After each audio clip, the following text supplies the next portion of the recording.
Well, what's going on, YouTubers? Well, ladies and gentlemen, it is the Natural Born Billy here, as I welcome you all to not only to Being the Asylum BTA for episode 274, but I also welcome you into 2026. What comes to BTA first ever show of 2026 here. So let's give it a round of applause. Let's do it. And one more time.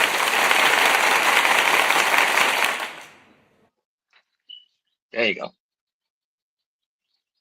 And here with me is your Omega Red and the True Jaybird.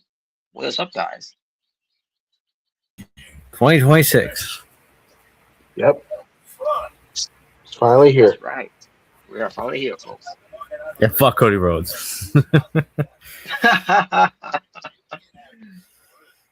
first thing I'm gonna say is here. The start things up for 2026 with BTA. Well, I mean, John Cena's retired, so I got new play. I got new. Somebody new to bury every other year. Oh yeah. Wow. Who actually is trash?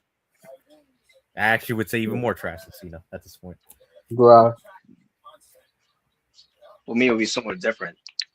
Well, I know Triple H. Oh no, not him. Besides, I mean, besides me, hey, shitting on him and hating on him. I'm talking about someone who's active. When it comes to a ring. Who? From one side in AEW, you got Regal bitch, Regal trash. Oh yeah, Regal dumb. Regal dumb. Failure. Trash. Pockets. And then WWE, you got he's not wrestling right now, but Seth Rollins on the show. Oh, it's one of those guys who I want to watch the show too. No, he's really your favorite. Stop lying. Well, he got himself a own T-shirt. He got axe figures. I'll tell you one thing. He draws a dime more so than a Rickle bitch every day in his entire career. Oh yeah, easily. Yeah, that right there. It's not a fair. That's not even it's not comparable at all. No, not at all. But I digress. Well, yeah, folks. So I think what we should start here first. Just get this out of the way first before anything. So, guys, you know about Wrestle Kingdom coming up. That's actually because today is on January 3rd, and by the time we get to midnight, it's going to be January 4th, and it's going to be starting like around 2 or 3 o'clock, somewhere from there. I'm pretty sure 2, if I'm not mistaken. But the idea we're going to do is obviously we're going to wait until later on that Sunday night to do a watch along for Wrestle Kingdom 20. I don't think I'll be available later on. All right, so I guess we'll have to see it for another time then. Yeah, I'm going to say I won't be available later on. My bad. Sorry about that. Yeah, same. Tears for yeah, especially if guys to do an evil match. Oh boy. Which he is on the show. Which he is on the show. I'll get to him later. When we get to the preview. Oh God. But yeah, but the reason we're going maybe Evil's really starting to become the pockets of New Japan. It really is. To the point where he's literally just the mascot about everything wrong with the company. In that regard, I'm not talking about the goofy stuff. I'm talking about he's just the mascot of everything wrong that's wrong with that specific company. Well, definitely got something that's gone wrong in Japan. Obviously, Oh, I mean, would you say pockets is pretty much the definition of everything that's wrong with AEW right now, basically? Everything that's right, yeah. He's basically the living embodiment of all that.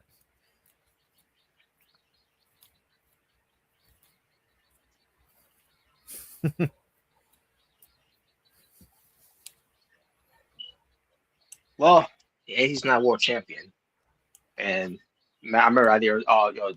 There was an idea of him to tell on him just because he draws whatever nowadays what comes to drawing a dime. Yeah, don't It's gotta be worry. Did worth he it. actually Worth it, make guys. him world champion? We're gonna Yeah. push him to be MJF. Did I make Yes. Yeah. Yes. So I heard there was talk about him being, so I, idea of being world champion. Like, no, I don't see it. Oh, oh, I don't see it in okay. that, in that event at all. And yes, he's been in world championship matches before. Doesn't mean he should be world champion. Never. It's like trying to put the belt on Ricochet. But I digress. Why do you But hate him so anyways, much? Wow. because he's a prime example of never draw a dime, No, you're just and that's mad that another. he's better. No, you're just mad he's better than you. Wow. Well, I like to know the reasons why he's better. It can't be just because I'm just a fan watching at home. Where anyone could have done his job. Yo, I seen where Osprey does a better job than him. Leon Slater, Javon Evans, and Like I say, who Javon else Evans, I who think, else does out there? better than him. Even Logan Paul.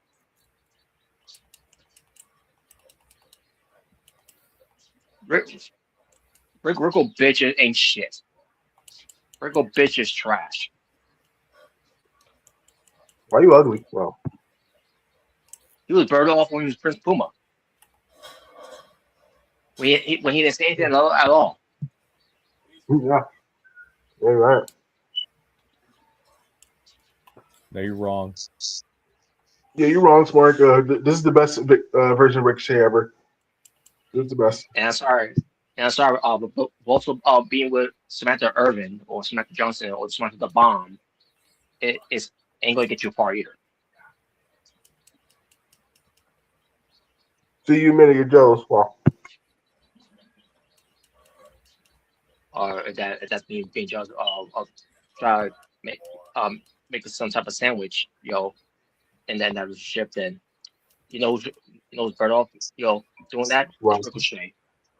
He's making her a sandwich because that's what she is. wow, See, wow, you're just mad that Ricochet lives a better life than you. Wow. wow. Yeah, it's just like others that I cracked on like with John Cena and Triple H and all that. They're all doing so very well. Because because fans like me, they get crapped on for in our opinions about how we feel about them. Yeah. You hear that? Did you ever wrestle Wembley? Yeah, that's right. Wow. Hey, Yeah, so being Russell. smart. I also went for WrestleMania or Wembley. Ain't gonna happen anytime soon because next year they're gonna make in Saudi. Yep. Oh, yay. I'm trying to bring WrestleMania to Saudi. Oh, wait. But anyways, so I guess what being said, let me get through the Wrestle Kingdom 20 event for the just to give you guys a preview of what's happening on the show. Because you may not know what's going on the show, except for Okada and Tanahashi because it is Tanahashi's final match where he's finally Is supposed to be the title making himself out? well.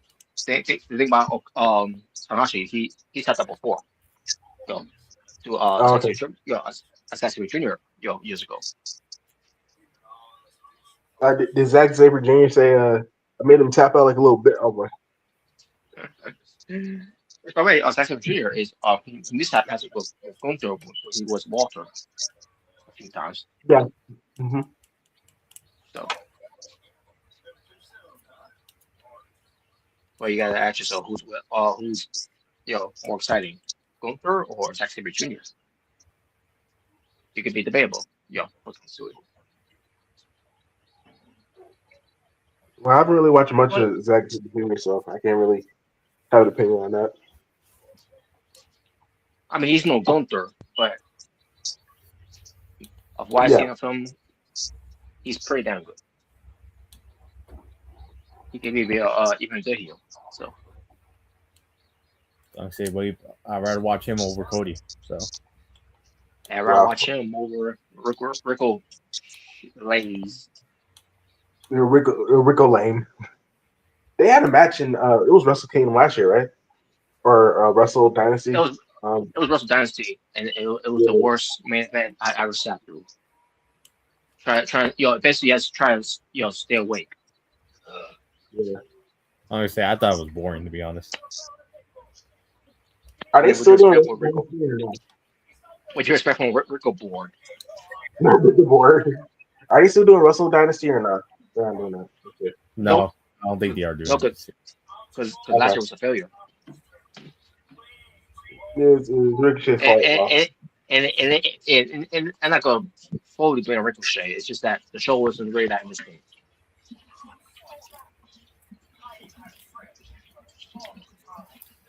So I can't fully blame Ricochet, even though he does all the blame for a guy who's in the main event and didn't deliver.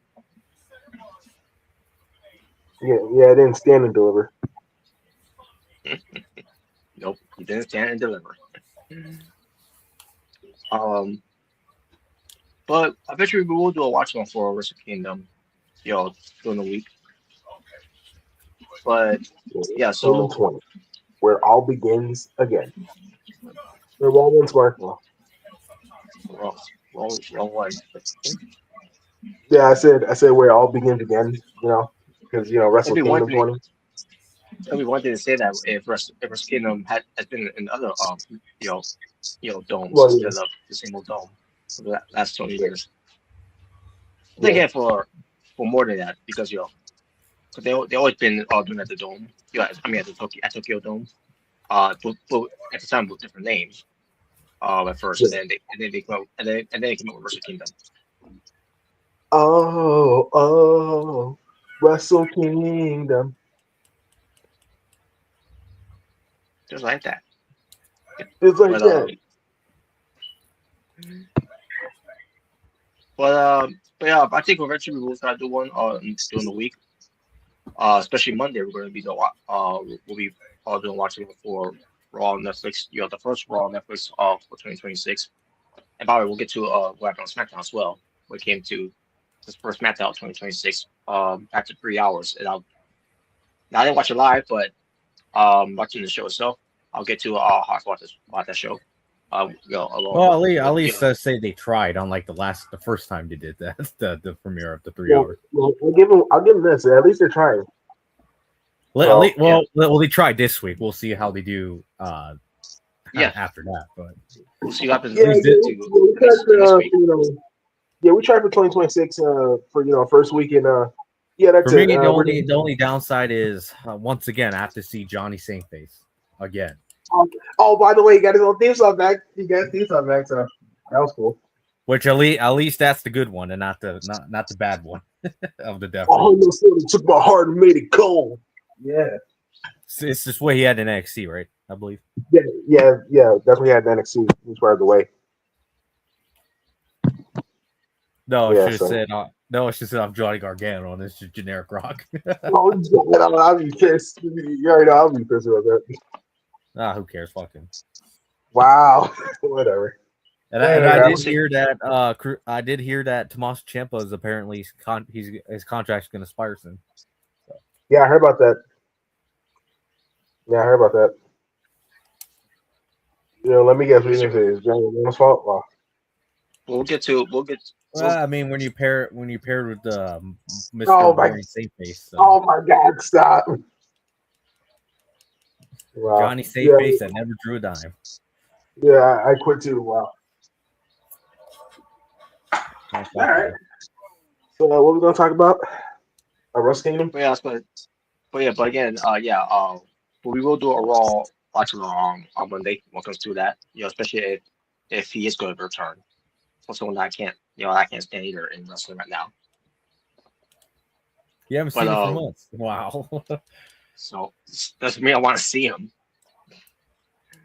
By the way, And then when it comes to Tuesday, I'm pretty sure Omega's going to do the New Year's Evil, for NXT. Oh yeah, I forgot about that. Don't worry, Robert. Probably. Once you see, huh? With probably Kim Gray, but don't win that belt. No, she won't. She's gonna get buried tomorrow. I tell you right now, if she doesn't win that belt, you're gonna hear an angry natural born thriller. He's gonna throw the TV. Yep, you gonna throw the TV. He's gonna throw the TV. But yeah, So we'll see what happens when we eventually do a watch on for Wrestle Kingdom. But in the meantime, let's get to the matches that's gonna happen on the show. So, Wrestle Kingdom 20, we had two pre-show matches happening, and you got some tag team matches that's happening. I really don't know who these guys are. But it's Shoma Kato and Tatsuya Matsumoto versus Who? Tatsuya. Just bear with me, guys. I don't know who they are. I'll be honest with you. So, but Tatsuya Marashami What's your tag team name? Or you don't have a tag team name? and Masatora Yasudi or Yasuda, I think it is. That's I'm not gonna really give my predictions of the pre-show match, but there is someone in the pre-show match that's familiar. It's El Phantasmo, and he's the current. Okay, That's right, and he's the current, which I didn't know he was. But he's the current New Japan Pro Wrestling World Championship champion. Oh, the bed wrestler. Okay. Yeah. And he's going up against Chris Brooks. Don't know who he is. Chris Jericho? What? An English wrestler signed to DDT Pro Wrestling. Oh, one of the worst promotions next to GCW. Isn't that the same promotion where like someone had a gun? Right? Yeah, that's the same promotion. Wow. Yeah, I guess. Oh, fuck DDT wrestling. There you go. Yeah. Anyways, you guys are playing well. So, anyways, guys, now let's get to the main show here. So for the never openweight champ, for never openweight 6-man championship, as I should say, because there is never openweight, but there's also one of the 6-man as well. But this one is a never openweight 6-man tag team championship going on, and a Rambo type of match. So you got Toru Yano and some team named the Spirit Tech, whatever it's called, which is Master Wato and Yo. I think it's called Spirit Tech. I'm assuming because it's put together here.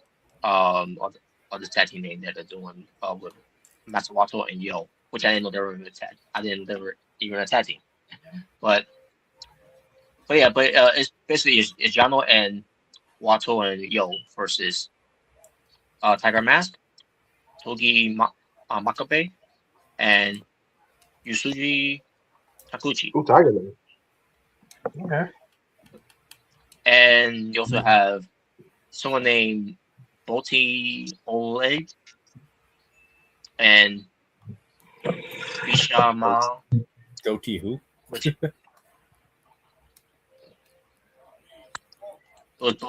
Botin Oleg, I think it is, and you got the team of Hiroki Goto and Yoshihashi. And obviously the team is the Bishama, and they go up against also someone named Team 150, which is Tomohiro Ishii, Taichi, and Satoshi Kojima. And they got another team, the House of Torture, Oh, Jesus Christ. which Whoa. features yes, which features Ren Narita, Sanada, Fucking and T. Yoshinobu Kanamura. I mean Kanamura. Excuse me. Uh, anyways, then we got TMDK, which is the Mighty Leo, that features Zack Sabre Jr., ATM 61. Ryuhi Owa, and Harley Jackson.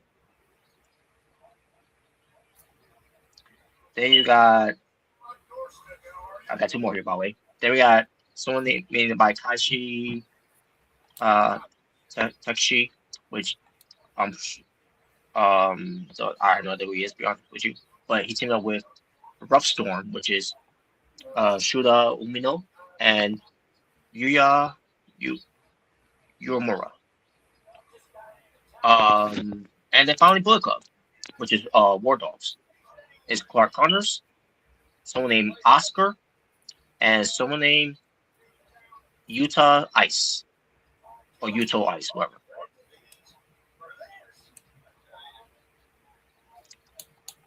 Yeah, that's so much themes there for this Rambo for the 6-man tag team championships.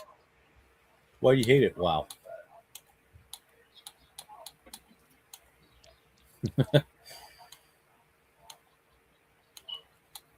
Man. So, that being said, I'm going for the champions to win here.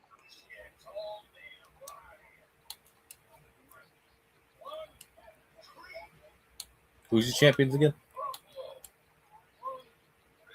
Toru Yano and Spirit Tech, which is Masawato and Yo. Oh, okay.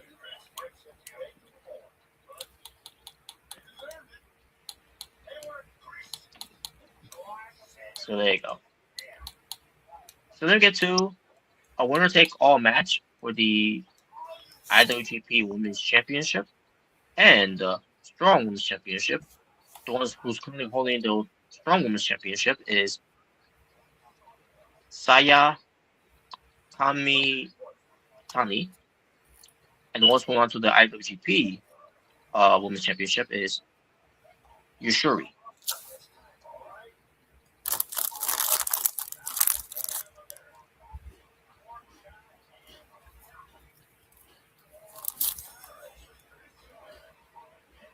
So let's see. If I had to choose one of them to win, I guess I'll go with the IWGP Women's Champion for the win here. Sayuri. That's her name, let's say.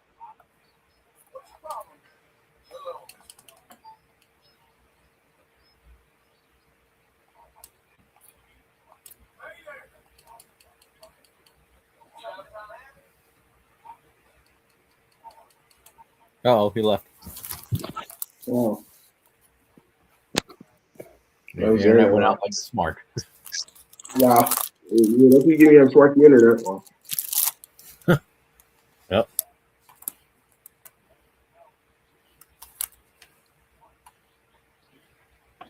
All right. Sorry about that. Feedback. So then we get to a 10-man tag team match. Playa. Oh, Jesus Christ. How many tag team matches are there going to be? Yeah, so far we have one of them. That involves a Rambo type of match they're gonna have for this 1.6-man tag team championships. And then on the other hand, you got this match for reasons happening with this program going on with Bullet Club War Dogs versus the United Empire. Oh, okay. Yeah. So in this one, you got David Finley, Gabe Kidd, Villa Malona, Maloney, excuse me, and um, I can't believe I'm seeing this, but Shingo Takagi, and He's a part of both of them. Hiromu Takahashi. They're not part of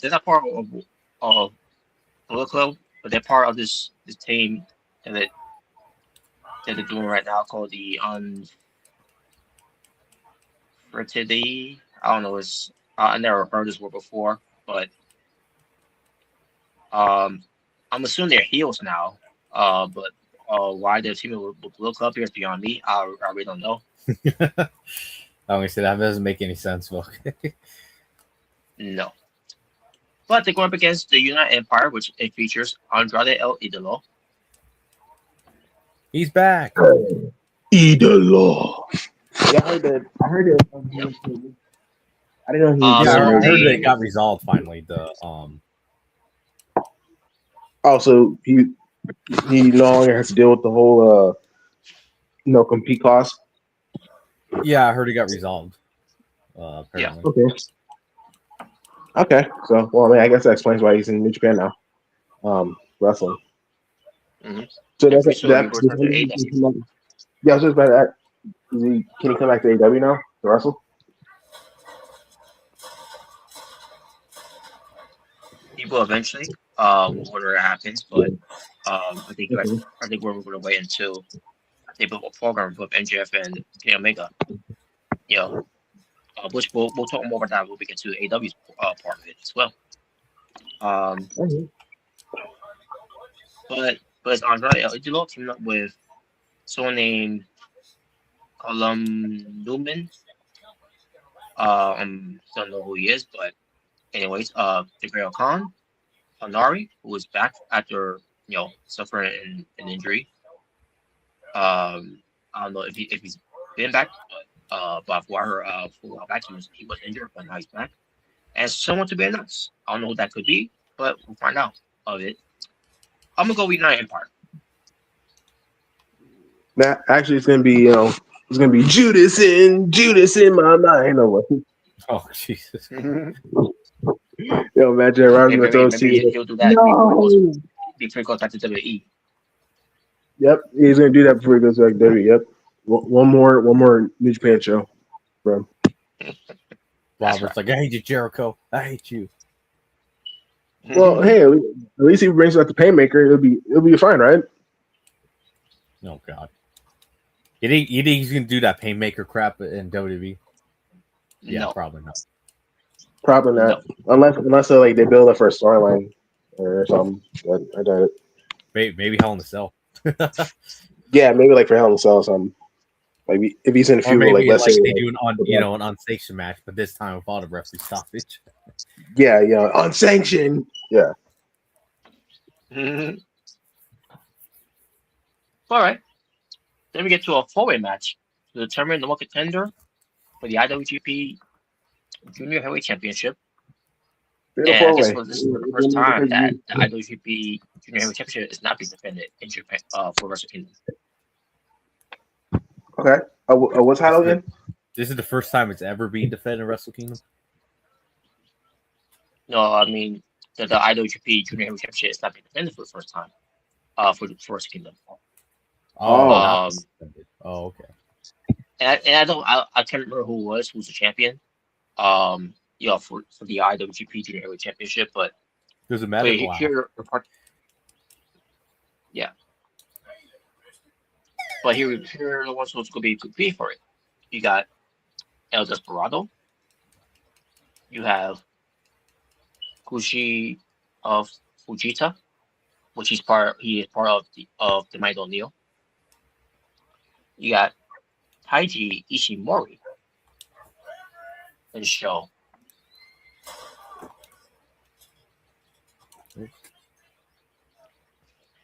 All I can say is anyone but show. Yeah. It's the big show. Wrong show.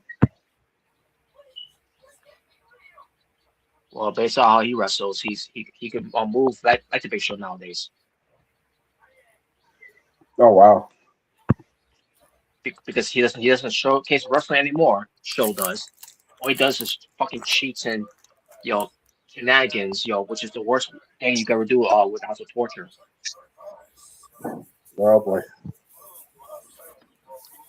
Speaking of House of Torture, we get the never overweight champion, the King of Darkness, Evil.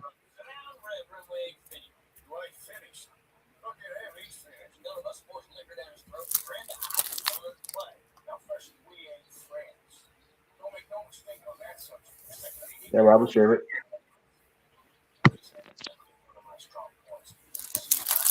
And he's going up against another thing covered by one of the worst piece of trash managers, Dick Togo.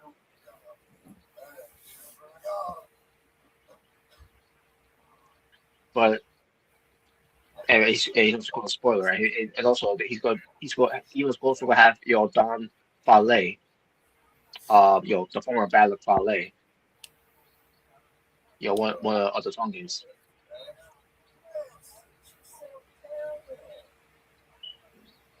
But Evil was going up against Aaron Wolf, who was an Olympian from Japan, by the way.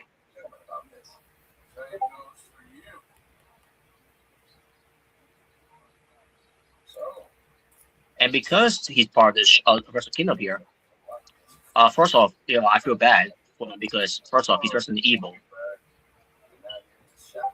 That's one thing. If anyone's expecting any type of wrestling match, forget it. When the House of Torture is around, you'll get anything but a wrestling match. You get nothing. Pretty much. This is a big deal for this for New Japan here because when it comes to the Japanese Olympic gold medalists here from 2017, and actually also from 2020. When it comes to Aaron Wolf here, because Aaron Wolf is part of Wrestle Kingdom here from Japan Pro Wrestling, I guess they made something about your Wrestle Kingdom. Will be featured internationally. Nationally, I should say, on television because of this.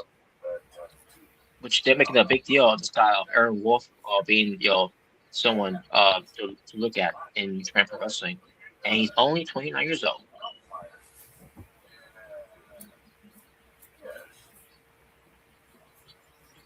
So that's basically the gist of that. As far as who shall win, again, when it comes to this type of match, involves Evil.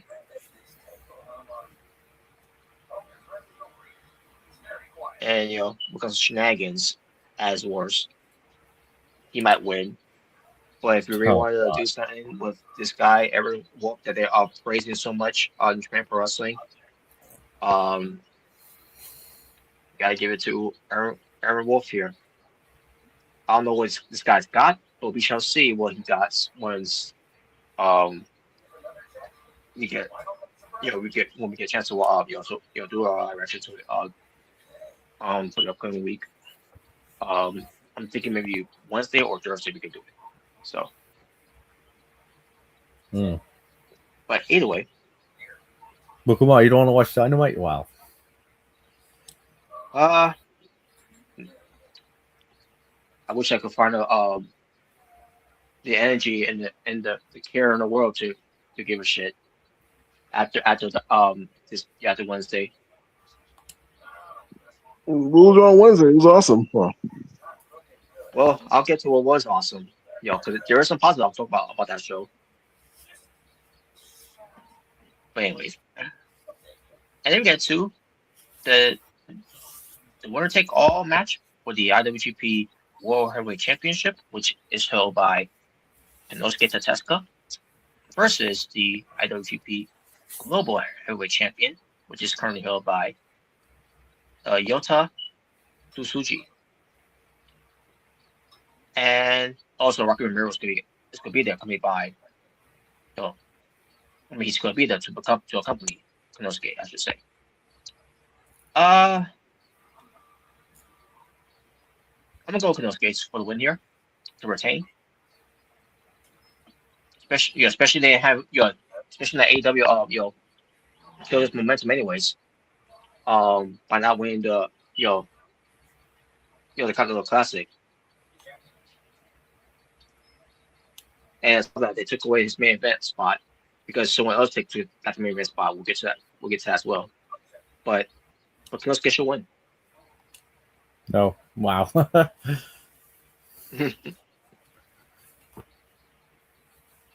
All right. No, we should have Evil cash in the Money in the Bank and he wins. Oh god. Well, Money in the Bank.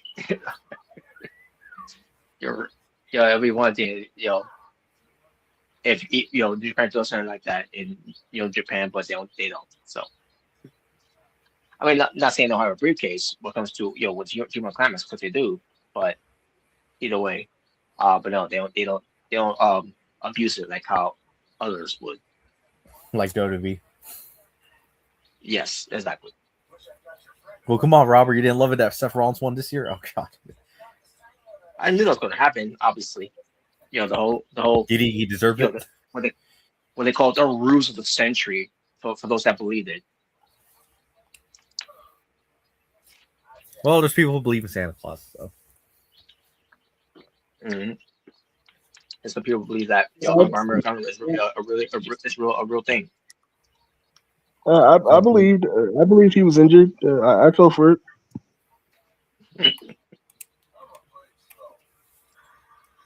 All right. But then we get to but people are actually are tuning to the show to really see, and that is the main event, the one that's really putting show just selling tickets, and they really selling out this Tokyo Dome. It is the final battle, the final encounter of their final rivalries that put Japan Pro Wrestling on the map from the 2000s all the way to to the 2010s. No, you guys are lying. And then some of 2020s, if the pandemic did ruin everything. No, you're lying, Robert. Kenny Omega did all that. Yes, but I'm talking about the retirement match in a way for Hiroshi Tanahashi versus the AEW International Champion Kazuchika Okada. Well, let's hope he ain't old blot out, old boring. This, at least for his retirement match. Yeah, and more about Okada too. What comes to him showcasing a lot, for what we're going to talk about next. And no, I'll talk about it in AEW because, the hell with him be on AEW television on that week too, right? Are you just... I'll talk about something else. I'll get to that here. I think you know what I'm talking about. I don't believe I do actually. Well, I'll bring it up. But as far as this match, Hiroshi Tanahashi, I think he's going to win his final match. You sure you didn't want to pull John Cena and have him tap out in the match? Well, he's like I said before, he's tapped out before, so that went way out the window already. Well, with Hiroshi Tanahashi, but no, I think Hiroshi Tanahashi going to win here, just because I'll get to more of it,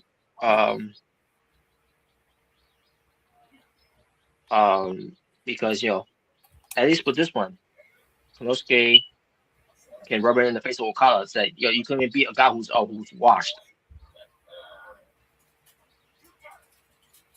But then again, I want to say that about Tanahashi. But then again, I would, but at the same time, if you're trying to build Konosuke of potentially turning babyface, that's what I would do is to crap on someone like a Hiroshi Tanahashi who's given his all.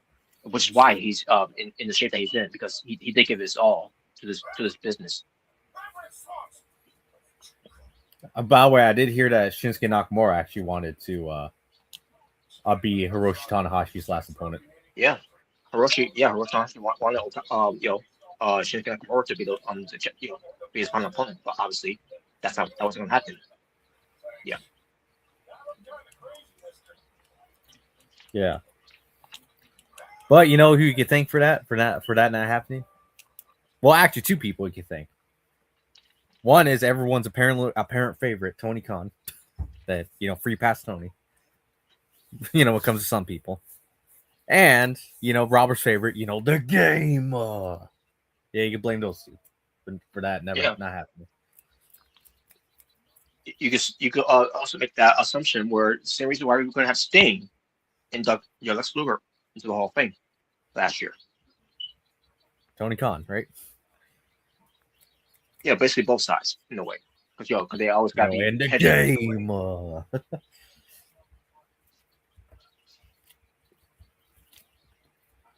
Well, come on, promotion of the year. We'll get to that, by the way, when it comes to it, because we got something to talk about because of that. But yeah, as far as the match is going to be, Okada and Tanahashi, obviously it's not going to be like the old times, because obviously Hiroshi Tanahashi can't do anymore, because this is why he's retiring, and what we be seeing of Okada since coming into AEW, he's becoming old blada,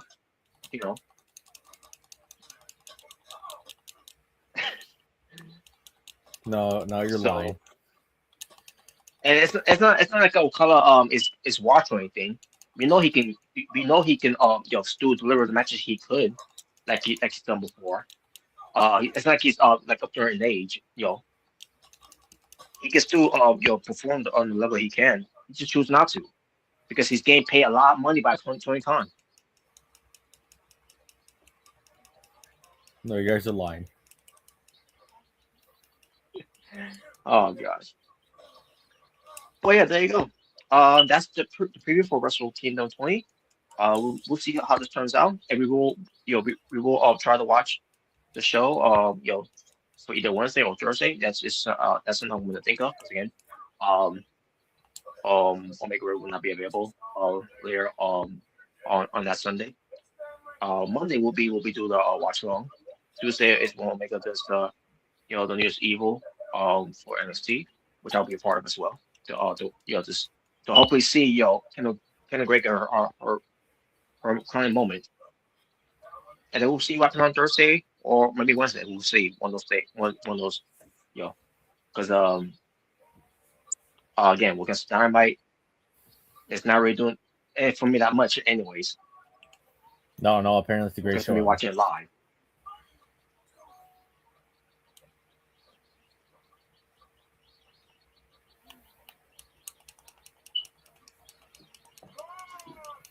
No, you're lying. Wow.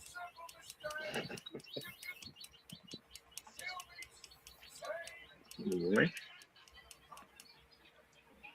have to say here before we talk about something else.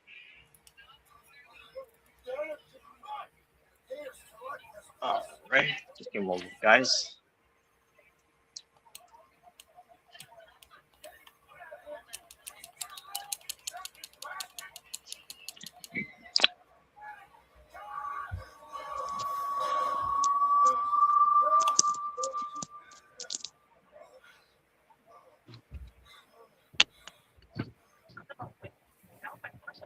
Okay.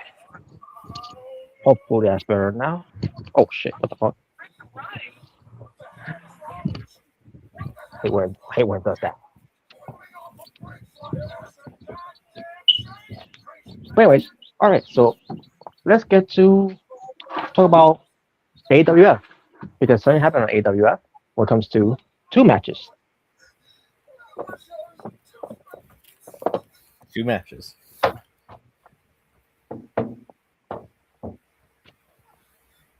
Okay, give me a moment. Let me pull up the results of it.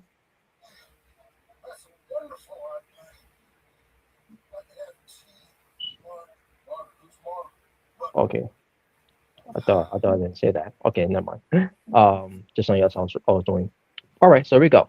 Let's start with the women's, because the women's side, the 30 women's Battle Royal, New Year's Day. We have Tuesday. mhm. We had Lindsay Williams, Yep. and she was a beast in this match, by the way. Mm-hmm. And she was booked like one too. Um, we had Sophia Adams. The return. Robert's favorite. That's right. The return. Oh joy. Oh, joy. Then we have Roxanne Perez. Yep. We have Brittany Grant. Excuse me. Which, by the way, the better half of that tag team. Well, they're no longer a team anymore. They're doing their own thing. Oh yes, right. They're no longer a team. Which, great. Yo, I'm glad you broke away from her. She's let's be honest, she was dragging her down. But we had Bailey. Bailey. That's right, Bailey. Then we have Tessa Dinkins. Excuse me, Dinkin. And then we have Roxy. Roxanne Perez. By calling Roxy. For short. She gets eliminated by Tessa. Robert hated. Like, oh wow, I can. She got in there already, and she's already eliminating someone. Like, wow. So then we had Lucia Perez coming out. And by the way, this by the time that Roxanne Perez was eliminated, then we had Lucia Perez. So I guess there's going to be room for only one Perez in the So that's basically what happened there. So Roxanne Perez ends up being the first one eliminated for the match, and then we get to Victoria Walker. Yep. There we have Julia. More of her we get to later, by the way. Yeah. Mm-hmm. Sophia Adams got eliminated by Victoria Walker, and Robert celebrated. He's like, yeah. I like good. Robert's like, then we had, yeah, and then we had Sarah Turner. And then Julia got eliminated by Lindsay Williams. I'm like, oh joy. Is it Julia got eliminated by who? By Lindsay Williams. Oh, so yeah, I bet Robert hated that. Julia getting eliminated like that, like, damn. And she just got there. 2 minutes later, she gets eliminated. But then Lindsay gets eliminated by Brittany. Because it's Brittany time. The princess, by the way. Yep. And then we get to what happened to what really pissed me off. Valerie comes in. Oh yes. then Tessa, who already have her finisher meter already up. She already hit her with her finishing move, which is the DT, by the way. Which I'm pretty sure is one Lex versus DT move. That's a finishing move. I believe so. Yeah, I can't remember. Which, yeah. Oh, wow. Someone could say, "Well, wow, Robert, you do pay attention to that stuff." Wow. Yeah, dude. So she hits her with a finisher, and then she picks Valerie out, and Valerie gets eliminated. Valerie didn't even get a fucking chance. I'm like, son of a bitch. So would you say Julia had a more fighting chance than Valerie did? Yeah, at least Julia had a fighting chance. Valerie didn't, which was bullshit. Well, it's all your fault. All my fault. But then Starco comes out. Yep. And then Tessa Dinkins gets eliminated by Lucia Perez. And then we got Maxine Dupree coming out. Then Lisa Rodriguez coming out. And Maxine Dupree already got eliminated by Brittany. Brittany Grant is showing off here, which is great. Oh yeah. Then we have Io Sky. The genius of the sky. She is indeed the genius of the sky. And we have Sarah Turner getting eliminated by Stargirl. And even Stargirl was showing kiss much of she was in this match too. And then Britti got eliminated by Lisa Perez. I mean Lisa Rodriguez. Lisa Perez. Then we have Beth Rivera. Because she ain't the lady to mess with. Yep. Then we got Bailey getting eliminated by Stargirl. Then Alexia Quinn comes in, and the reign of terror has begun. Yep. Then we have Yuri Kawada. And then at this point, EO 1.1 for her Shote to someone, I can't remember who it was. But then also gets eliminated by Alexia Quinn. And then Beth Rivera, she gets eliminated by Victoria Walker. And then we have the Queen, Rebecca, comes in. Then we have Emily Way coming in. And Victoria Walker got eliminated by Yuri. Then Lucia gets eliminated by the Queen. Then Emily Way got eliminated by Stargirl.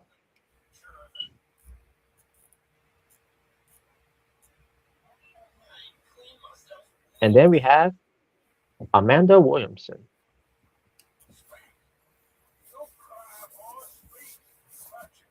Which, by the way, she's part of the learning tree. The original talk. The wonderful O's learning tree. Isn't that your favorite group? Wow. No. I like Amanda Williamson and then you have Maximus and the wonderful Yeah. Well, we'll get to them later. We'll get to them later. But Stargirl gets eliminated by Yuri. Then Lisa Rodriguez gets eliminated by the Queen Rebecca. Then we have Amber Danielson coming in. Yep. Then we have Serena King coming in. Then we have Taylor Paxley coming in. And all right, Taylor Paxley. Yep. All was missing is her bringing out the chainsaw. Oh well, yeah. Oh man, that was great. Then we have Yuri getting eliminated by Alexia Quinn. Then Rosita comes in. Yep. Then Serena King is eliminated by Alexia Quinn. The reign of terror continues. Yep. But then we have Tiffany Stratton.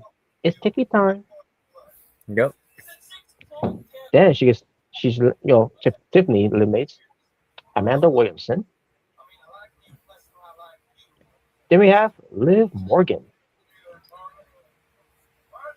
Then Liv, I mean not Liv. Rosita, I meant to say, got eliminated by Tiffy. Yep. And then Amber gets eliminated by Alexia.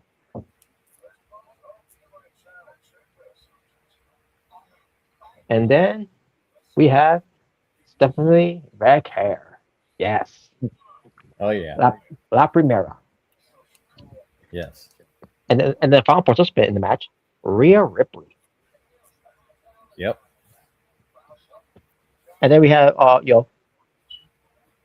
Taylor Paxley getting eliminated by Elisa Devine. Or probably she also entered the match as well. I forgot to mention her too as well. Wow. Yeah, I'm gonna skim over her. So I think she was maybe 28 person come in. I think it was. But Lisa Devine was part of it as well, and she eliminates Taylor Paxley. Liv Morgan gets eliminated by Alexia Quinn again, as she can continue more of her reign of terror. As you pointed out, by the way, somewhere around there, I believe it was around there, or when Liv Morgan was doing there, white powder was introduced in the match and hits the fair care. and that was introduced by the Queen Rebecca. And I'm like, so now she's It was me. so she got white powder, which is from a maker kid. So now she's reduced to cheating now. I guess she finds Secretary Care as a threat, even though I don't know why she thought she would think that, considering that she doesn't win anything that much anyways. Especially how she got beaten up on a Tokyo Clash by Elisa Divine. So wow. You would say that for what Elisa Divine, but I guess not. Well, the Kings forgot to distract the ref. Wait. But either way, Rhea Ripley got eliminated by the Queen Rebecca. Then Elisa Divine got eliminated by Alessia Quinn. And now we're up to our final four. By the way, so much for white power working.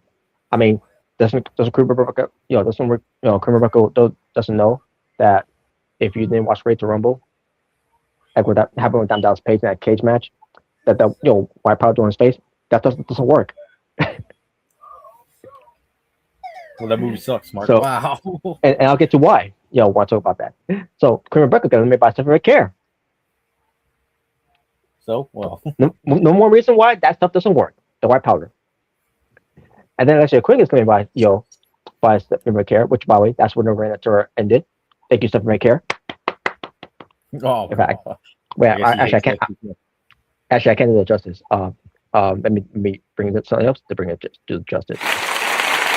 There you go. There you go. So you hate Alexia Quinn now? What the hell? No, not really. Alexia Quinn's great.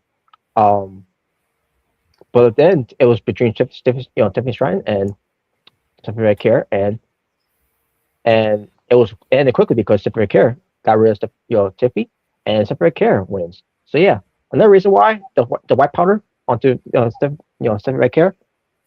Exactly why that stuff doesn't work. So wow. So take that Queen Rebecca Queen Rebecca. but that's the point. The point is Stephanie Care won. Yeah. She finally won. Are you happy? Yes. Wow. I am happy. I actually am happy. She got her own WrestleMania celebration, pointing at the sign. Hell yeah. That maybe that's a sign, in the next few years, because obviously she's moving for a champion right now, and who knows, that could eventually be her, maybe next year. Yeah. But yeah, there you go. It was this was a success, not because Stephanie kept winning, but either way, it was a success either way, because the white powder, that stuff doesn't work. So that's the moral of the story. Yep. All right. Then we get to the men's. New Year's Day Battle Royal. 30 men are in this. And by the way, I can't get to this part where it comes to someone that got eliminated first. Oh yeah. Now I remember. Yes. You're gonna love how I reference this when it comes to it. But here we go. So Mr. Hughes comes out first. And then, what the hell? Which I was fine because he's a big guy. He could be dominant. And who else was dominant? Who came up number 2? Mike Evans. Yeah, we were like when they were number 1 and 2. You're like, oh shit. I was like, I love this already. I'm loving this already. 2 big men going out of here. Yeah, and then that's not the only thing. And then it gets better because as these two were going at each other, trying to knock each other down, trying to test themselves, because they're 2 big meaty men. Yep. Maximus comes in. I'm like, oh shit! Oh shit! And they're really going at each other too. All 3 of them. I'm like, oh my god! They're trying to really show who's the bigger the bigger, better men in all this. Yep. But then it gets better. Because Austin Wright comes in, the United States champion. You're like, wait, we're like, yo, what the holy shit! I was like, I was loving this already. I'm like, who's next? Are we getting Demon here? Are we getting? Maybe we're gonna get another big man here. I was excited. I was excited. And then we got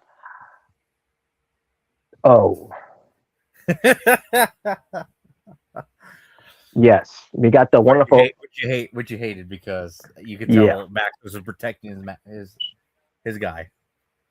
Yeah, we got the wonderful O. I And was they were maybe teaming up. expecting. I was maybe even expecting Jason, your Mason X, but instead we got wonderful O. Oh God.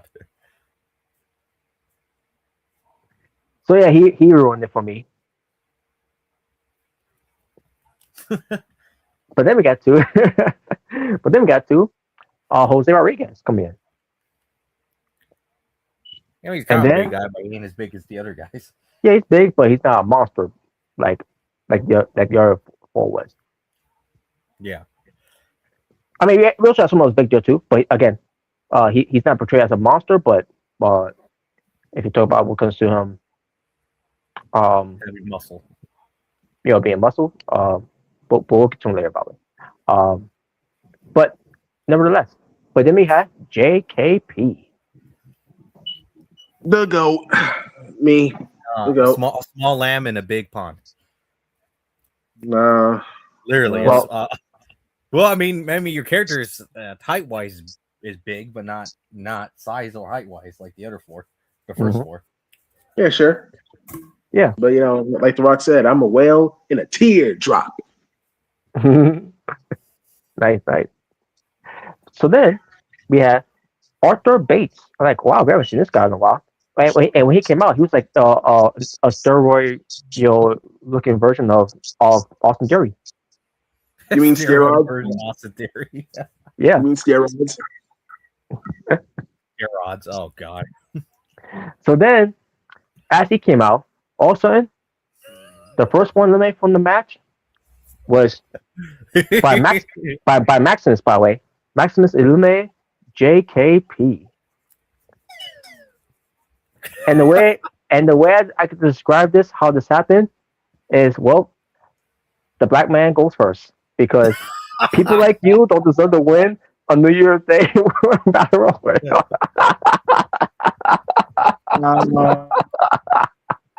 Yeah, you don't deserve a New Year's resolution. You don't deserve a New Year's kiss. You don't deserve a New Year's battle royal win. About that. I was about to say, I guess people like me don't deserve to win the battle royals. Yeah, you don't deserve to win the battle royale. You don't deserve a New Year's resolution. You don't deserve a New Year's kiss. You hear that? You hear that? Yeah, it's confirmed. Triple H booked this well. Oh my God. I had to do it.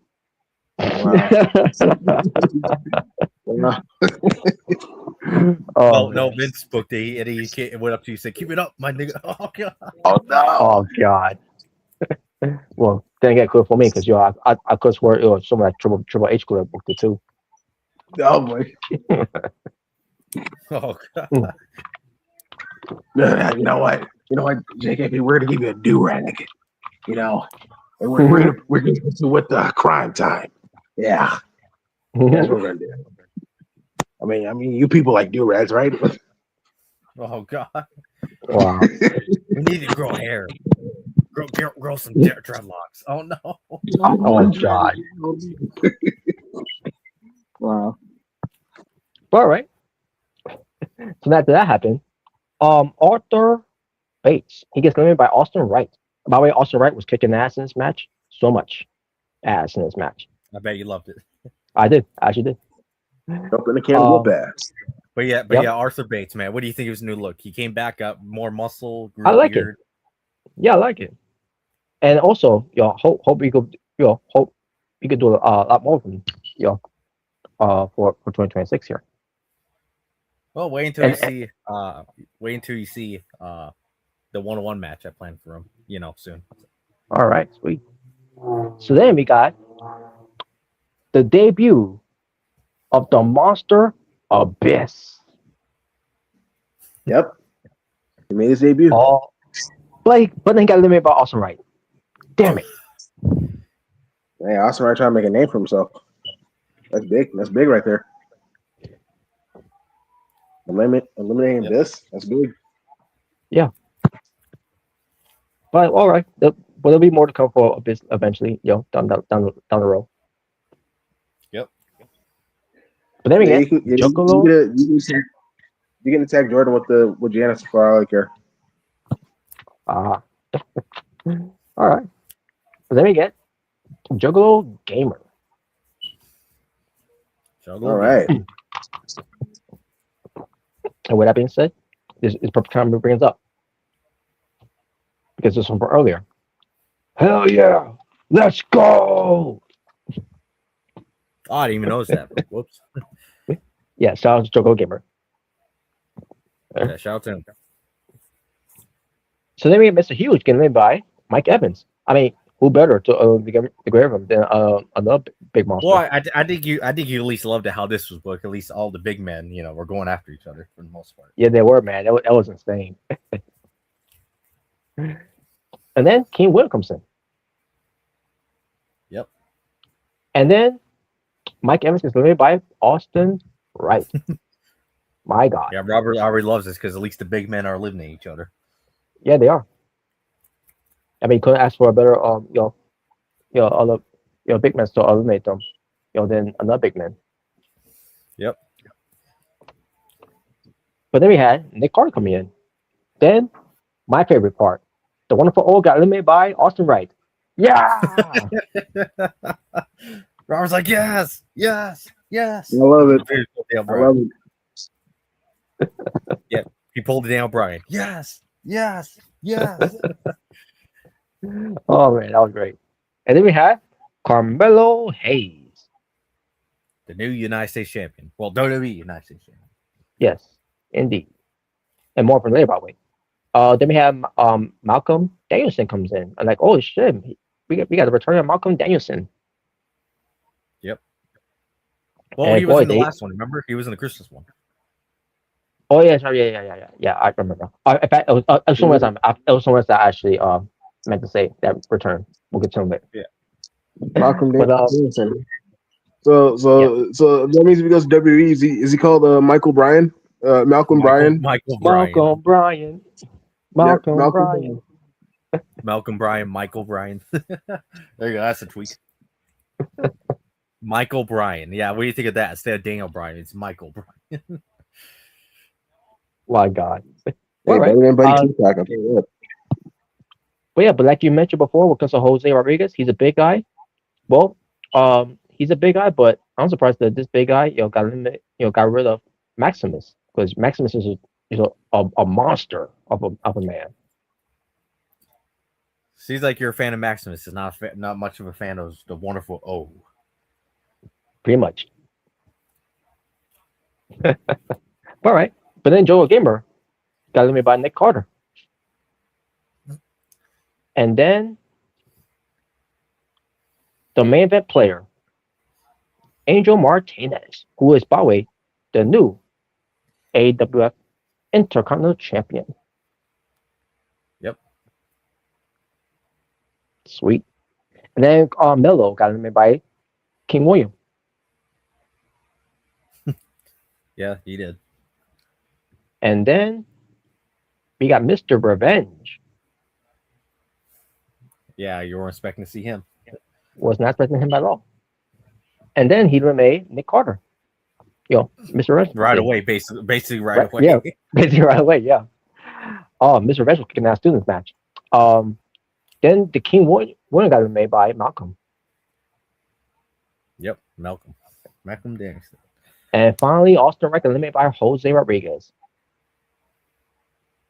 Come on, you That didn't was like the- that? That was in that momentum. But either way, Jose Rodriguez showcasing that he can be on that level too. But yeah, that's pretty much what happened with there. So also right, Yep. What a way to kick ass in this match. Then we had Oh, yeah. Logan Paul. Robert was like, "Oh God!" No, Jay Bird was like, "Oh God!" But then we have the best in the world, CM Punk. Right afterwards. Yay! Come on, Jay Bird. You didn't like Logan Paul in the match? Yeah. But then we had Bruce Wheeler. Yeah, Robert's boy. All right, well, get ready for the golden shoulder of the coming to play. Well, we'll get to that. Yes. Robert's like Robert probably thought he's like, oh, I give something bad's gonna happen here, and oh boy, he was right. You end up being right. I forgot what he did too though. But Well, But he didn't yeah. really. Well, I guess you could say he probably annoyed you. Well, him and his, bastard son. Well, We'll get to him later. we'll get to him later. But then we had Jose getting in by Malcolm. Yep. And then we had the Rainmaker, Kazuchika Okada. Robert's like, he's back. That's right. I love you. You gotta love it, man. I love to see it. Okada is still doing things for AWF. Yep. And he's actually doing something. Unlike being Oblada in AEW. Yep. Yeah, at least he wasn't old blada, old boring. We need to have Kenny Omega here, man. Now we shot pockets to annoy Robert. Now I don't remember. Did he come out with music, Okada? Well, I edited in music in the Tokyo Clash, not this one. I had no music for him. Yeah. All right. Either way, but me had El Hijo del Viking. No, I'm just kidding. Oh, hell no, never.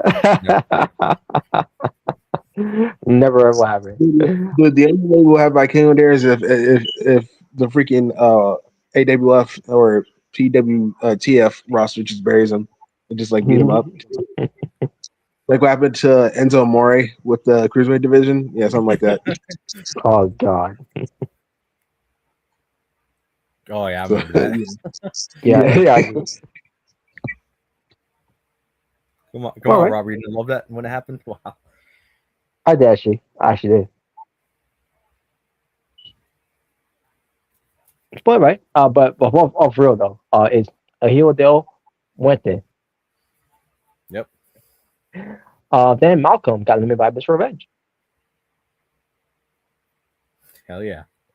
Then you got the spoiled your rich boy, the spoiled entitlement that he is.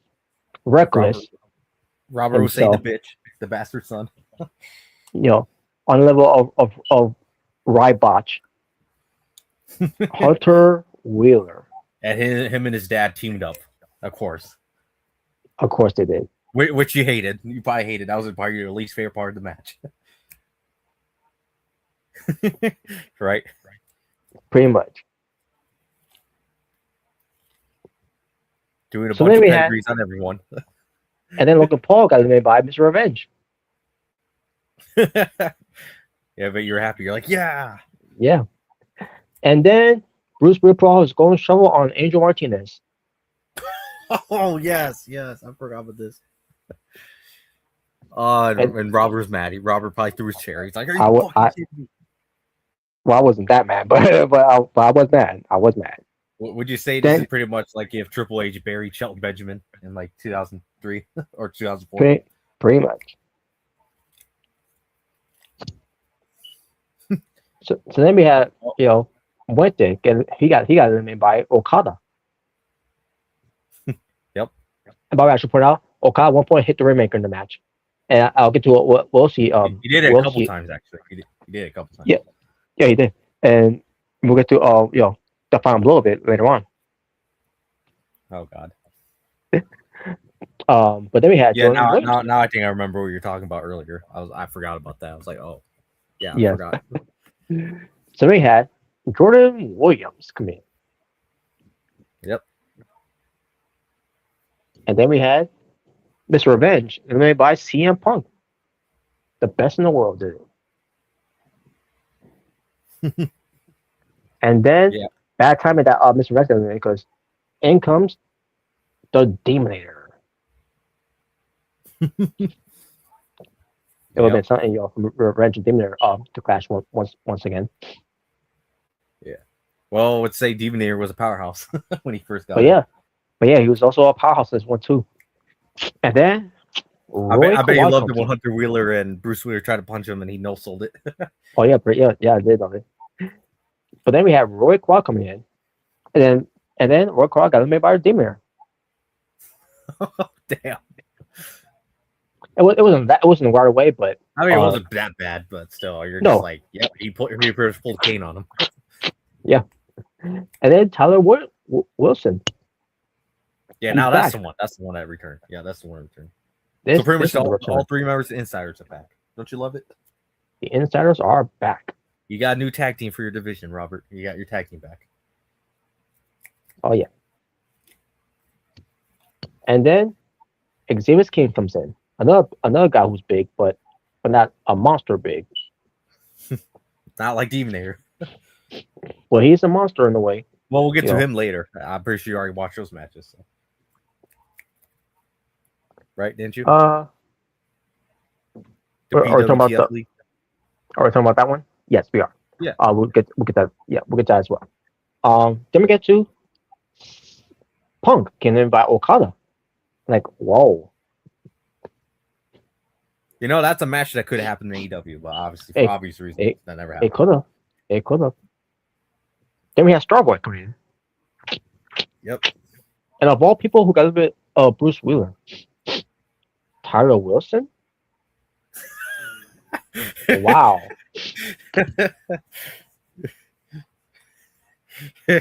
Robert's so confused. It's like, huh?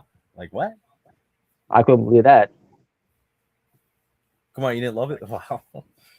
I mean, I enjoyed him getting eliminated, but holy shit, I was expecting Tyler Wilson to do it. No, you're just mad. So- Wow.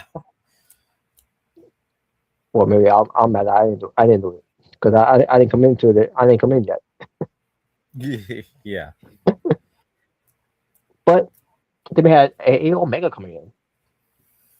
Yep. And then AA Omega eliminates Starboy.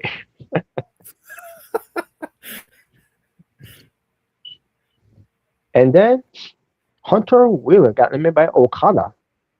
I like, Robert's good like, riddance. yeah. Good riddance. Another celebration for Robert. That was no celebration there. I bet you loved how much he got beat up in this match after his daddy eliminated. The only thing that's that's sad for. I should have given him my receipt. I should have given him his receipt. God damn it. Oh yeah. The only thing that sad about this elimination is that I wasn't there yet because I came in just right. He got eliminated. Number 30. You're funny enough. Natural Born Thriller was number 30. So you took off all your Which I- mystery event gear and you came back out as Natural Born Thriller. Which I had no idea I was number 3 until I realized. Wait, then else coming out? Like, oh, okay, so I was last. Okay, because I didn't realize I was last. But yeah, I was the last participant in the match, and then I eliminated Xavier King. Is And that a then- sign to come? Oh yeah, maybe. Is that a I'm sign? pretty sure.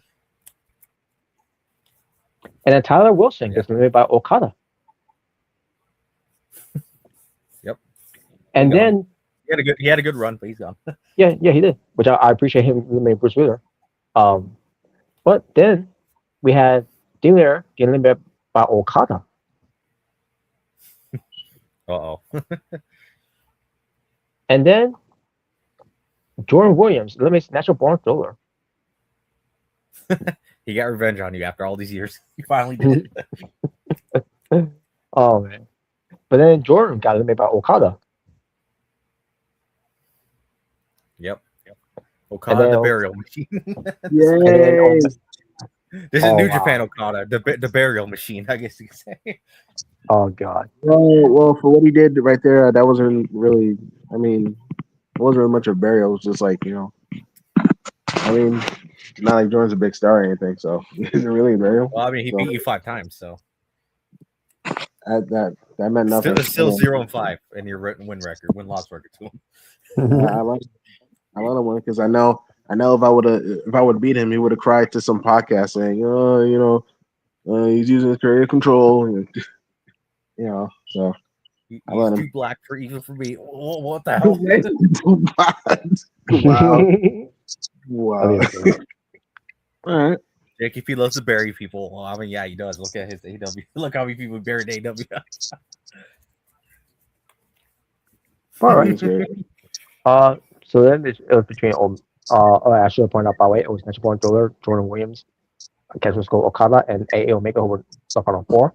And then the final two finally was Omega and Okada. And they went out for a little while. Or Omega tried to make Okada, but Okada fought out of it. Then he went for his Rainmaker and got rid of Omega for the win to win the New Year's Men's Battle Royal. So the winners were two people who were even signed to our company. That's right. One from WWE, That's the first. one That's from got to be the first AEW. time ever. I was gonna say that's the first time ever. Pretty much first time. One from WWE, the other from AEW. Pretty much. All right, see how beat up he was at the end of the match? I did see. That's how you will see from New Japan from Okada. Yep. Robert's like, I'm thinking about considering booking him in Day of Reckoning. Wow.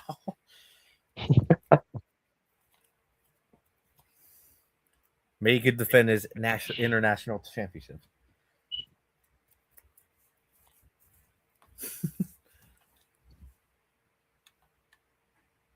or would you rather have him defend his unified championship? Well, that's back on the shelf now. Which, yeah. So I guess it'd be just international, right? Or it could be to me, it should be it should be all locked up somewhere to never be seen again, since there was no point of it anyways. I mean, that's kind of true. What was the point of it if they were just going to make a new belt? I don't know. Either. Ask Tony. He's the one who books it. Yep, he's the one who booked it.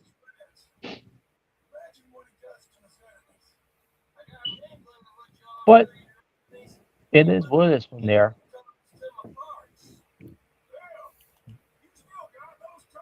But that was that when it comes to the Battle Royals there. And then when it comes to the PWTF league, when it comes to the Bray Wyatt Legacy tournament. All right, here we go. So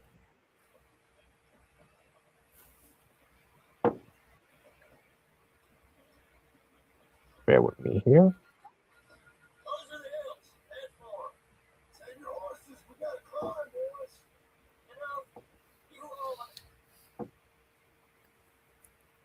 Well, this is a while ago. So we had one second. Okay, here we go. I was confused there first. All right, so Mr. Huge versus Xavier King. Here we go. And what a match this was. Yep. It was hard hitting. Big guy action. And also big guy action, obviously. Now obviously Xavier King was having a hard time, trying to knock him down, because he's more of a giant than he is. But it was still, in the way of the irresistible force, meaning the immovable object of how it was booked. Oh yeah. And in the end, it was Xavier King getting the win over on Mr. Huge. And Robert was expecting. He's like, "What?" Wasn't expecting it. I'm not that upset of it, because Mr. Xavier King is climbing up the ladders in PWTF. Like I say, he's never been a world champion, so that's right. And he's looking for that break. Oh yeah. So then we get to Robin Garcia versus Austin Wright. Yeah, here we go. So they had a match, and this is the first time I think Robert's going to agree with video game Byron Saxon on a call. I don't remember what he said. I basically tried to tell him what he was saying. What comes to the match itself. But either way, the match happened. It was a decent match, and Yeah, and then he gets the part where you probably hates a little. I wasn't hating it, but I A bad was. rep. About I should mention too, by the way. I can't also remember too what comes to the last match as well. Something about the referee that happened. I believe so. Yeah, I believe so. Yep. I can't remember exactly what it was. What comes to the first match, like if the referee got in the way, which I'm pretty sure that's what happened. I can't recall. Yeah. I believe that's what it was. I can't remember. Yeah, I can't remember really if that's what it was. Oh yeah, it was. I think it was that what comes to Xavier's King where he was trying to do something. It was Rock Bottom. And then the referee got in the way, and I thought that was going to cost him, but he has to win it in the end. So, which I thought that was kind of hilarious in a way. And then I'm trying to remember something else here. When it comes to referee, Oh, for Rob this Garcia match. put his foot on the ropes. You know, to cheat, obviously, get the leverage. Well, besides that, I mean, yeah, besides that, because I believe Robert Garcia also removed the turnbuckle pad. You know, which actually he did. Yes, at least referee saw that though. Um, and the way I took away from all this, with him doing that, he was doing what he can to cheat against Austin Wright because he was not doing a good job of winning. So he did that, and as referee was fixing the turnbuckle pad, he went for his to a low drop kick, except for one thing.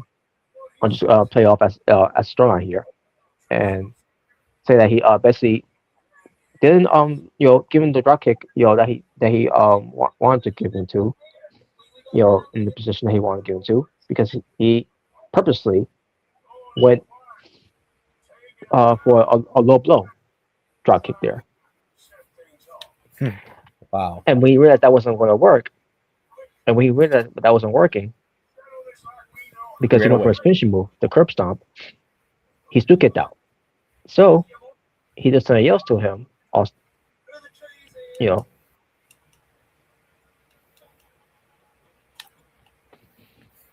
Now, if I can remember too,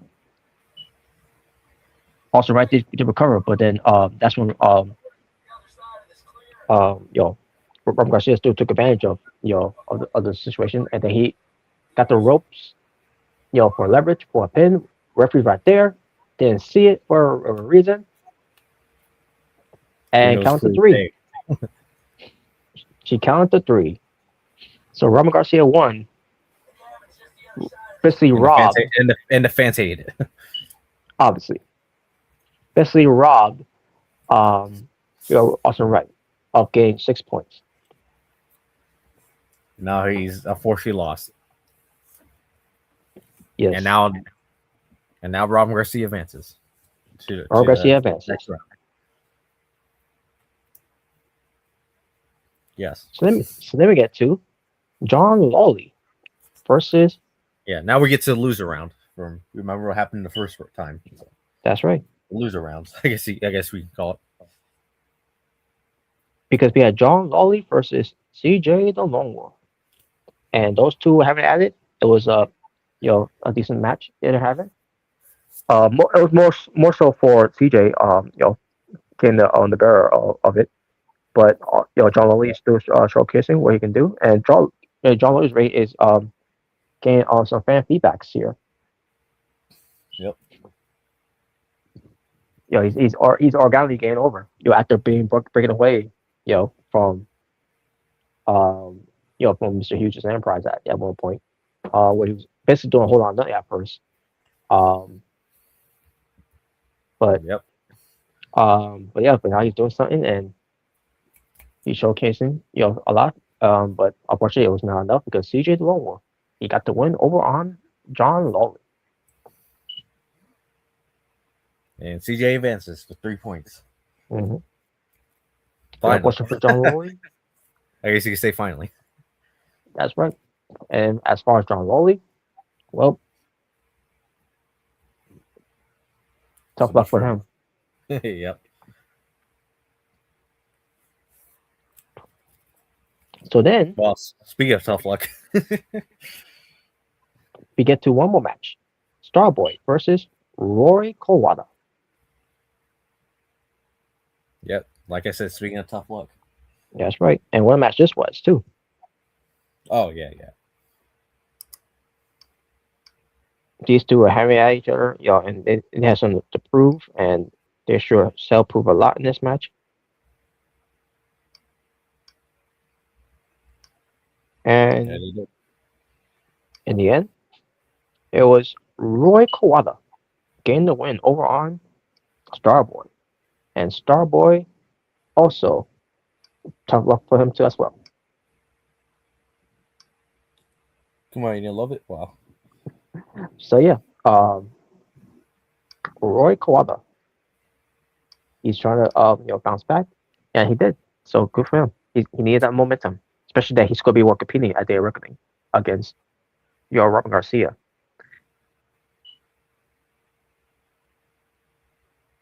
Yep.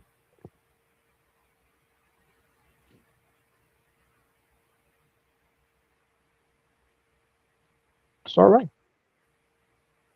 And that was basically your updates, folks, when it comes to the Asylum Wrestling Federation.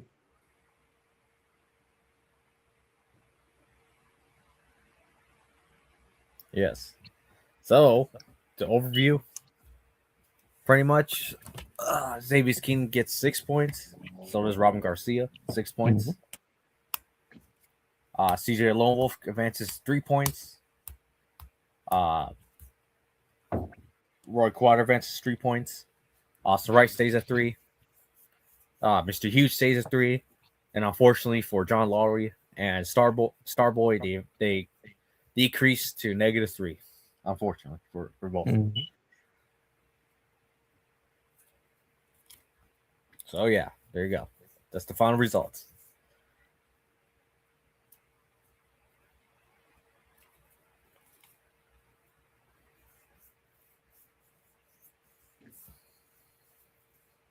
And there you go. I can't wait to see what the rest of the series of the matches continues on this Bray Wyatt Legacy tournament. Mm-hmm.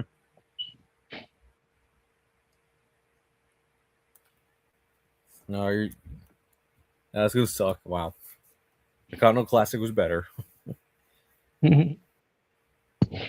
Well, I respectfully disagree with that. Wow. But we shall see how this one turns out. Oh, Classic. You didn't think it was great? Yeah, because not having Kyle Fletcher when it is, Well, it was best for business. But speaking of that, what comes to that, because when it comes to that whole thing, because that happened at World's End. Now we get to talk about the follow up, which AEW has never done a great job when it comes to their follow ups, unless if you count what they did on on that show, they did what they did was a great follow up. We'll get to that when we get to it, but either way. But so here we go, because we got AEW doing their follow up of the show from World's End, a show that's called AEW Dynamite New Year's Smash, or New Year's Smash, whatever it's called of 2025. My didn't like the name. I mean, I always enjoy the name. Even Holiday Bash, has a nice theme, into it as well. But so what we're gonna do here, May first get some minor notes out of the way first before I talk about the show itself. And then these minor notes I'm gonna bring up. One is positive, and one is negative. So let me get the positive out first. All right. So, when it comes to AEW New Year Smash,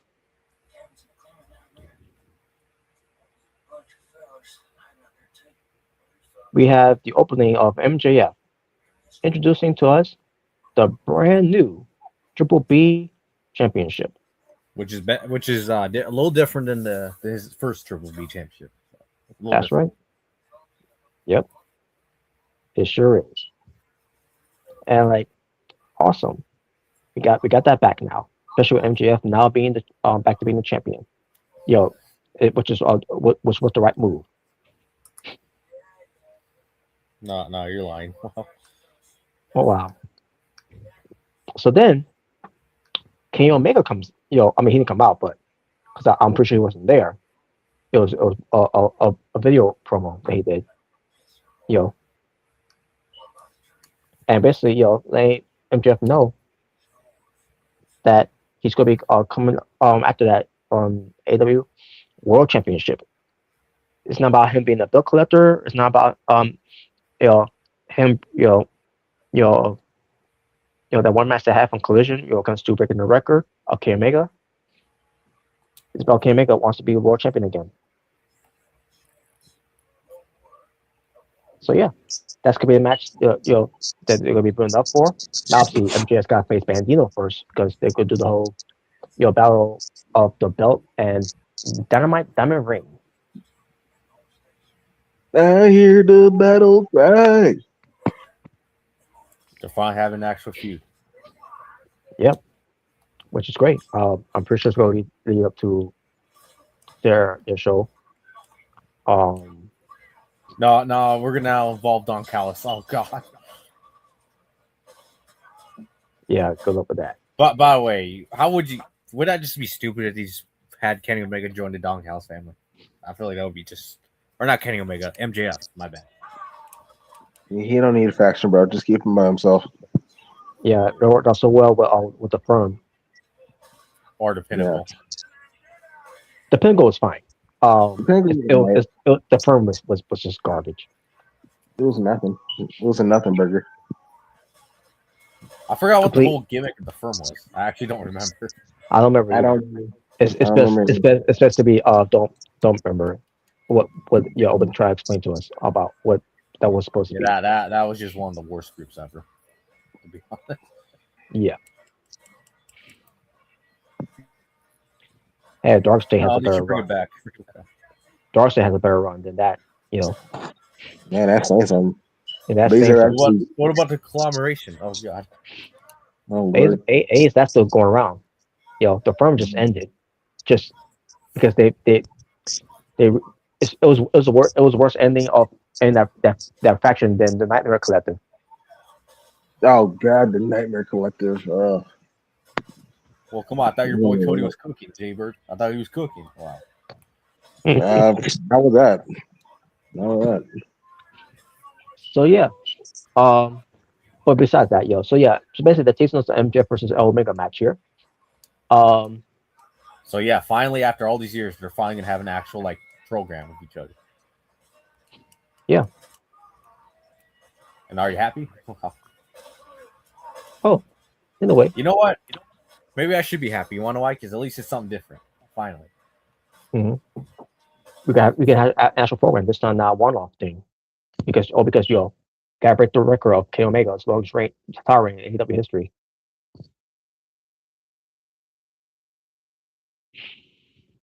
But yeah. So yeah, that's the one positive thing I can say about them following up on what they did on War's End. Now let's talk about the negative stuff that they did. What was that? Now let's talk about the negative that they did following up War's End. John Moxley, and then Death Riders. Oh boy.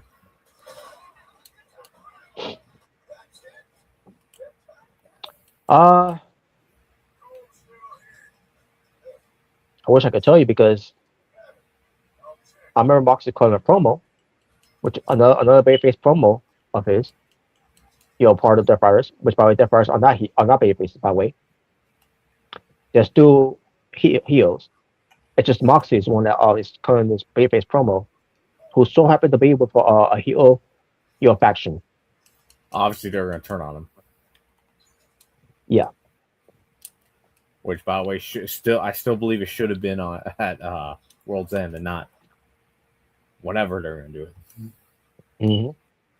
My guess is because Pac wasn't there, and Pac, is with his family, which by the way was the holiday season, which is why I think that's why he's with his family overseas.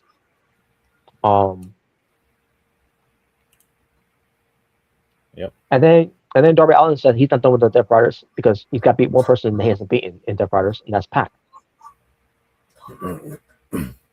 Oh yeah.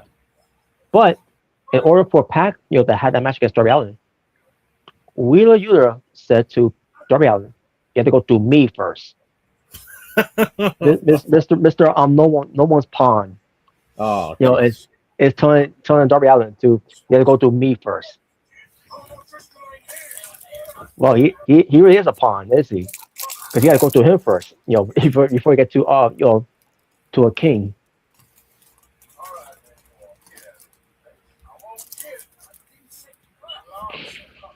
Oh my god. Well, better than him than Garcia then, I guess. Yeah. And that's pretty much my notes there when it comes to that, to the follow up of of it. And then we get to the matches. I'm pretty sure this one you were so excited when it came to it because it was Bandito, the Ring of Honor World Champion, who is also the Diamond Ring holder of 2025, who could lose it now because he's facing MJF for it. But Bandito went up against Beast Mortals. Oh my god. and guess what? They had a match that went to two commercial breaks.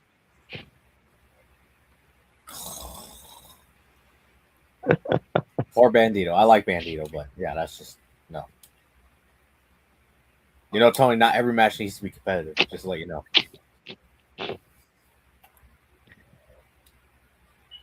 But yeah. But Bandito did win the match. Thank God. Which obviously he was, because when was the last time that Beast Mortals ever won a match? Don't know, don't care. Fuck him.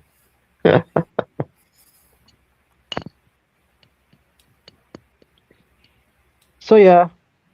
And then we had Brody King. He won against Lee Johnson. Yes. He went against Lee Johnson. I don't even remember the last time I even saw him.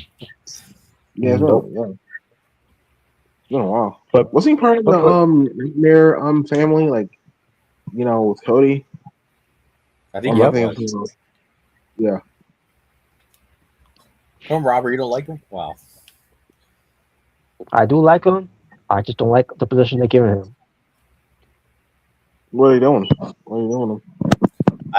His wife. I think his wife has been booked better than him. Yeah. His wife, Julia Hart. Oh, really? Mm-hmm. Yeah. Oh, I didn't know they were together. Yep. Well, lucky bastard. Yeah. Yo, just for that, I hate him now. Wow. Oh, come on. Not just playing. Not playing.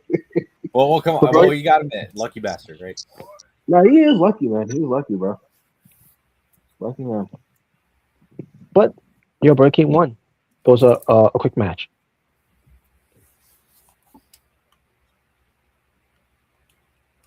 Then we had what they calling this the AEW Continental Championship Eliminator match. Oh my God, the eliminator matches are back. And they had something to talk about this when it comes to this because the trainer is this match as a Continental classic rule where no managers could be at ringside because you had John Moxley uh who went there by himself, no Maria Shafir, and the walking weapon Josh Alexander with no Don Callis.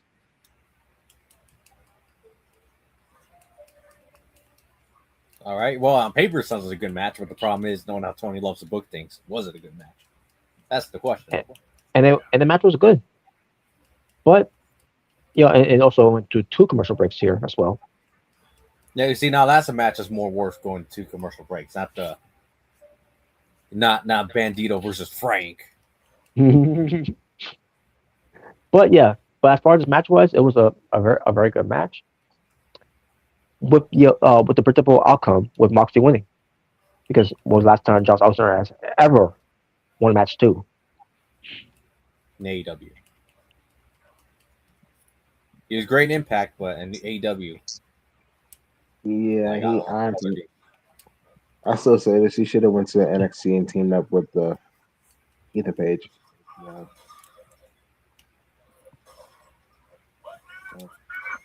They are just wasting Josh Alexander in AEW. Yeah, they are. Oh, I forgot to mention what this means. What comes to the how they're doing this now with the Continental Championship Eliminator match. Okay. So obviously, if Josh Alexander won, which that didn't happen. No, obviously it didn't. But if he would have won, he would have gotten a shot at the title against Moxley for next time. However, if the match would have ended, with the 20-minute time limit draw, then Josh Alexander would have got a shot at the title either way. Well, I guess it's technically the match never ended, so, or there was technically never a winner, so. Yeah. And I think myself, well, that's a stupid rule I've ever heard of, in my entire life. Because it doesn't matter. You trash on it. Because it doesn't matter if it ends by a double count. It doesn't matter if it ends by a time limit draw because he still didn't win. Robert, why do you have to hate on everything? It's fucking stupid. They don't. Why AEW does this shit all the time? Oh, if you're so smart, why don't you book it? Wow. You know how I'll book it? Josh Alexander being Moxley. Then again, I will not beat Moxley either way because he's got the momentum already. Win classic. So why would you do that to Josh Alexander? Stupid. Could have been that El Cone dude. At least give him a match, even though he'd probably lose, but still. Does anyone really care about El Cone and Don Cal's family? No. Yeah. What does he do? He does nothing. You get nothing. You get nothing. And then after the match, Shawn Benjamin comes out with MVP. We heard people.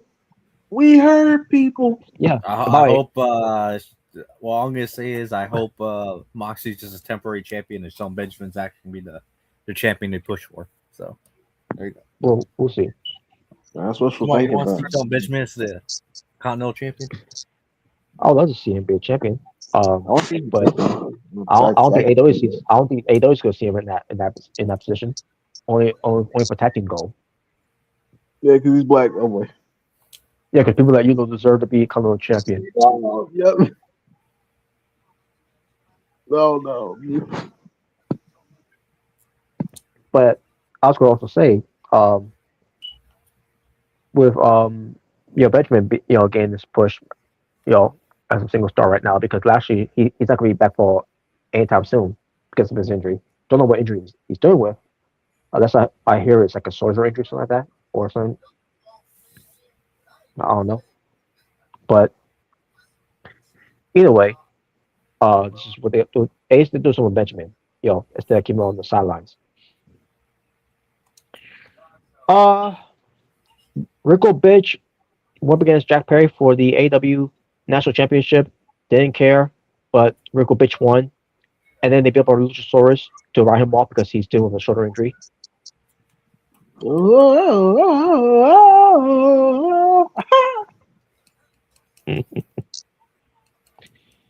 So yeah, Luchasaurus could be out of action. I don't know for how long, but he's got to do it. Luchasaurus. He's dealing with a shoulder injury, which is why they did what they did on the show. They took him out, with the demand.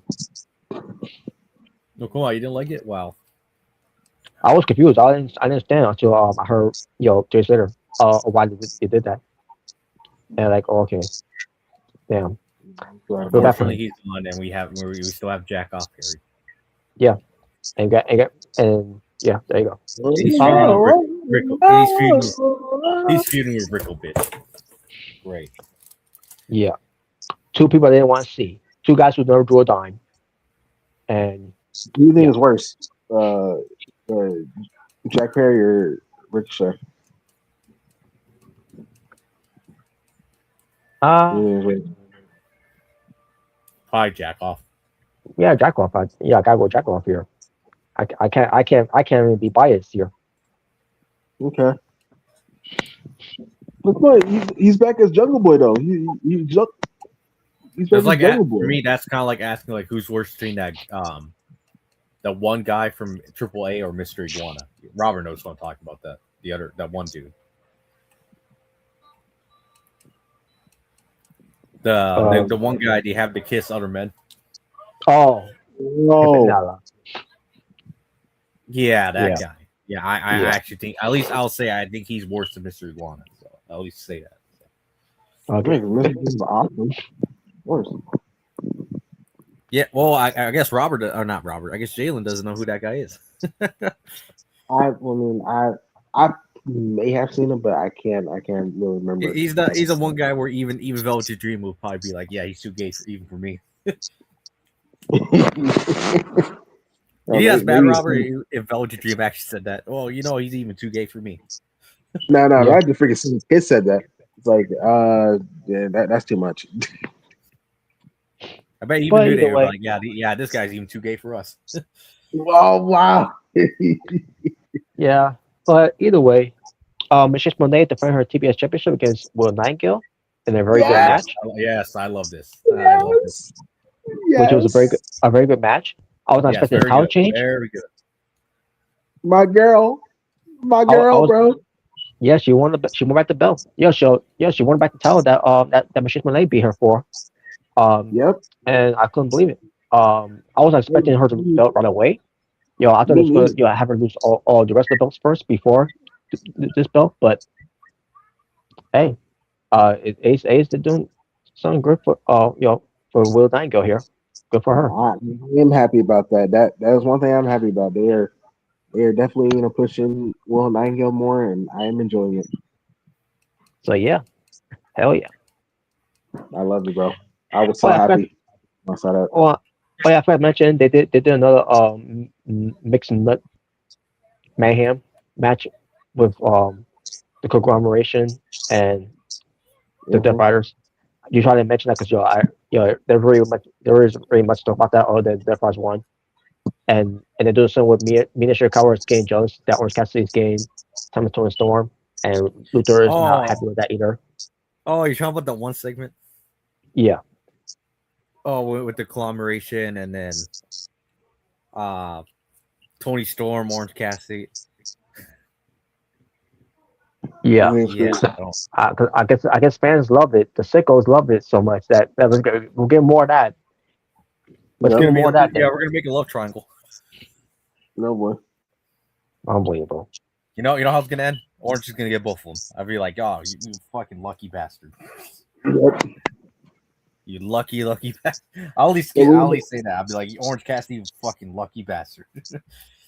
Now we're gonna make a love square, and we're gonna add a Juice Robinson into this. A love square. Oh no. Yeah, would you Anyway. love it? Orange Cassidy versus Pockets. I mean Pockets versus Deuce Robinson. Yep. The only part I will say about the match though, with the Rock Strong and Ricochet Ferrer going at it, and boy, the Rock really gave her that chop to the back, very stiff. Yep. I bet they had a fun time backstage after the match. But anyway, I'm pretty sure. If they don't do a match between those two, I'll be very disappointed. Yeah. Yeah. Whoever wins it's this kind match, of interesting how they haven't mentioned that they're husband and wife. It's kind of interesting. Of course, what they did.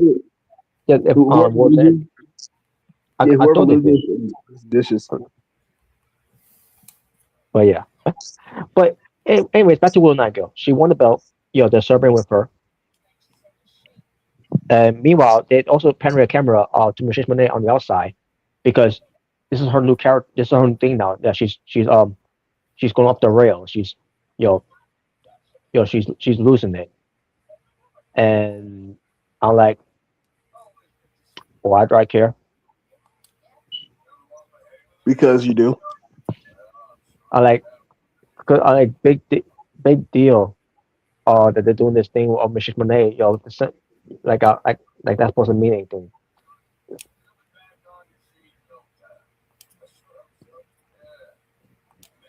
But then again, we'll not get celebrating with Holly Cameron, with the conglomeration that was there, for those that were still there. And then Chris Statlander comes in. Yep. And Chris Statlander was there to celebrate, but Will Nightingale wasn't certain until finally they hugged and they did the usual zoom out and then annoying stock face. You got the people what they want. Shut the fuck up. What a way to ruin the moment there, huh? God, you know what I wish I can do? I wish I can grab my little commentary chair and give a punk kick. That's what I wish I could do. Oh God. Remember Randy Orton did that to Vince? Yeah, I wish I could do the same to him. Well, I mean, but then again, he did the same thing when Omega and Young Bucks are reunited when they hug. You go to the people what they want.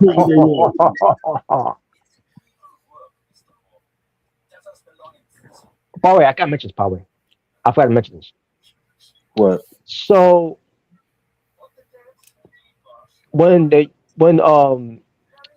Swerve and Heyman came out, by the way, because they confronted MJF after he was doing his promo to basically what they want to beat him up. We had security pulling him away and all that, and it was a serious situation that was going there. What Heyman and Swerve are doing to the try to get to MJF, and then also they start beating him up and everything, right? Excalibur wasn't laughing. He took it seriously and all that. But once we got to the match with Bandito and the Beast Mortals, and then you have, Bandito doing a fine move off the top to beat the Beast Mortals, and oh my God, in case you're wondering, Beast Mortals still there, to catch him. It's like what happened with Regal Kingdom. It was done right. It was done right. But then you have Softface laughing. Like, well, I mean, come on, it's different. It's a match. He's having fun. You got to give the people what they want in a while. No, I'm just bringing it up because I find it funny. Which is funny. I'm saying that because Escobar thinks everything's funny. Mm-hmm. But I find it funny that he does he'll laugh when a wrestling move is done. Like that. But when something like that where security's getting beaten up, especially in a silly way, that they try to make people laugh at it. He'll try to pull over like it's something serious. It was serious. I mean, it was supposed to be serious, but I'm like whatever. Yeah, he's a hypocrite. Wow. But anyway,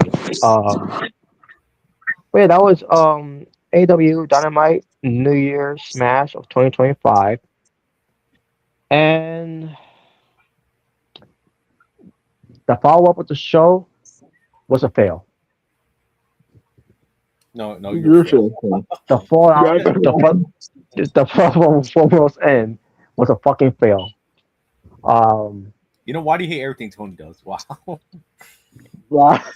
Because he doesn't really follow up on things, and you wonder why he doesn't follow up on things because he's worried when it comes to your wrestlers going out there on the pay per view when they go real hard in the match, which they have.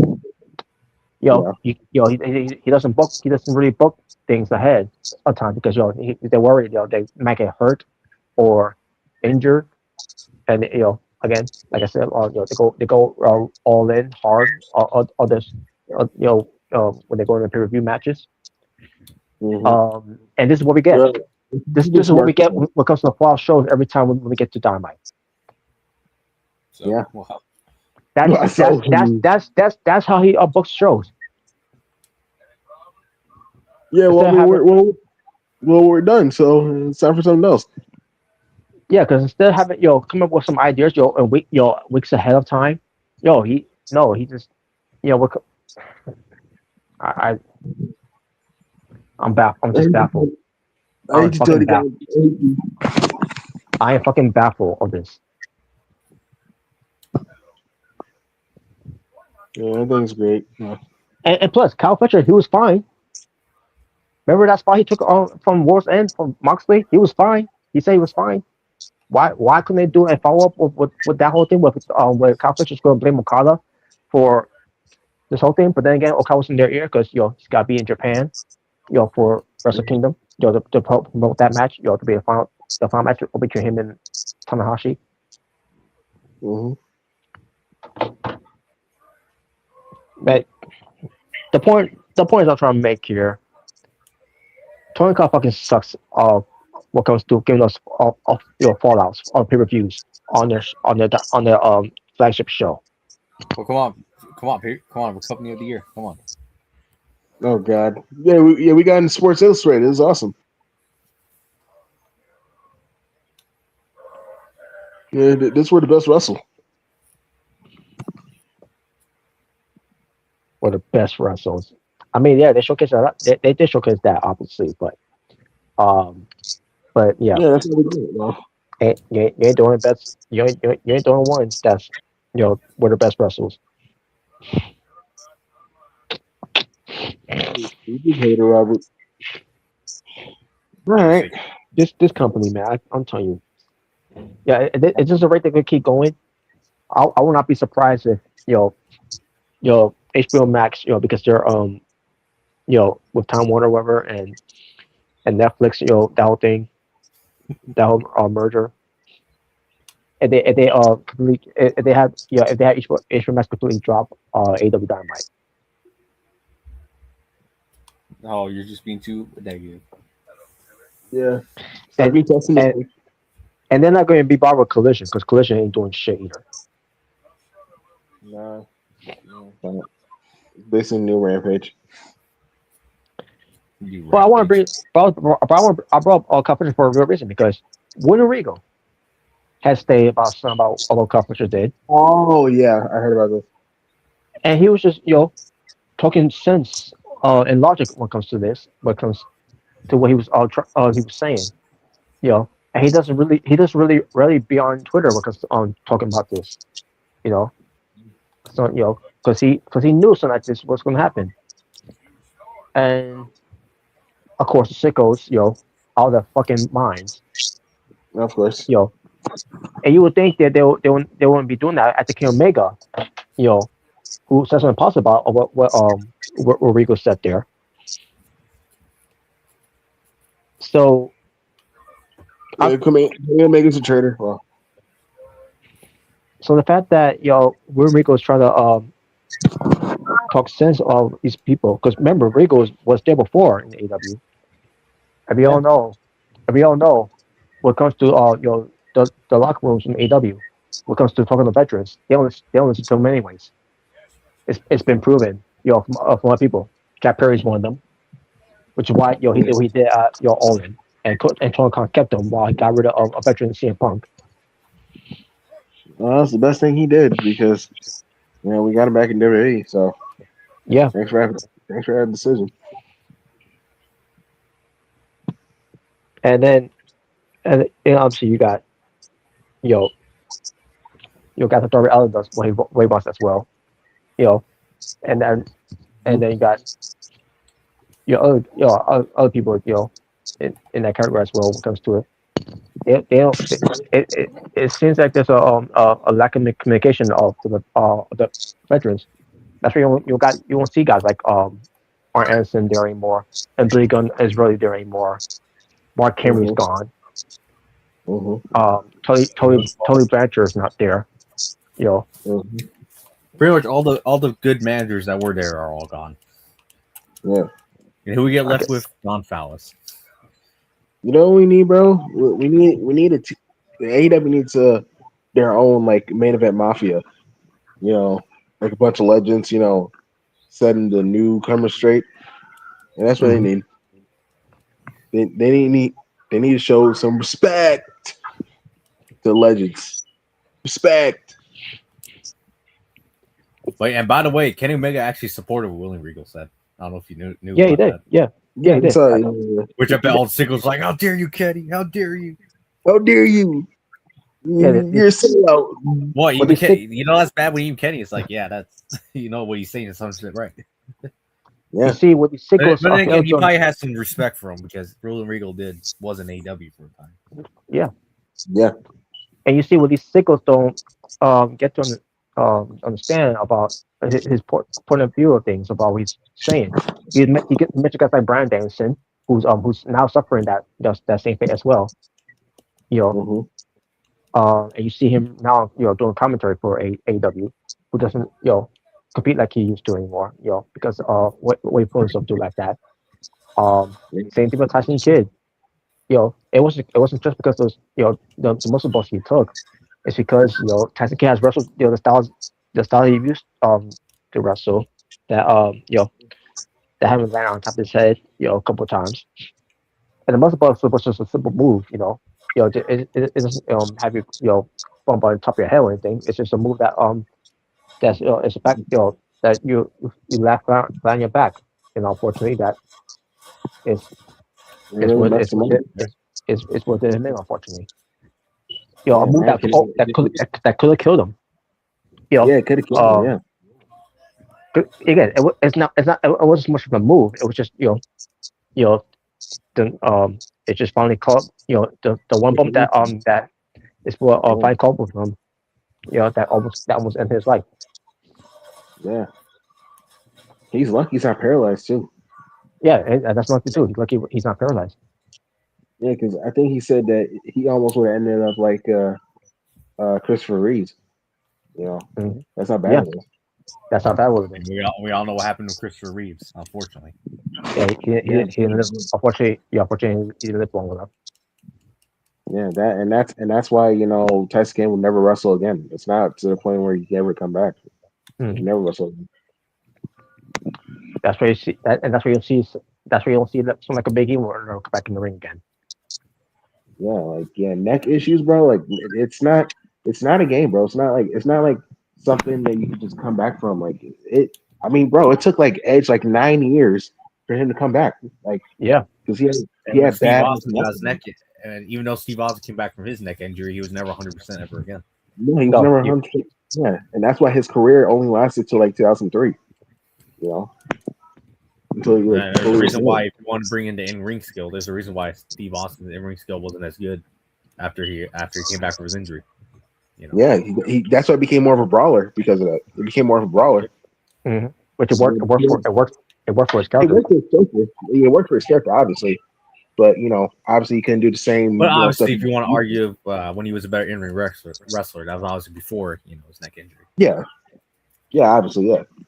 And the hoping that we could eventually see Kevin back, and doesn't do that. It doesn't continue doing stuff like that again. The whole thing with like in Cody with the match Cody Rhodes where he did the ladder spot. Yeah. Yeah. I'm pretty sure that's what caused it. Or probably would have been part of the reason what caused it because of that ladder spot. It didn't do him favors, obviously, because of what I heard, it was a match when he had with Mysterio. About a month ago or two during that time. Really? But The match he has against Rey Mysterio? yep. Oh, shit. Remember exactly the spot that happened, but that's where he just struck at that nerve. And obviously, again, when that lateral spot didn't really help his cause. Yeah. No. And also, remember the last time we saw Piper Niven, by the way, which probably she responded, to that too as well. What Regal said, even she threw a neck injury, where she may not ever come back, to wrestle again. Yeah, man. Like these neck injuries, bro, they are no joke. No joke, man. I mean, Jason Jordan, like he had neck issues, and Yeah, he can't wrestle now. You know, yeah, that's unfortunately with him, he was just starting. He was in his young prime of his career. Then now you see him as an agent. yeah. Now he's an agent, now he's a producer. Yeah. So yeah, these neck problems, like these neck injuries, they're no joke. They can really mess up your career, bro. They can really it could paralyze you or almost kill you. So I totally get where William Regal's coming from because like it's it's not something to take lightly. Like it really isn't. Really dangerous. So That's Yeah, one like you thing they said, want. That's one they it's don't one of those understand. things. Because just these sickles don't understand. You want if you want to see this if you want to you see your favorites, continue to wrestle, you gotta think logically about what these wrestlers are doing, especially guys from AEW, because and even those from the indies, and this here's some of the indie wrestlers saying all that shit Yeah, Jelly didn't about tell him which Bowie fuck him. yeah about yeah. cause don't want to see some cool wrestling spots, or like um you should think about not doing stuff like that when it Not comes to killing laying yourself. on top of your heads, Yeah. That neck area. because because because that's all they care about, cool wrestling spots, oh yeah, being spot monkeys. It gets you so far. Yeah, I mean it is gonna give me so far. Uncle Dave's gonna give me a good score. That's all that matters.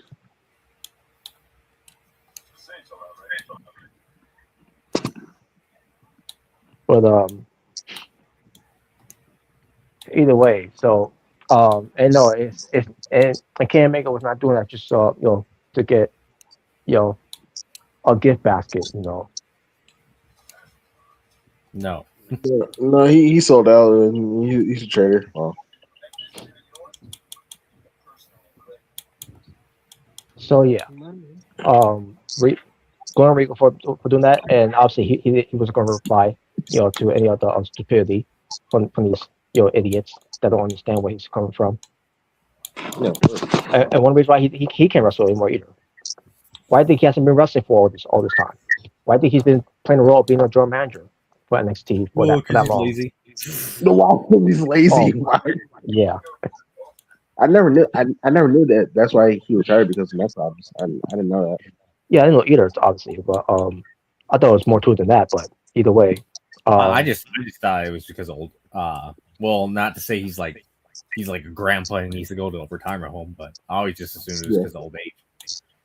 Yeah, I thought that too, but apparently, he had neck problems too, and that's why he stopped. And yeah, that's why he became the general manager. But Johnson was one of his best roles, so it worked out in the end. Let me see, if I was him, I wouldn't be ashamed of being a general manager. It was his best No. role. Yeah, especially in NXT. Yeah, he was great as general manager. War games. exactly. So basically, yeah, Kyle Fletcher may be fine. Like you said, he may be fine now. But again, like I said before, just wait until next few years when you gain neck fusion. Yeah, because those type of bumps it can definitely take a toll. Like like you said with the Tyson kid, it took a toll on him with the muscle buster. Mm-hmm. So you never know. No, you're lying. Wow, you're lying. All right, so before we get to some fun topics, let's talk about what happened on SmackDown. of 2026. All right. 3 hours, by the way, which I didn't watch live, that was a smart move on my part. No, we say I didn't watch it live either. I just skipped Yeah. through some of the stuff I didn't care about. Yeah, I didn't watch it live either. I just saw the important stuff. For example, Johnny Saintface, I skipped most of his stuff. No, stop. Come on. Stop. Well, I'll get to that later. Well, Yeah. I'm Michael, sorry, I can't stand him. I'm sorry. Why? he's not believable. He- Okay. He's not believable. Well, I do agree. he ain't believable. I do agree he's better off as a babyface, but yeah. But that's not the role. That's not the role he's given, unfortunately. So. And from the looks of it, I heard Tommaso Ciampa is going to be gone. So, Yeah. what's honestly the point of keeping him as a heel? Oh, there's no example. Tommaso Ciampa, he also had neck fusion. Oh yeah, that's right. He's no example too. So yeah, if he's not resigning as a talent, that's probably why he's probably retiring. I remember hearing that he wanted to be a coach or something like that. Like if he retired. Yeah, I remember that too. Yeah. So yeah, that's the role he could be in. Once he's done. If he is done, then that's what I see him doing. He's gonna be a coach. Yeah. Because I think Timmy Thatcher's coach in the Performance Center. Oh yeah. I mean, that's always possible. He can end his talent contract, but then resign to WWE as like a coach or trainer in NXT or whatever. Yeah, something like that. And even though Shane Baszler's not, maybe a producer. Yeah. And even though Shane Baszler's not on the contract with the company, but whenever they want to call her up, to be a coach for them, she'll be available. Yeah. As you said on Chris Van Vliet's podcast. Yep. I gotta finish. All right. Michael Cole and Corey Graves were your commentators. Just for the top. Wait. I can't remember if they were perfect commentators for SmackDown. I could have sworn that said this could be Weber and Joe Tessitore. I'm assuming Joe Tessitore was on a different was doing something different. I'm assuming. I don't know. Yeah, because where I thought it was gonna be Michael Cole and Corey Graves on Raw, and Weber and Joe Tessitore are gonna be on SmackDown. But yeah, I don't know. So I'm taking it. Pat McAfee ain't returning then. I guess not. But either way. So, which is Jordan's favorite. Jordan's like, yeah. No, first of all, I gotta say this: SmackDown didn't open up, I mean, SmackDown opened up, like usually when it comes to how WWE open up the shows with seeing, watch, with a view of the the arenas they're going of the venues they're going to be in, and then the wrestlers coming in, and the wrestlers walking in. Come on, you don't like the way they do that? Wow. I'm like, why they keep doing this? It's not getting us all watching at home excited. Oh yeah, I can't wait to see the show, man. I'm getting excited. I don't mind it when well, here's the thing. I don't mind it when you do on pay-per-views, but when it comes to just weekly shows, I'm like, yeah, why are you doing this like that way? It's exciting. Well, come on, you don't want to see what cool outfits they're walking in with while they're going to the arena? Yeah, exactly. Oh yeah, because I'm wondering what it will before we start in the wrestling gear. Well, you're not excited for the women what they wear when they're not in the wrestling gear? Wow. I'm always excited to see what they wear, But either way, so then they cut to commentators, and then how do you reopen the show for 2026 or for SmackDown? Oh, I got an idea. Let's put the Miz out there to complain about his 2025 worst years. The Miz. Oh yeah, cause that's even more exciting there. Look, I'm awesome. But you know what's great though? You know what's Jordan's favorite part? You know Jordan's favorite part? Doesn't want to deal with bitch ass Triple H anymore. Oh boy. Oh wow. I see them through you. Tommaso Ciampa. Well, I'll feel that I'll feel that way for Ciampa in a way. You know, if you got to deal with that triple big nose. Oh boy. Yeah, I don't get it. He's one of the Triple H favorites. What do you mean? Because no one will survive. Well, now this grave if you can. But I hear voices in my head. You know, the Oh, yeah. legend killer himself. At least He's he back. finally returned. Thankfully. So. Yep. Yeah, And yeah. actually, you know, So one point, yeah, the Miz, crapping on the city of Buffalo, New York, and then also when Randy Orton comes out, which crowds were going nuts with him. Also, Miz like, stops and all, and then Miz is like, "Yo, Buffalo, go, make some noise for Randy Orton." Like, but you was just crapping on Buffalo, and all of a sudden you're kissing ass, because Randy Orton came out. yeah, because he's scared. You know. Now, first, Ortiz on KO when he got in the ring at first, but he was like, just kidding. And then Miz, Miz is doing his kissing ass, and he says, him and Orange should be a team called Miz KO. Miz KO. What? And right there, I was like, you know what, Art, give him a RKO now. Like, don't say anything. Just give him a RKO. And that's what he did. I'm like, good. No, you know, I got a better name. We should be called the Awesome Vipers. There you go. The awesome Vipers. Well, this looks like a frog more than a viper. Okay, so awesome reptiles. Is that what Cornette calls them? Frog face? Yeah, frog face loser. But then hear Kraus saying one more time, and Orange's like, okay, do one more time, and then he says, "Happy New Year," and then gives him an RKO again, and yeah, right. So yeah, it was great. Jordan loved it. Jordan loved it. And Jordan was somewhere celebrating. His favorite's back. All right.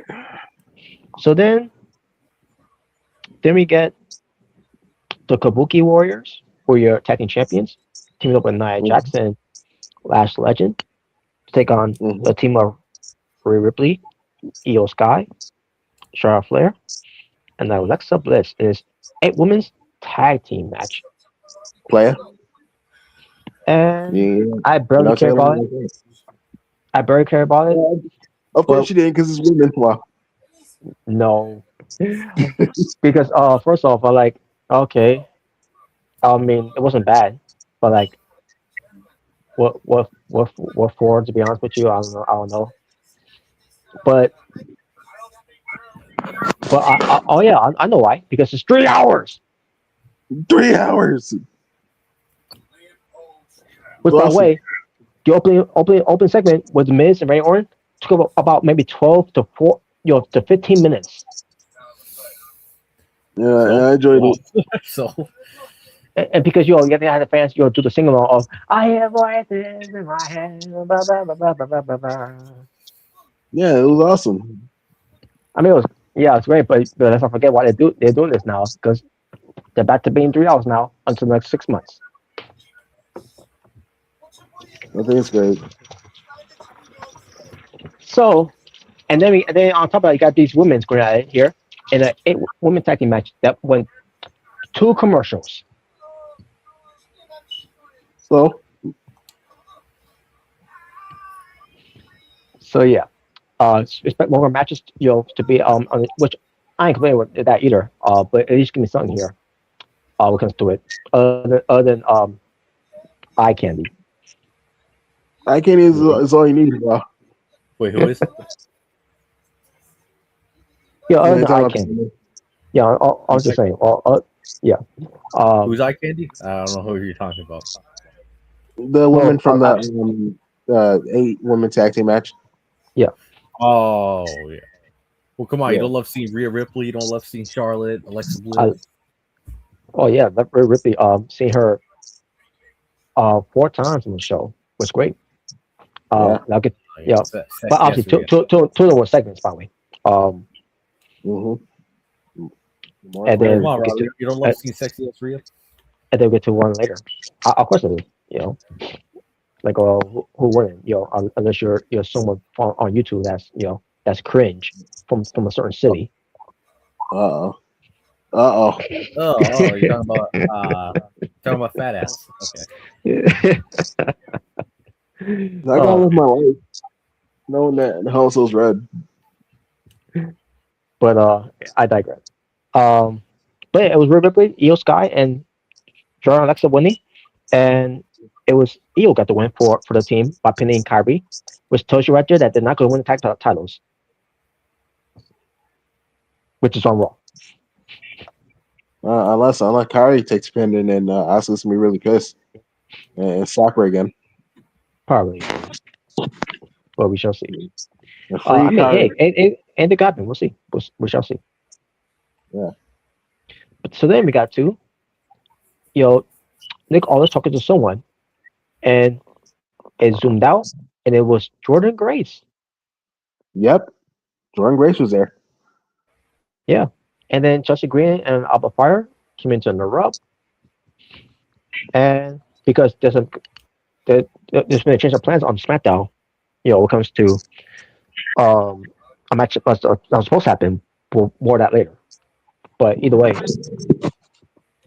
Yeah, so this was the way to introduce Jordan Grace on the main roster for SmackDown.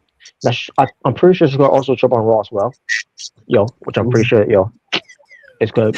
It's basically a bidding war between Raw and SmackDown over who's going to get Jordan Grace. Sarah to SmackDown. Because women's needs, they have SmackDown on there a lot more than Raw does. Yeah, and any more baby faces, like more credible babyface women wrestlers. So, yeah. And then we get to some music I had no familiar of until he came out, and obviously his name was on it too. By the way, Kit Wilson has a new theme song again, and I don't know what to make of this theme song because it's Def Rebel. But basically, this is the new Kit Wilson since there's no Elton Prince. Yeah. Because I don't know how long he's been injured, but we got to deal with Kit Wilson. And so I'm taking once Elton Prince returns, there's not going to be no more Craig Deadly, I guess. Pretty much. But yeah, at least it is doing something with him. Other than keeping him on the sidelines. The worst thing they could have done is release him. Yeah. But he's doing something with going against something that's toxic in this in the sports, wherever. He's talking about he's basically being a male feminist, basically. Pretty much. And then we get woo woo woo, only for it to die down. Always ready. Matt Cardona. Yep. Yeah, now those you got Def Rebel. And all I can say, hey, whatever that music was, it was a lot better than what Kit Wilson had. Yeah, it wasn't bad. It's not like Shannon Baszler did like it's not they did that. I preferred the indie song of Always Ready. I still would prefer that though. I don't know why they couldn't do that. I don't know. But it's not the worst thing. But, not worse. Because it's the same artist that came from Clay Rose of Kingdom. But whatever. Yeah. But hey, remember he gets special treatment. So just remember that. Oh boy, that's why even though he ain't doing his job well as QB1, which is stupid. But yes, Matt Cardona is here. As Matt Cardona in the main roster. So good. Yeah, I was happy to see Matt Cardona. Yeah. And he's officially signed to WWE. Yeah. Yep. Yeah, that's what I heard. Yeah, he's officially signed to WWE. So oh boy. Yeah. What? Well, so he can join the freaking Don House family? No. Or be a Ring of Honor. Yeah, I guarantee they would have done that. So, yeah. They probably would have done that. Turn him heel and be part of Don House family. Doesn't get a promo and he'll always lose. He would be in the position of Josh Alexander John Yeah, Cena wasn't exactly. there. And how ironic, they're both from TNA, Yeah. doing good in TNA. And look at Jackson he's in it now. So I'm glad he came in. He came back as Matt Cardona, just to bring no Mhm. more Zack Ryder. So the fact that he came back and he won this match, Yep. and Kevin But- Owens ain't happy. And plus, he can be close to his wife now. Michael Cole, couldn't tell if he's too cold or Rough Rider, because the Rough Yeah, Rider was 'cause because of the name Zack Ryder. Like the real silent Michael Cole. yeah, it's called Real Silent. No worry, I think he'll get it. He'll get it. Yeah. But either way, It's good to see him back. It's good to see him back as Matt Cardona and him in the main roster. I've been wanting this for a while, so mhm. I'm glad to see it. So I want to see what they do with him. Yes. And it's perfect since it's we're getting ready for WrestleMania, so it's perfect. Mhm. They're gonna do nothing. Wow. Well, let's hope not. And by the way, I want to bring this up too. Matt Cardona ain't back because of Triple H. I'll just say that because Triple H was never got the bandwagon, never got the hype of him when he was Zack Ryder, because of course he didn't, because he's an idiot. Is he copying Ric Flair? The woo woo woo. What is this? Wonder why? Because you never beat the game. Yeah. It's the same way he felt about Dolph Ziggler, who's now Nick Nemeth. Imagine Nick Nemeth comes to Raw. And he signed with WWE, but Nick Nemeth. I don't think Obviously, it's happening. obviously because he's signed with TNA, but and on top Yeah. of that, he still has the Corey Shot Gauntlet trophy. Yeah. Makes me wonder when he's gonna catch on that one. But anyways, but yeah, but the point is, Matt Cardona is back, and he ain't back because of Triple H. He's back because of Nick Nick Khan. Yep. So yeah, so we'll see what they do. Yeah, we'll see. So Sami Zayn comes out. Yep. And Sami Zayn talks about he was part of John Cena's final appearance, to enjoy that as a fan, in the crowd. And with his son, obviously we remember that because we watched the live action. I mean we watched. I We believe watched Sami it. Zayn's wife was there too.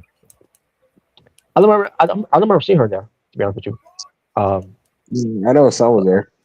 But yeah, I we got Sami Zayn and Sami Zayn Jr. Wow. unless she went to the bathroom, on that, But Well, I mean that's how I feel about every John Cena match. Wow. I should scratch that. I would say more Saint face. Wow. Well, for me, it would be Vicky Guerrero. Well, yeah, I agree with that. But you think? but Sami Zayn was talking to his son about why they call Cena never before season 17, something like that, right? Yeah, never seen 17. Yeah. Like, and saying because he's won the belt 17 times. Talk about the World Championship, and then basically his son saying to him, why I mean how many belts you won? Because the World belt. And he said 0.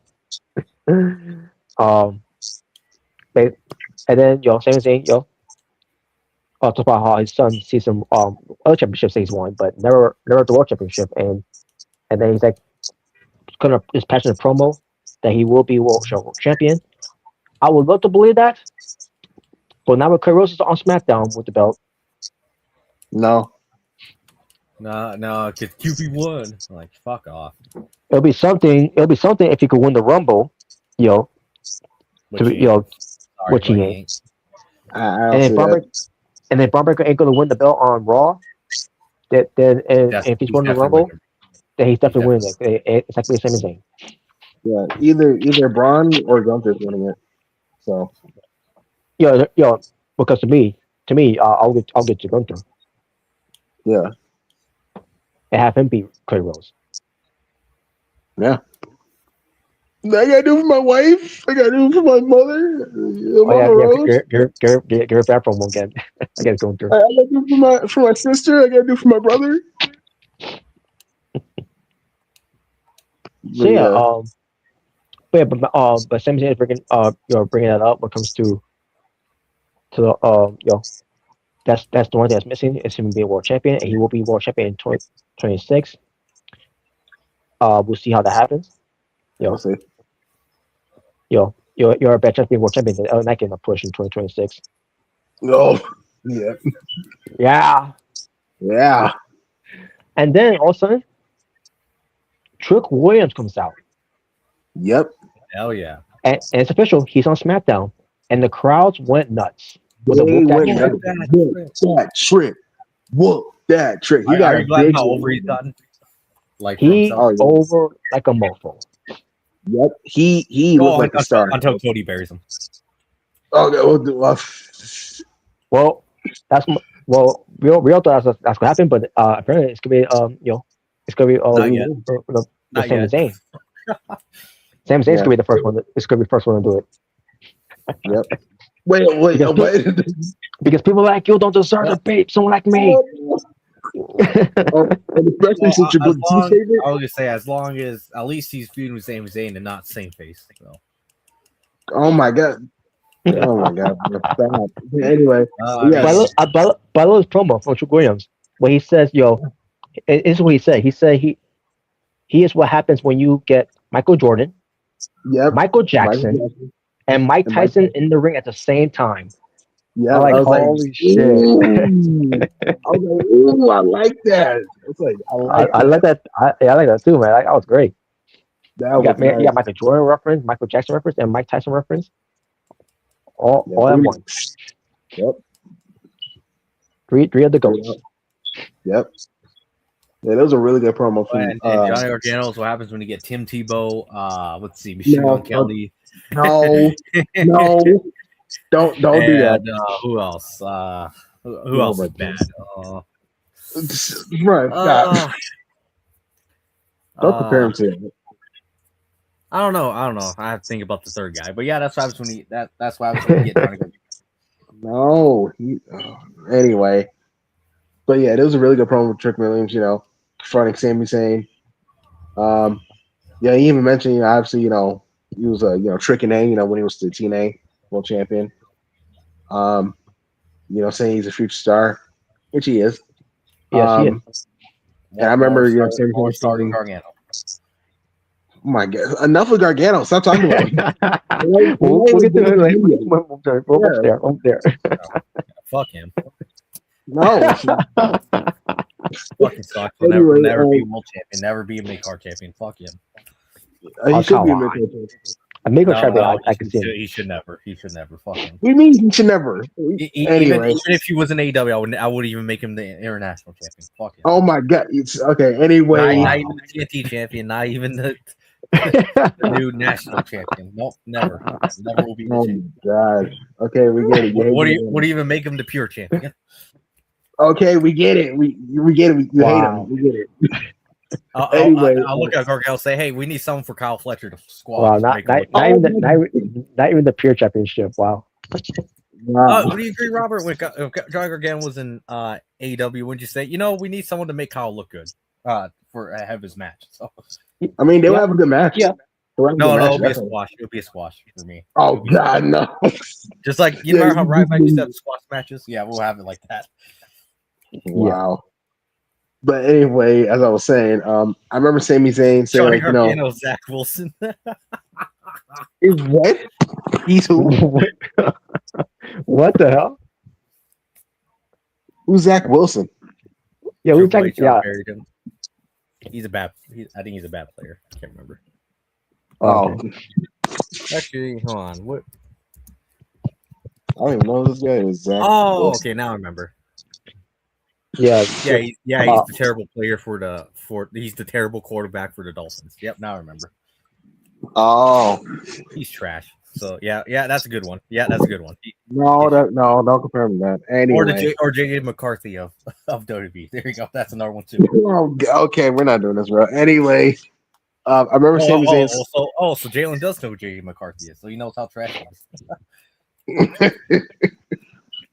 But anyway, Sami Zayn say, Trick Williams has been humbled He says, guys like him come and go, not like people like you. You didn't say it like that, but Okay. you didn't say it like that. You talking about white people or Arabic people? Wow. But that yeah. would have been great. You know what Sami should cut? You remember that promo of Sami Zayn?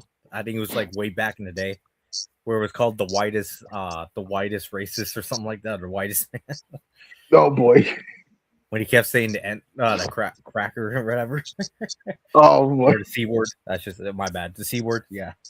Yeah. Did you guys ever see that promo of Sami Zayn? Where he's literally saying the C word? Yeah, I think I've seen it before. Yeah, I know you're talking about. That was hilarious. But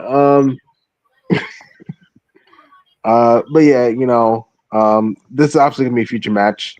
But before they have a match, I remember Trick confronted Ray Phoenix backstage, and they're gonna have a match next week. So that's gonna be his debut match on SmackDown against Ray Phoenix. It's like, okay, right. That's good. So then, we got the match with Carmelo Hayes, which by the way, here we are now. Yeah. Well, before we got there, Carmelo Hayes actually talked to the Miz, and he said, "I want to thank you, man. I want to thank you for everything you've done for me." And the Miz is like, "I'm glad you finally came to your senses." He was like, "Yeah, once you finally left me alone, I actually achieved something. So thanks a lot." So I thought that was great. Yeah, it was. Yeah. But I didn't need to see the Miz that much anymore after the opening. But hey, when Johnny Gargano came out, he came out to his old heel theme song, "Coming Back for You." When he's part of the way. I was like, that's really a big pop for me. It's like, yes. Yeah, and then he came out looking like trying to act like a badass. Looking all mean. Looking like they said they took my heart and made it cold. Oh man, that was pretty cool. But then Carmelo Hayes came in, and they had the match, and it was a really good match. It was very good. Like I've said, I remember Gargano just bored me to death. Oh my god! Oh, come on. Like I said, it was good. It was a good match. I remember he fucking sucks. No, he doesn't. Anyway, I remember I made a comment saying that if this was in Takeover, NXT Takeover, Gargano versus Carmelo, the singles match, this would have been good. Yeah, it would have cooked. Yeah, that would have cooked. But yeah, this was a really good match for Gargano could have cooked shit. What? Gargano could have cooked shit. Fuck him. Oh my god, boy, you're such a weird. But it was a good match, and obviously Carmelo Hayes is still your United States champion. So, that was very good. Yeah, really good match. Thank God, because if he lost, I'm like, oh, that's a burial. Nah, if he lost, Gargano's living at the bottom of everything that's wrong with WWE. He really is. No, he's not. What are you talking about? Oh, come on. He's like he's the company mascot of everything that's wrong with WWE. What? He's like Pockets. He's literally like Pockets, the company mascot. Okay, no, you're getting way too far. He is nothing like Orange Cassidy. Not even close.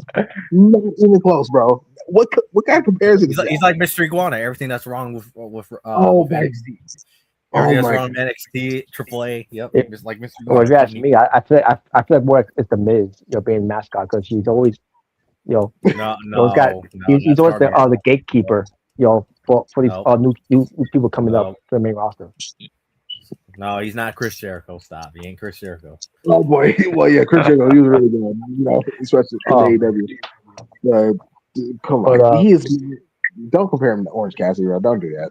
Yeah, but either way, this was a good match. And Carmelo Hayes after the match was over with Gargano, he will continue with this next open challenge. All right. Yeah. And then maybe we get Carmelo Hayes versus Matt Cardona. Mm-hmm.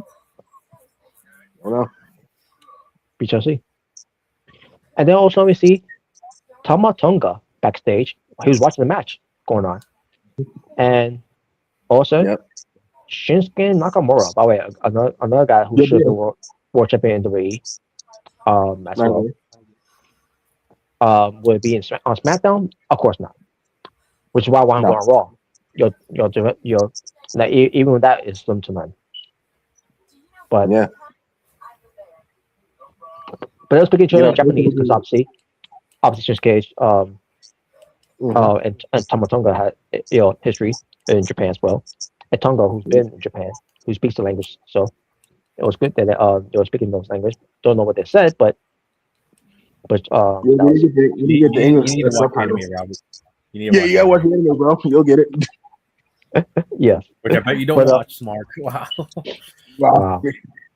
But then Solo comes up, and what was that's going on? And Tonga was like, it's just old chapter or whatever.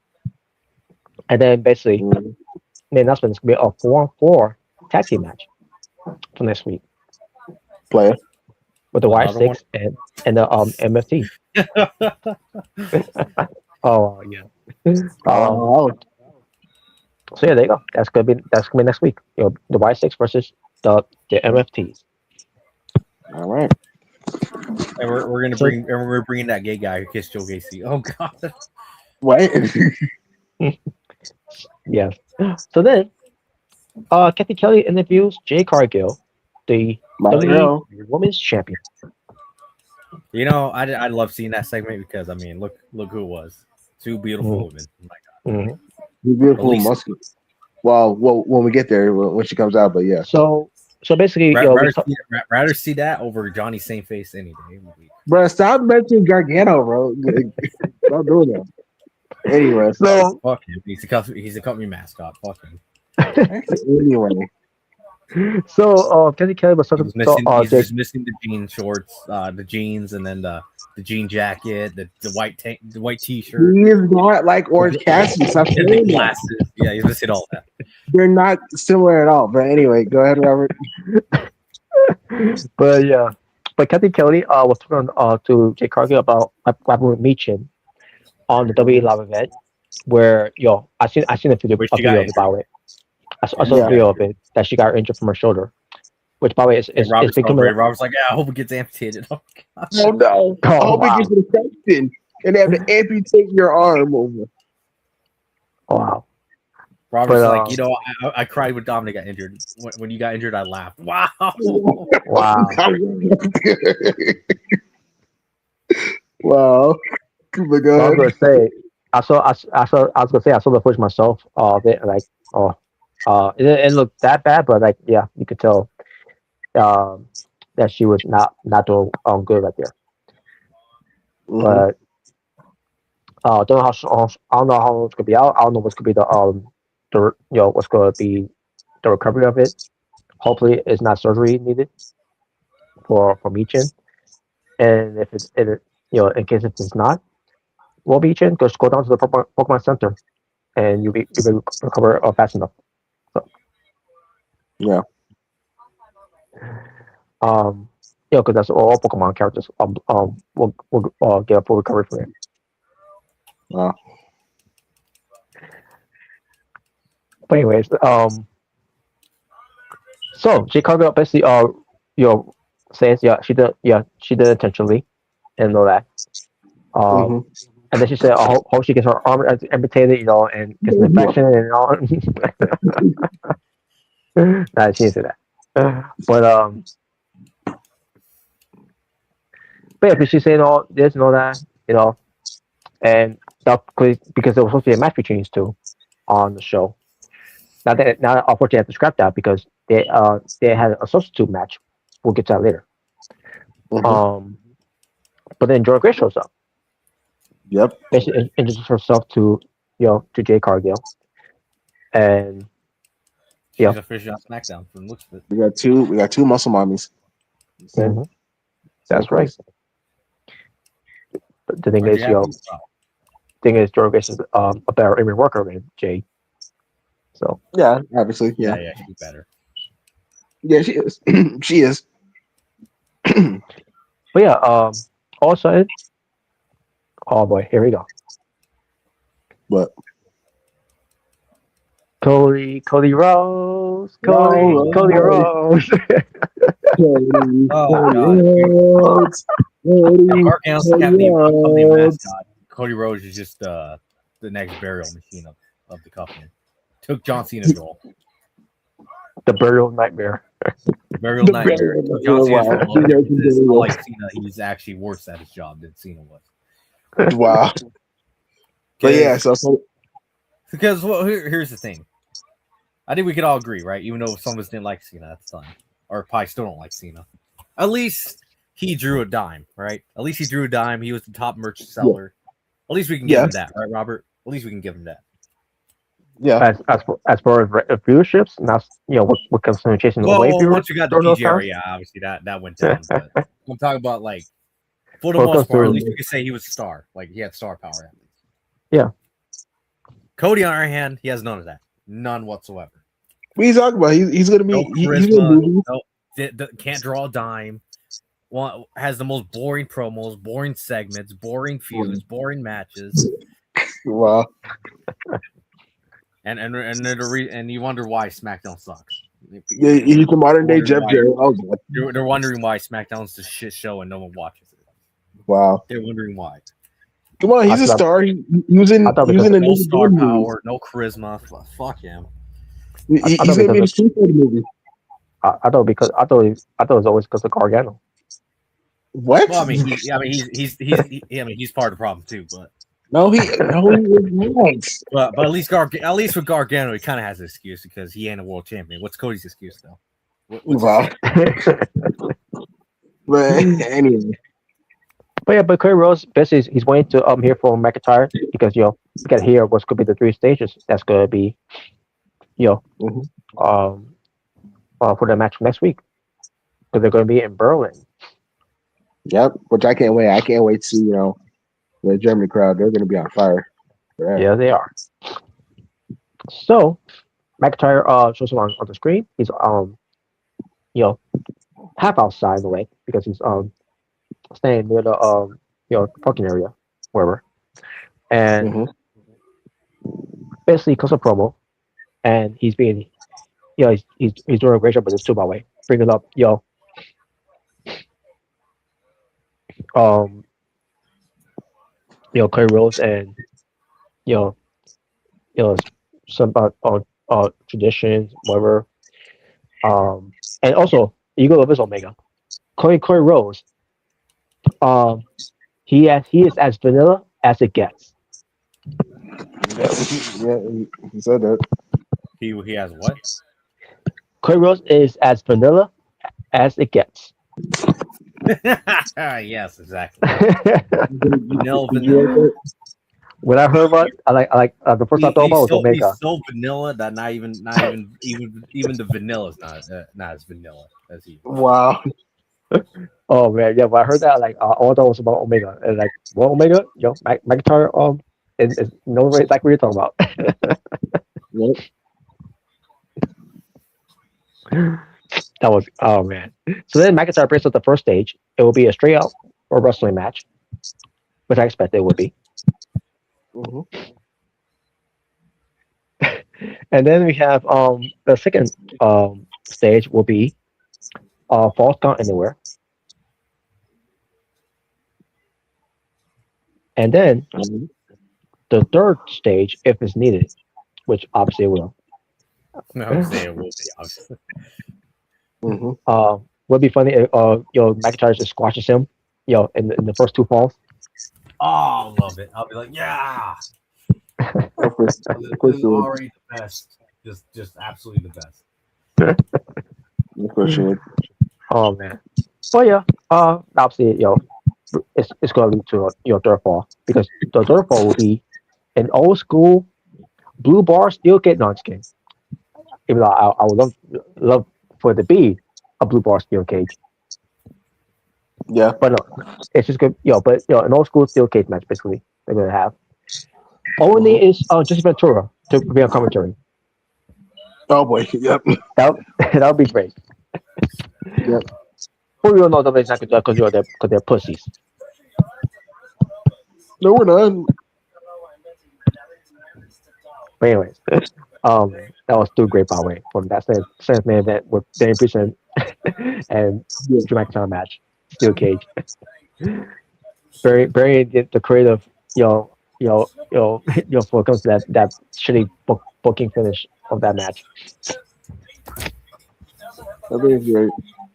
But anyway, but then all of a sudden Drew McIntyre pulls out a picture of Clay Rose when he, Oh boy. when he was young with black hair and Dusty Yep. Rose. And I'm like, what the hell?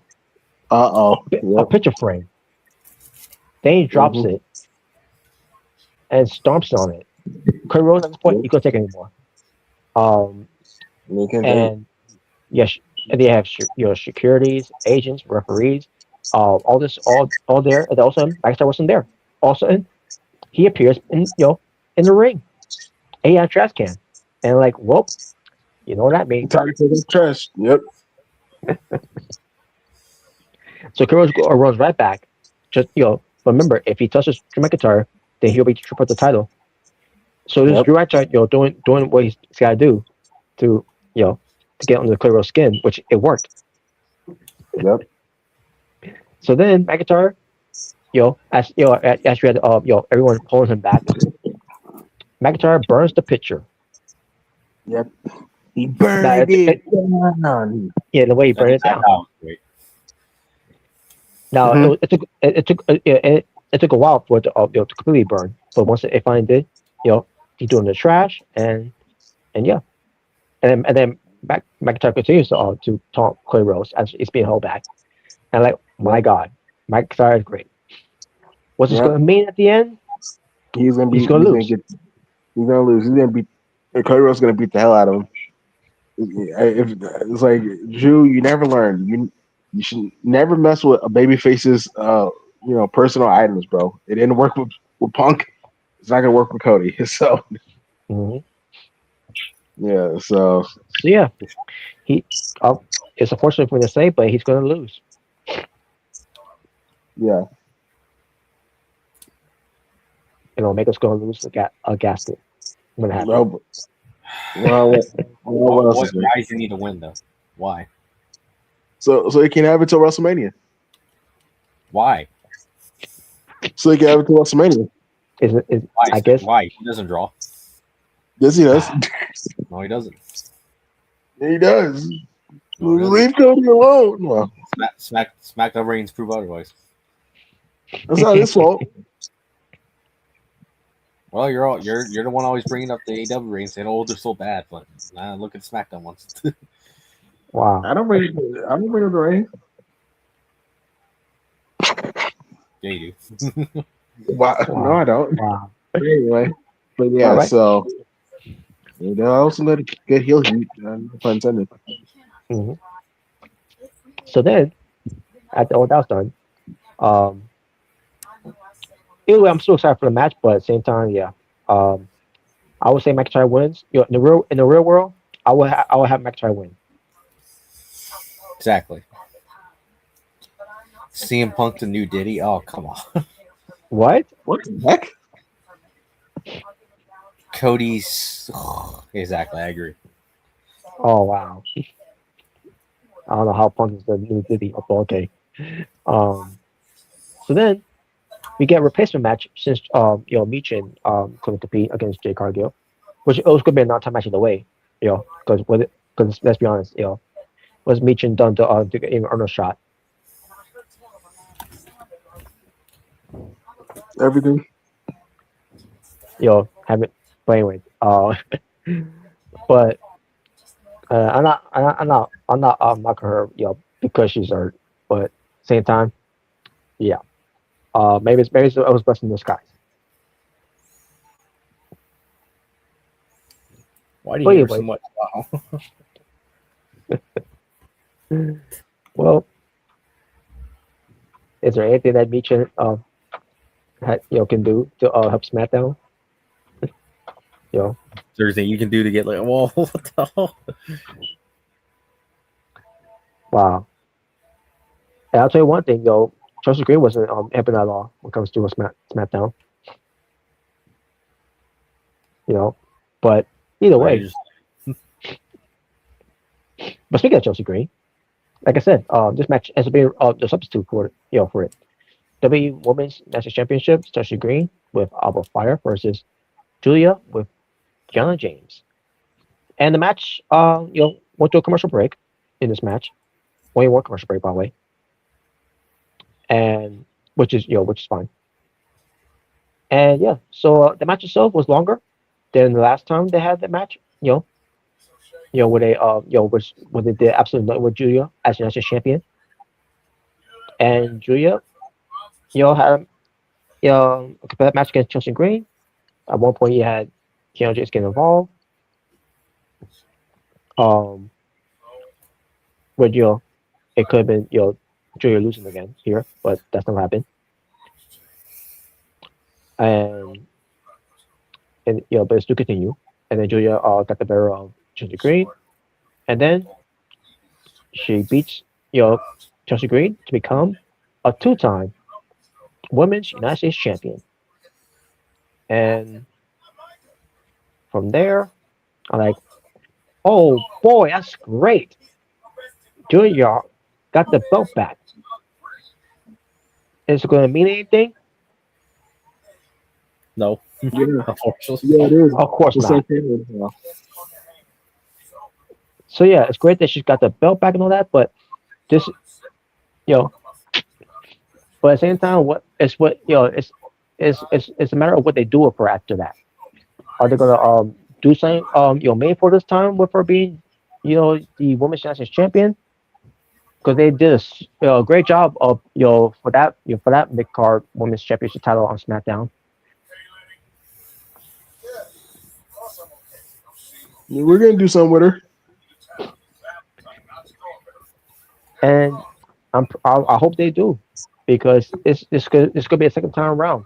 When it comes to doing something with it, you have a chance of doing something great with it. Then LA Knight's second reign of United States champion. It was awesome. Yeah, it was awesome. Wow. And I'm gonna need more than Triple Bitch taking a picture with Julia, holding the belt. Again. Then the way they've been booking her on SmackDown, for a year now. It's not been a full year yet. You weren't the one taking a picture of her. Yeah, it's not a full year yet, but still. They did not do any justice for Julia, of her first reign, or in her first year. And at least you can say when Kamala Hayes came out to the main roster, even though they didn't really give him much to work with, but he's been having some kick-ass matches where he appears on the show, and they did a lot with him. Julia, not so much. Other than her winning the belt, but really didn't do much with her. Didn't make it mean anything. Yeah, we did. This is a chance to do it, but do I trust them to do it? No. Yeah.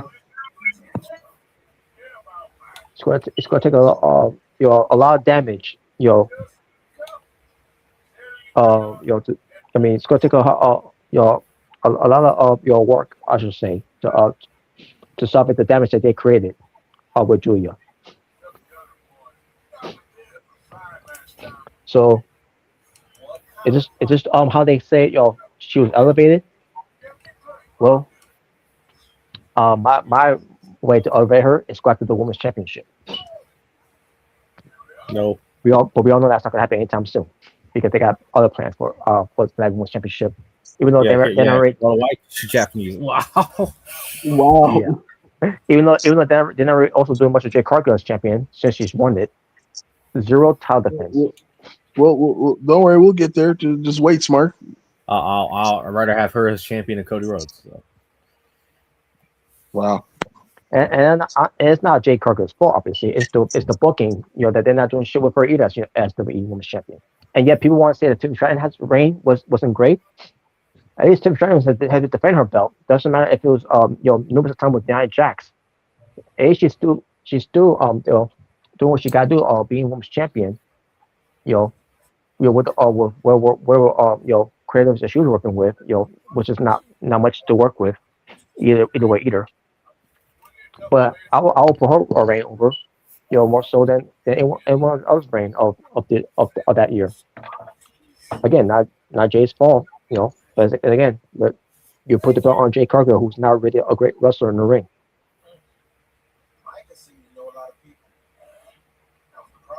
But she's a star, I just hope they got big plans for of her defending her title, which again she's won it since back in October, I believe it was. I could be wrong. I believe it's like October or November on one of those Santa's main events, which I'm pretty sure it was November. But either way, that's. But yeah, but we'll see what happens. With both champions here, but at the same time, I had no hopes. I don't have any high hopes for that. You know.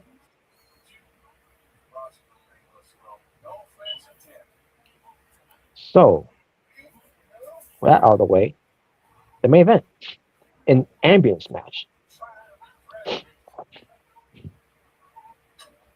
Damian Priest versus Alton Black with Selena, and obviously, this is going to be the final chapter of these guys of their rivalries.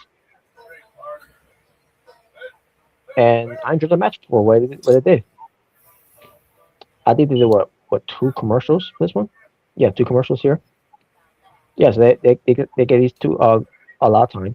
Selena Vega, Selena, because she's not called Selena now, because they try to to create their new Karrion Kross and Scarlett with these 2, and it's not going well at all. You're right. It's going awesome. But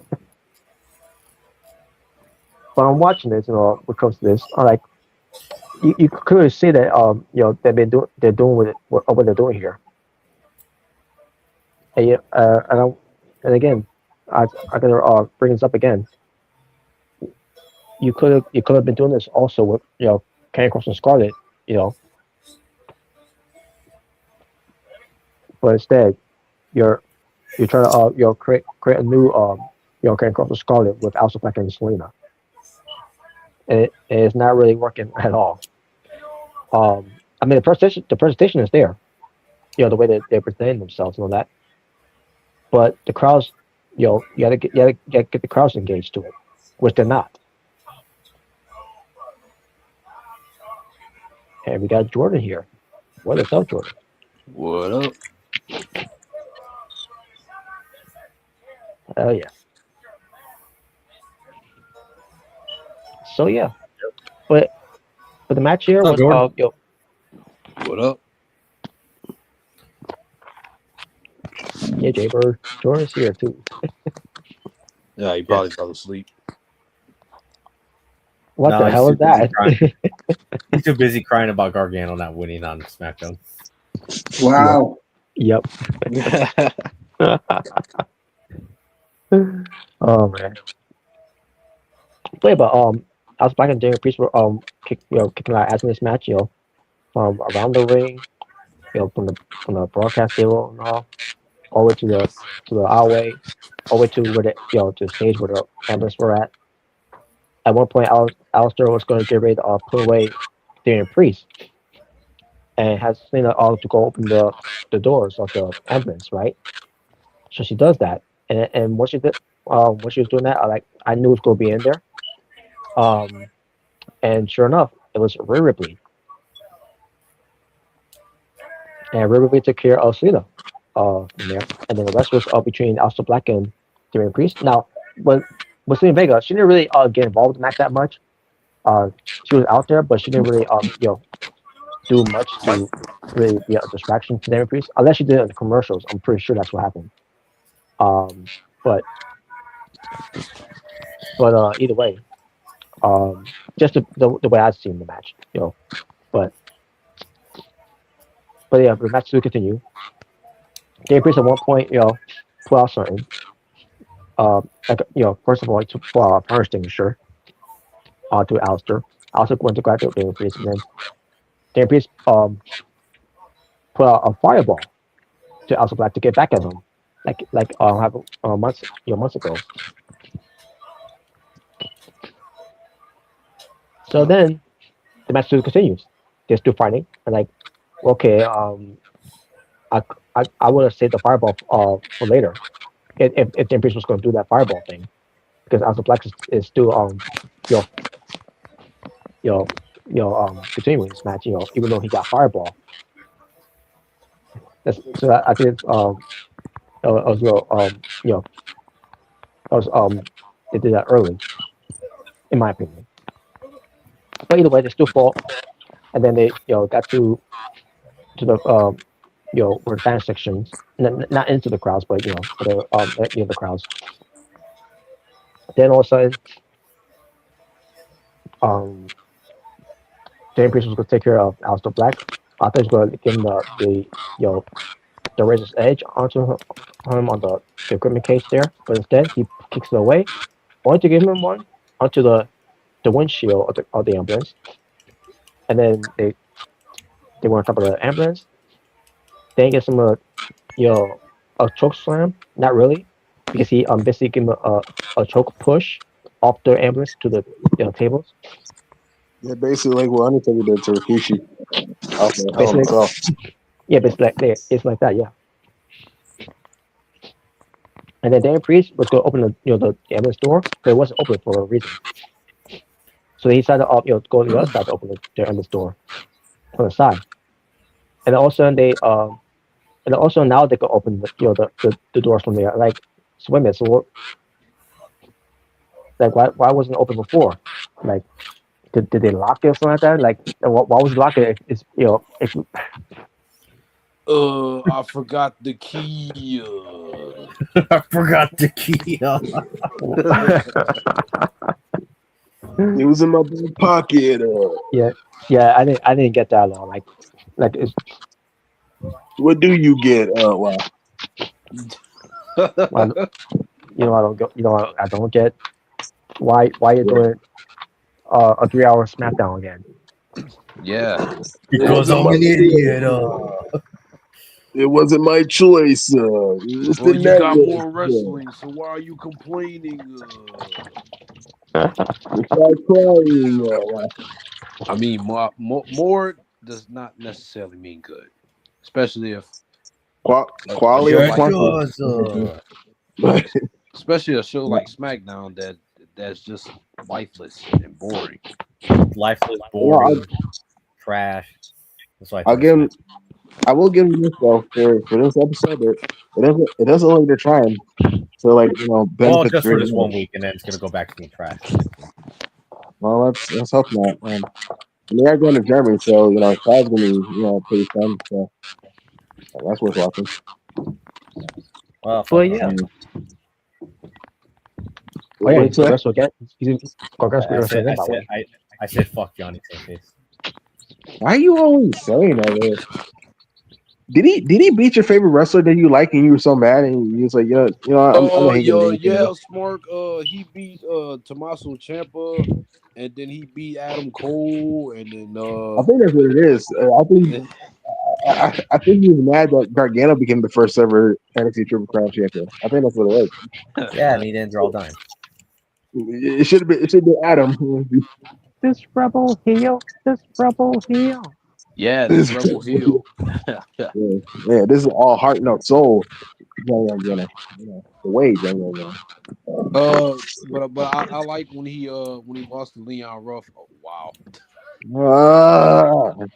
Remind me of that. Wow, I think it's great. But yeah, as far as SmackDown was, it was a good show for the most part. I can't wait to see more of Trick Williams and Matt Cardona and John Grace if he is official SmackDown. Yep. Now again, we'll consider Grace. I think we will see him on Raw as well. Just because again, I think it's gonna be a big war with SmackDown and Raw. He's going to get Jordan Grace, kind of like what we did with Trick Williams. But obviously, we also will Trick Williams to be in. We all figure he's going to be on SmackDown either way. So yeah. Yeah, because SmackDown needs more stars, so they kind of need it. Mhm. Especially that reaction he got. Yeah, they definitely made the right choice. Because he's all about whoop that trick. Whoop that trick. Yeah. yeah. Cody's gonna bury him. Oh god. Yeah, Cody's gonna bury him, and we're gonna pull a WrestleMania 19, where he crossroads him, and then he takes like 30 seconds to pin him. No, actually, we're gonna make him a tag team with the Miz, and they're gonna call him Awesome Trick. What? Whoop that Awesome Miz. trick. Oh, you don't give Triple H. Don't give him ideas. No, we're gonna call that the Whoop That Miz. Oh Whoop that my Miz. goodness, that's even worse. What the Whoop that Miz. Whoop that Miz. Oh god. Yeah, I'm hood. Great bad storylines now. All right, so I guess we do some fun topics now. Nah, you know what? The Miz is gonna bring back his chick magnet gimmick. They're gonna be called the Trick Magnets. The trick magnet. The Oh, trick God. magnet. Wow. I mean, he got laughs, so he is a trick magnet. A trick magnet. Wait, who is it? All right. So here we got the fun topic right here. What is your top 3 favorite star making moments in WWE?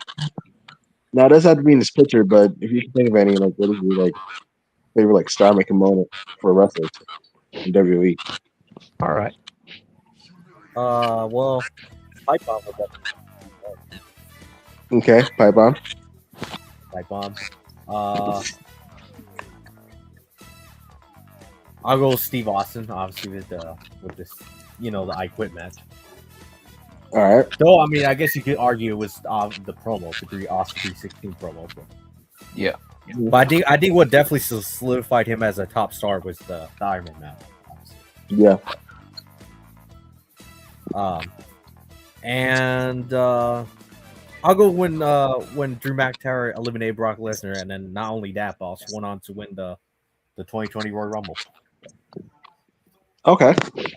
All right. For me,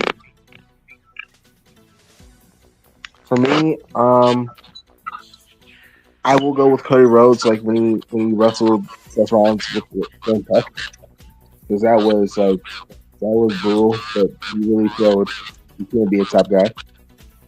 He showed a failure of a top guy.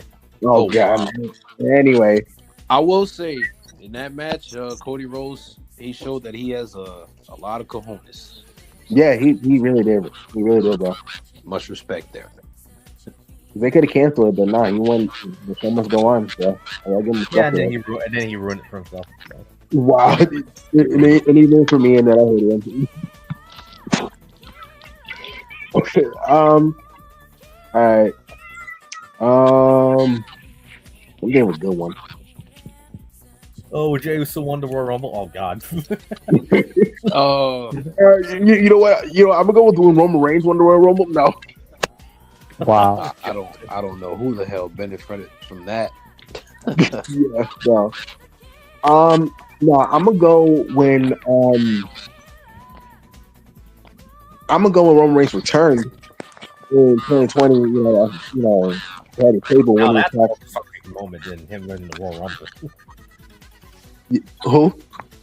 For Roman Reigns, I'll say that was more of a star-making moment for him coming back as the tribal chief, and Yeah, I agree.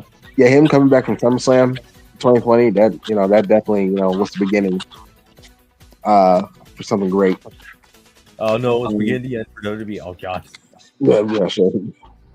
And one more. One more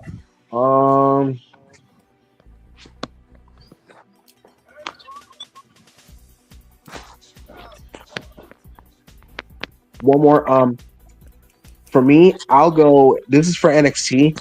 I'll go when when Sid Williams had that great comeback from NXT Deadline,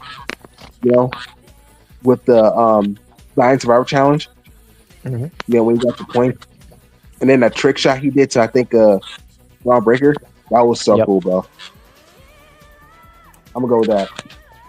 No, that was a very Alright. okay. That was a great moment. All right. All right. Okay, for me, I will go with Stone Cold Steve Austin for WrestleMania 13.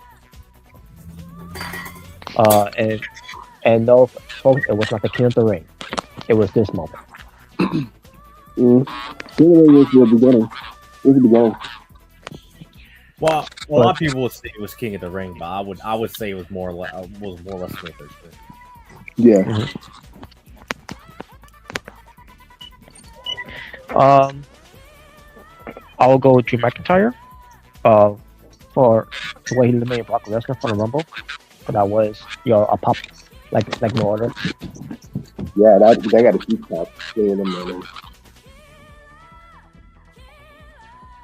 No, you're wrong. But Wow.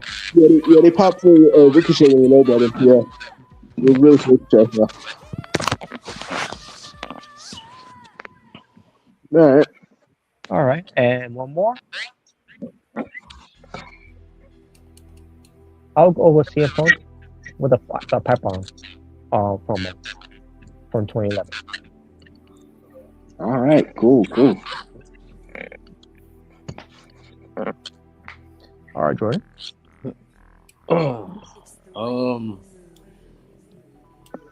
I will go with. I'll say Jeff Hardy when he had the match against the Undertaker 1-on-1. Ooh, okay. Okay, that's good. That's a good one. Yeah, respect for the Undertaker. That's cool. Next one, I'll say when Sami Zayn, instead of hitting Kevin Owens with the chair, he hit Roman Reigns with it. Ooh, okay. That was a great moment right there. Okay. The last one, I'll say.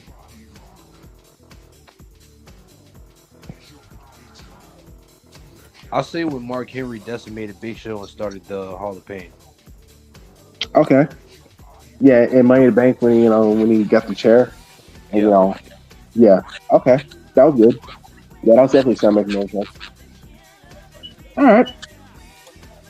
And George Honorable and George Honorable will be Randy Orton win the world title for the first time. Yeah. Well, actually, my honorable would be The Miz cashing in his Money in the Bank on Randy. I knew it. Yeah. I knew it. Yeah. My honorable would be Rey Mysterio's Royal Rumble 2006 performance. All right. Yeah, we last year.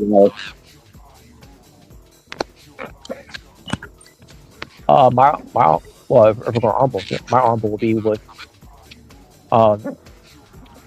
Daniel Bryan on the night when they're doing the whole Raw segment with John Cena and Randy Orton, and he had almost the entire roster that were former WWE champions, world champions.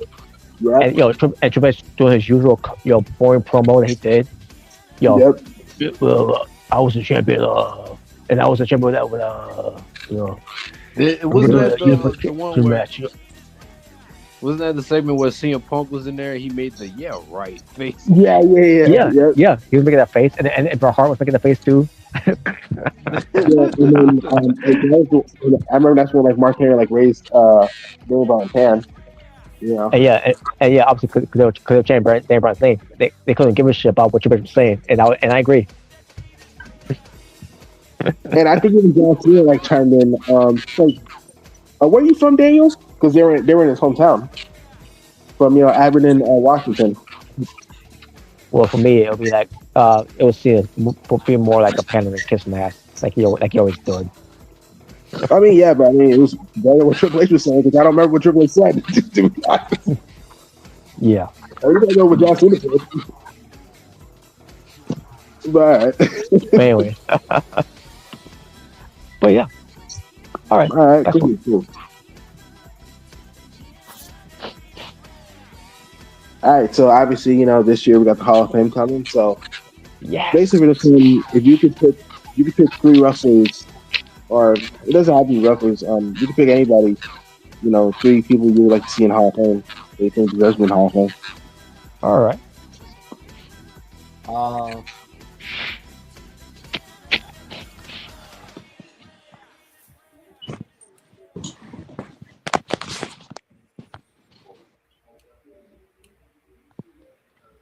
Let me think. Definitely, I definitely put Bray Wyatt in there. Bray Wyatt. I'll have Santino be in the Hall of Fame. Santino. And his name was tag team. The Hardy Boys. Hardy Boys. Oh, Hardy.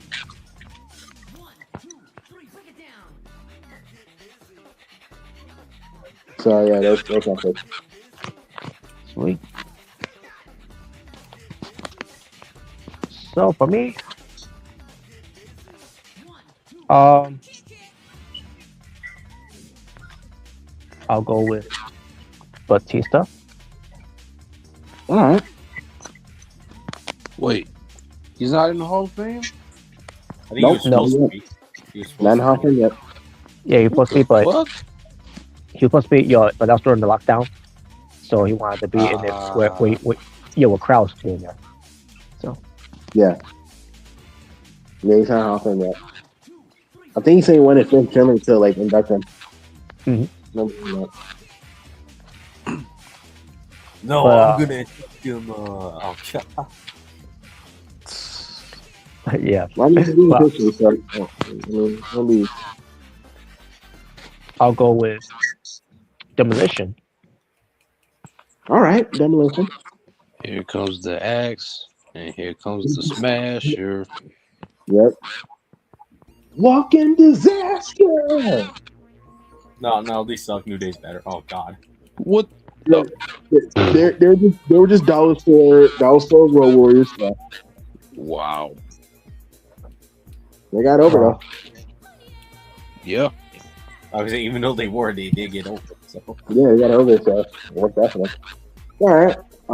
And if I go with more, I'll go with. I'll go Mickey James. Okay. Cool. What you doing? Hardcore country. Yeah.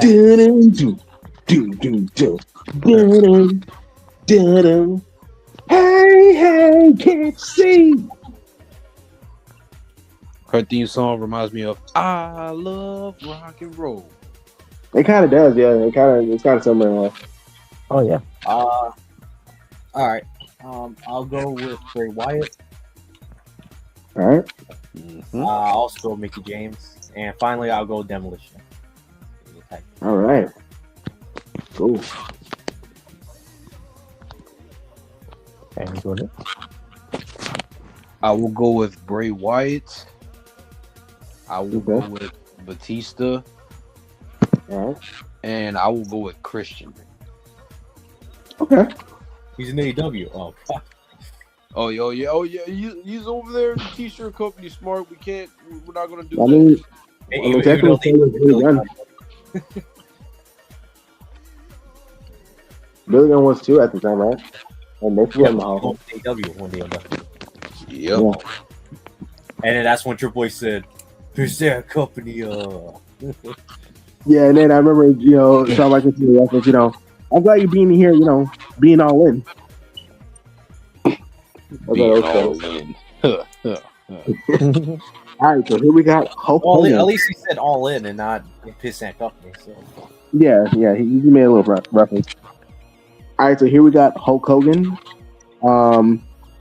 We got like all of his video game models with this attire for WrestleMania 3. So basically for this one, you can pick like the top 3 favorite video game model. Hulk Hogan, classic Hulk Hogan.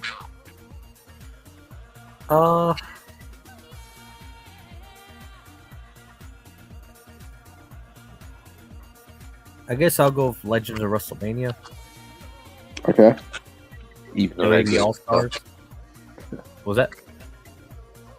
I was saying, even though that game sucked, but yeah. Yeah, it sucks. But But I did like the model though. Anyways, Yeah. WWE All Stars. That's a game that doesn't suck. That's a game I thought was really fun.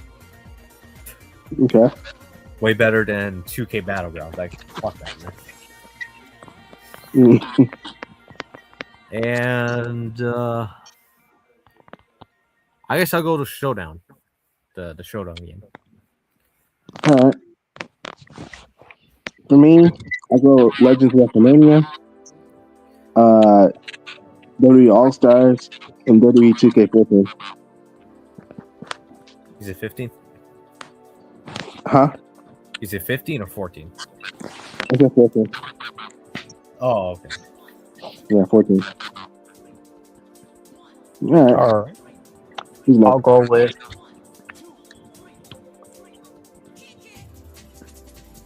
I'll go with Legends of Wrestling 2. I'll go with WrestleMania. And I'll go with All Stars. All right. All right. For me, I'll go with All Stars. I'll go with 2K14 and 2K25. Oh, what about 2K20? Oh god. No more. Oh, I love All those right. games. 2K20 is better than all. Oh God. All right. God. I think it's great. Better. Oh god. Oh boy. All right, so here we got every men's WWE United champions in 2025. Man, that's it. So basically, who's your top three favorite holders of the belt? That's it. All right, I'll go with LA Knight, Jacob Fatu, and Ilya Dragunov. Same. Very good. Same here. I'll go with Shinsuke Nakamura, LA Knight, and Solo. Cool. Okay. I guess Jordan loves Solo more than Jey Uso. Well, Solo- at least Solo doesn't annoy me to death. So yeah. It's always funny too. He's hilarious.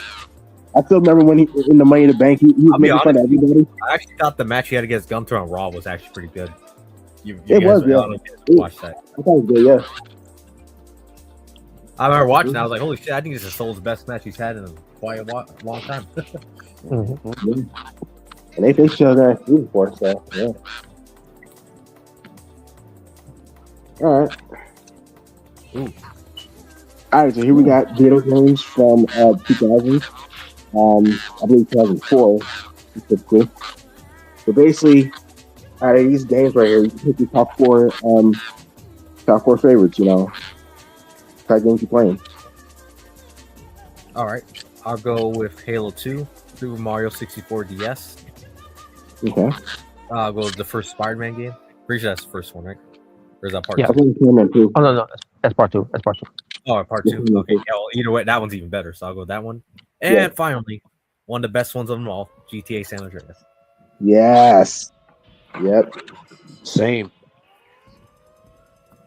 I'll go with Sonic Advance 3. I go Super Mario 64 DS. GTA San Andreas. And Spider-Man 2. So yeah. Okay. I will go with Spider-Man 2. I'll go with Star Wars Battlefront. That's the All right. And I'll go with Halo 2. Yes, that's one of the best ones for me personally. All right. All right. Yeah. This is from 2004, right? Yeah, 2004. Yeah, it's 2004. Yeah, And man. look at all the great games that came out in 2004. Like, holy shit. Yeah. Let's be honest, man. Everybody likes to jerk off over 2016, but 2004, I gotta say, pop culture wise, I think that was the best year of the 2000s of this whole century. Yeah. To be honest. I'll be honest with you. When it comes to video games, I think 2009 is pretty underrated, in my opinion. Yeah, there were some good games from 2009. Yeah. 2012, I think, is pretty underrated too. I don't think people give enough credit to that year. At least when it comes to video games, coming out that year. Yeah, Black Ops 2 alone. So. Oh yes, Black Ops 2. Yeah, hell yes, the best Call of Duty game in my opinion. At least my personal favorite. Yep. And fuck Black Ops 7. That game. I've never played it, so it's trash. Don't play it. It's trash. All right. Did everyone go? Yeah, I believe everyone won. All right. I guess we'll go to the next one. Ooh, more. Sweet. What year is this stuff? Oh, wait a minute. It's got to be 2005, right? 5, yeah, 2005. Yeah, 2005. Yep. Ooh, yeah, so bunch of bangers here. Yep. Yeah, basically same thing here. Pick your top 4 games you're playing. Your favorite. Ooh, okay. I'll go with Resident Evil 4. I'll go Raw vs. SmackDown 2005 or 6. That's 2006. Yeah, 2006. Okay, 2006. I'll go X-Men Apocalypse. And finally, I'll go Need for Speed Most Wanted. Okay. For me, I'll go with Tekken 5. I go with SmackDown vs. Raw 2006. X-Men Legends 2. Apocalypse. One more.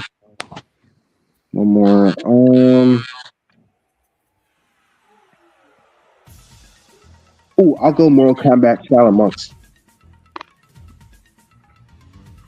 So yeah. All right. For me, I'll go with Star Wars Battlefront 2. Destroy All Humans. SmackDown vs. Raw 2006. And The Warriors. All right. Ooh. All right, for me, I'll go with SVR06. I will go with Peter Jackson's King Kong.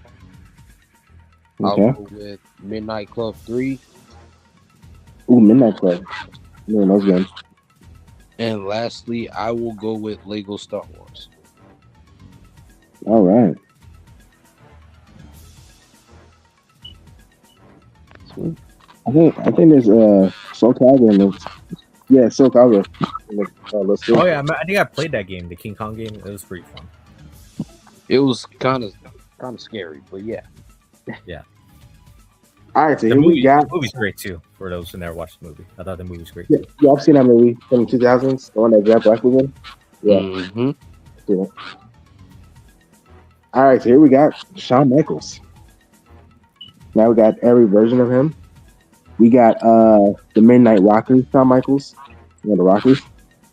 Some of these dates are wrong, by the way. Yeah, these dates are all wrong. I think all of them are. But all of them, yeah. So yeah, we can know that. I don't remember Shawn Michaels retiring in 2022. Damn. Yeah, I remember that either. Yeah. Didn't know he wrestled that long. Yeah. damn. We got the Heartbreak Kid. We got the Showstopper. When he's the face. Shawn Michaels debuted in 2003. Yeah. I guess him and John Cena rose to the top at the same time, apparently. I guess so. We got D-Generation X, Shawn Michaels. We got Commissioner Shawn Michaels. We got NWO. 40 figure in 2019. Yeah, I know that is. I didn't know the NWO was around in 2021, but okay. Yeah, I mean, they were in Business Hall of Fame that year. Maybe in New Japan, it would be called Bull Club Shawn Michaels. Yeah. Yeah, NWO Shawn.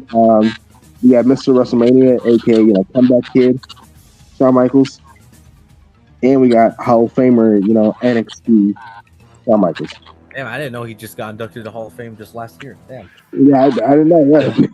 But yeah, so pretty much out of these versions of time, you pick your top top three divisions. Top three. All right. Mm-hmm. I'll go with the heart. I'll go with the Showstopper, the Heartbreak Kid, and I'll go with WrestleMania.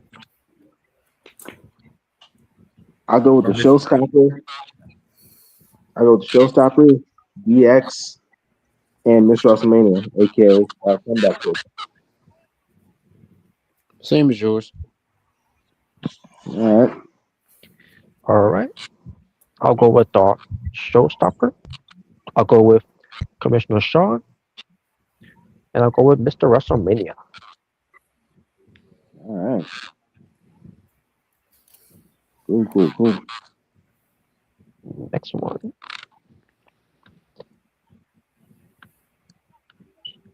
Hurry up! Wow.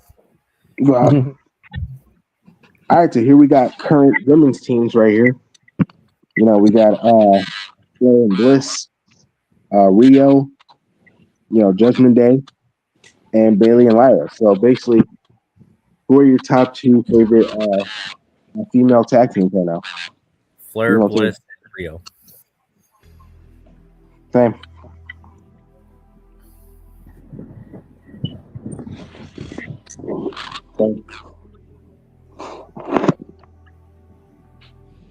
Something tells me we're going to get Rio versus Flair and Bliss at WrestleMania. For tag team titles. Oh, actually, this list is wrong. Where's the Harley Boys? Oh God. God. The what? The Harley Boys. Maddie and Nikki. Your best butt. Oh, whoa. Oh, yeah, right.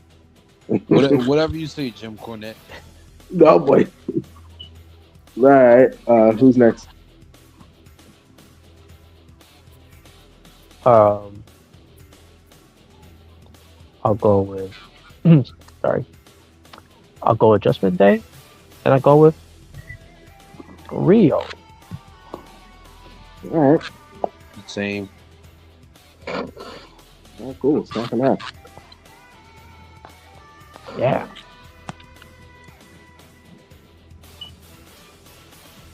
Ooh. All right, guys. So, you get to create your own rap group. You have to choose only 4. Okay. All right. I'll go Tupac, Eminem, 50 Cent, and I'll go Kendrick. For me, I'll go with Biggie, Tupac, Eminem, and Ice Cube.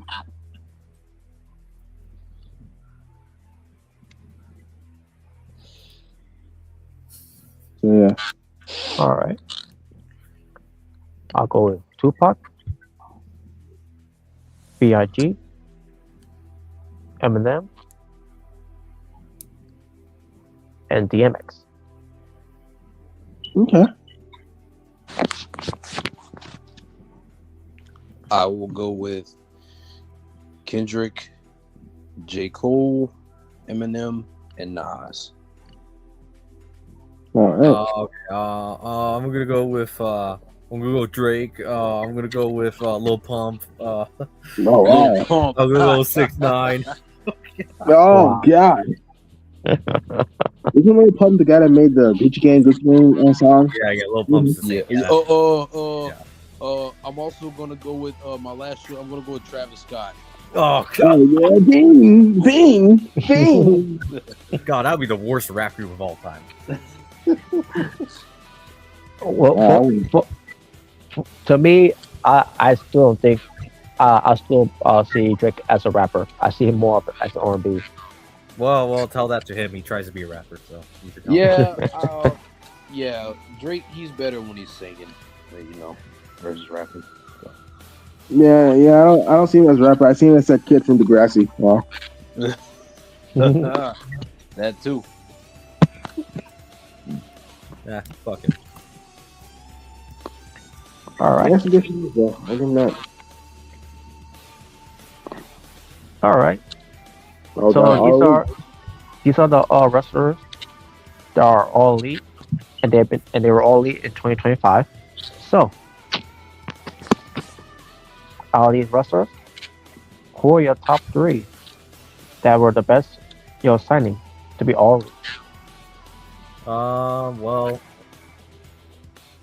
I'll go with Megan Bain, Mina Shirakawa, and I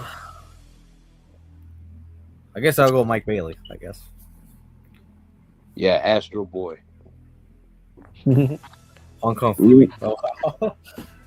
Yeah, same. By the way, where's Ace Austin at? Where's he going? That's a good question. I think he's on Collision. He's on Collision, most likely. That's what I'm saying. You know, I really want to go Josh Alexander, but they ruined him. I want to, but yeah, they got the ball with him, bro.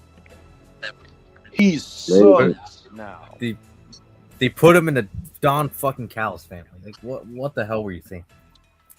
Yeah, it's Grizzly Young veterans in they're in Ring of Honor, right? Yep, the Ring of Honor. Okay. Are you tag? Wait, who? No. I thought that. They're in Ring of Honor. Grizzly Young veterans. Oh yeah. And I'll still say this, remember the last All Elite, right? People who became All Elite. Hyon and Maya World, right? That's her name. Mm-hmm. Could have been Miranda, whatever the hell her last name is, and Nixon Newell. Could have been them, but they decided to play. It doesn't work for me, sister. Yeah. Yep. Doesn't work for me, sister. Yeah, they pulled a Hulk Hogan. Doesn't work for me, sister. Could have been them, but nope. They ruined it for themselves. Yep. All right. For me, it will have to be Megan Bain, Mina Shirakawa, and Tekla. She'd be my honorable because she's been booked pretty good. Mm-hmm. Yeah. My honorable will be Alex Windsor. Her too. I think she's been pretty good as well. Mm-hmm. Though I mean, it's pretty obvious she probably got hired because of Will Ospreay, being her fiance. Bro, My dishonorable will be El Clon because they're not doing shit with him. I want to see. I want to know what he's made of instead of him just being there. Oh wait, I thought his name was El Cone. His name is actually El Cog. No, El Clon. No, El Clon. El Clon. Oh.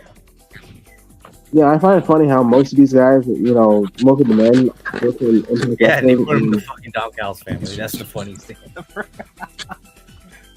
I'm sorry, we can't say already buried and he had me done thing. That's just that. Yeah, like Mike Bailey, Kevin Knight. Maybe he's a good wrestler, maybe he ain't. I don't know, but we haven't seen it yet. Yeah, we haven't seen him yet. Ace Austin, Grizzly Young Vex, guys that were an impact, and look at him now. Not much. Especially Josh Alexander. Oh my god. Unless it's one of those things where Tony just signed him and he doesn't think he's shit without Chris Bay. So I don't know. Yeah, you got to make an impact here for a wild company. Well, Omega, I just want to keep him from going to Connecticut. So. Yeah, I mean that could have been another thing too. Yeah, and how's it benefiting them? Not much. Not at all. Shit. Not at all. I think some of it is just Tony trying to have a talent monopoly where he's trying to get all the talent. So, go to, the E. I think that's what part of it is. Yeah, basically. Mm-hmm.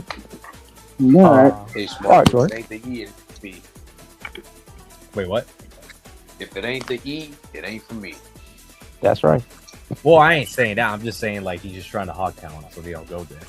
That's what I'm just saying. Yeah. Yeah, he definitely is. Yeah. All right, Jordan.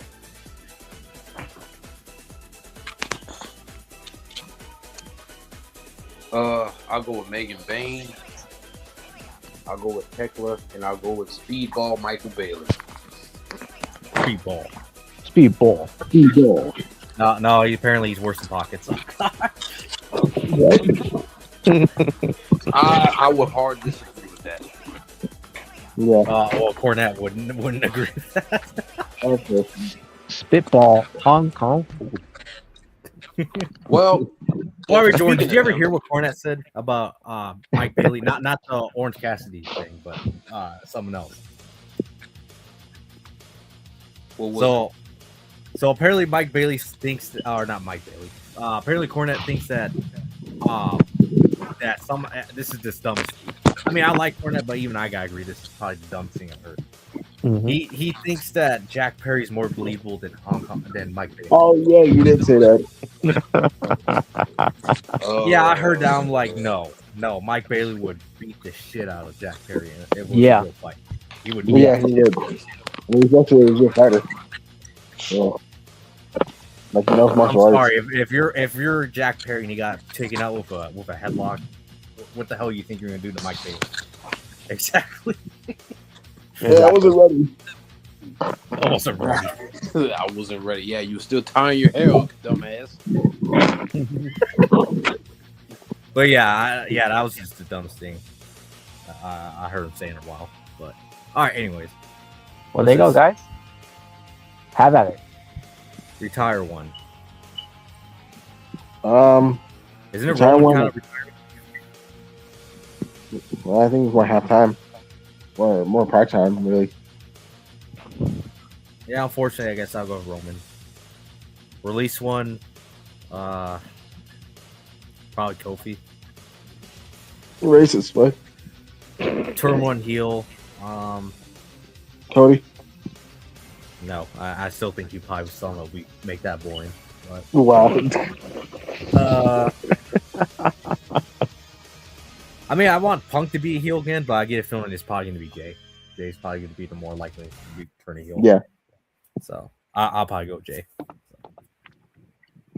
Hey, think of it like this: if Jay turns heel, no more yeeting, no more yeet parties, no more 30-minute emphasis with the yeeting. Yeah, the yeet movement is dead, Oos. You killed it. hey, yo, that guy who had the metal yeet solid, you can have the yeet Oos, because I'm done with that.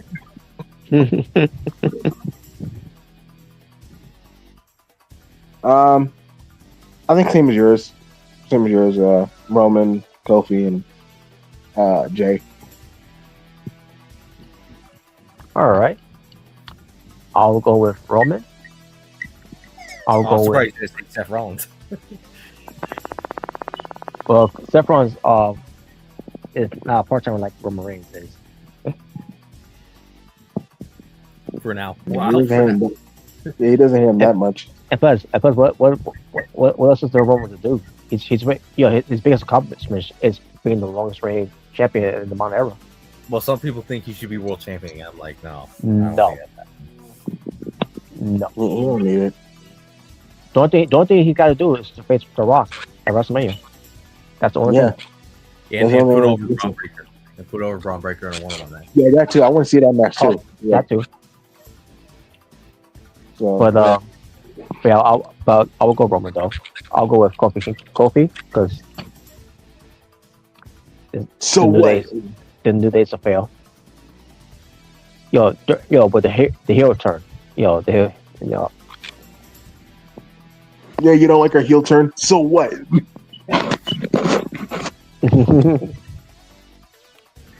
But and to turn one heel, Cody Rhodes. Okay.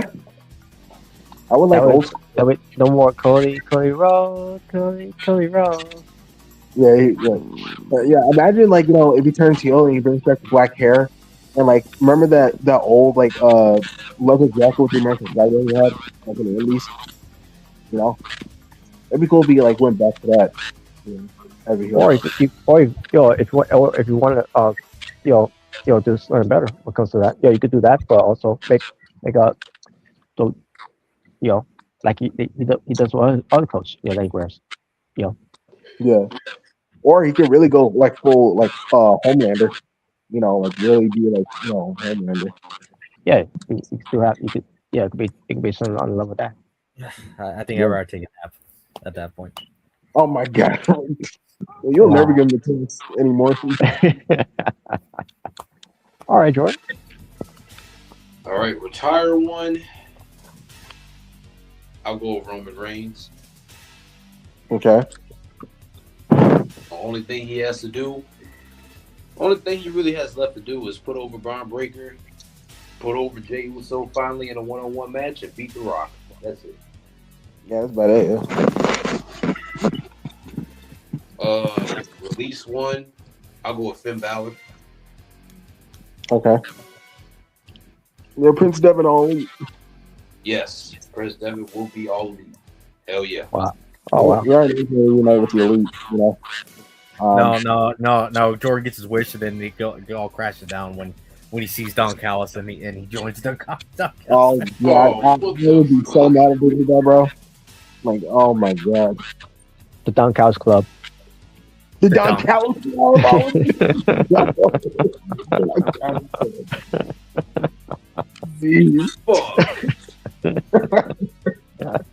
Oh god. In turn one heel, I will go with Cody Rhodes. Okay. So half Jimmy, half Jay, half Cody. Yeah, I pulled the Drew McIntyre. That's cool, Jay. Sorry, Jimmy. All right, Undertaker. Yes. Now it comes to the Undertaker here. Different eras that he's been in. Obviously, you can't see, because this is the way, but the Netflix era. Yeah. But either way, pick your top 3 of your Undertaker's favorite era. Oh, easy. Golden I'll era. go Attitude Era versus Aggression Era, and then the PG Era. I'll go Golden era. Attitude, what's Aggression era? My era will be PG era. Same here. All right, Jordan. I'll go with Golden Era, New Generation Era, and Attitude Era. All right. Sweet. Dead Man Walking.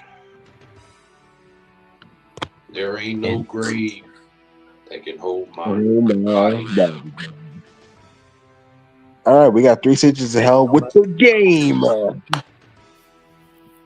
You gotta beat the game. In the In middle 3 of the Stages ring. of Hell. Not so much to do with him, but anyways. Well, then why is he in it? Then why is he in it? Because if you had to put this over, again, it's not how to do Triple H, but you had to pick your top. You basically had to rank your top 3 of the best creatures of hell. Okay. Okay, I'll go with Shawn Michaels Triple H at Armageddon. Obviously. Okay. All right. I'll go with Stone Cold and Triple H. That was pretty good too. Okay. And finally, I'll go with Johnny Gargano and Adam Cole from Takeover. What was it? Toronto. Yeah, I'll go with that. It was okay. Toronto. Even though what they called it, 2 out of 3 falls match. Even though technically it was a 3-stage. Yeah. I'll go with that one. Yeah. For me, I will also go with Shawn versus Triple H at Armageddon. I'll go with Gargano versus Ciampa. Gargano versus Adam and Takeover Toronto. And let me get another one.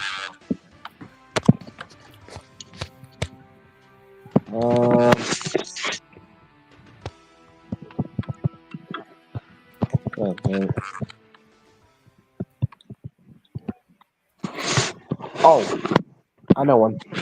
I'll go with Adam Cole versus Kyle O'Reilly. 3 Stages of Hell and Takeover 36.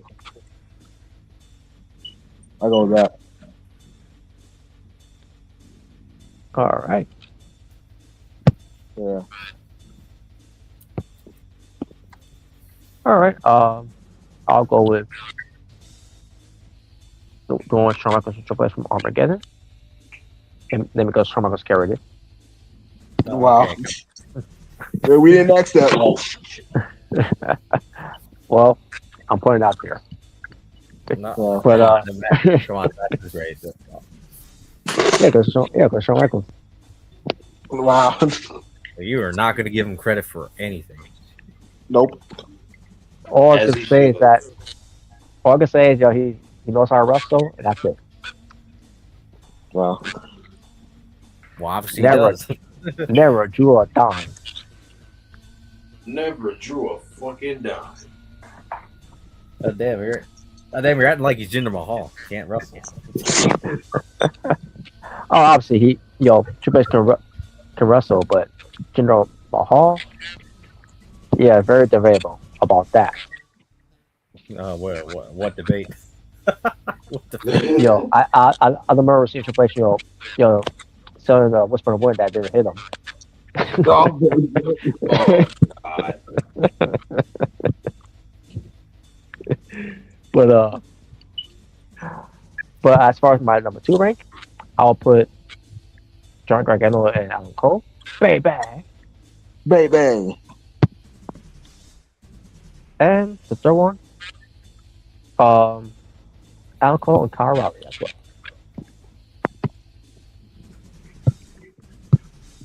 All right. Jordan.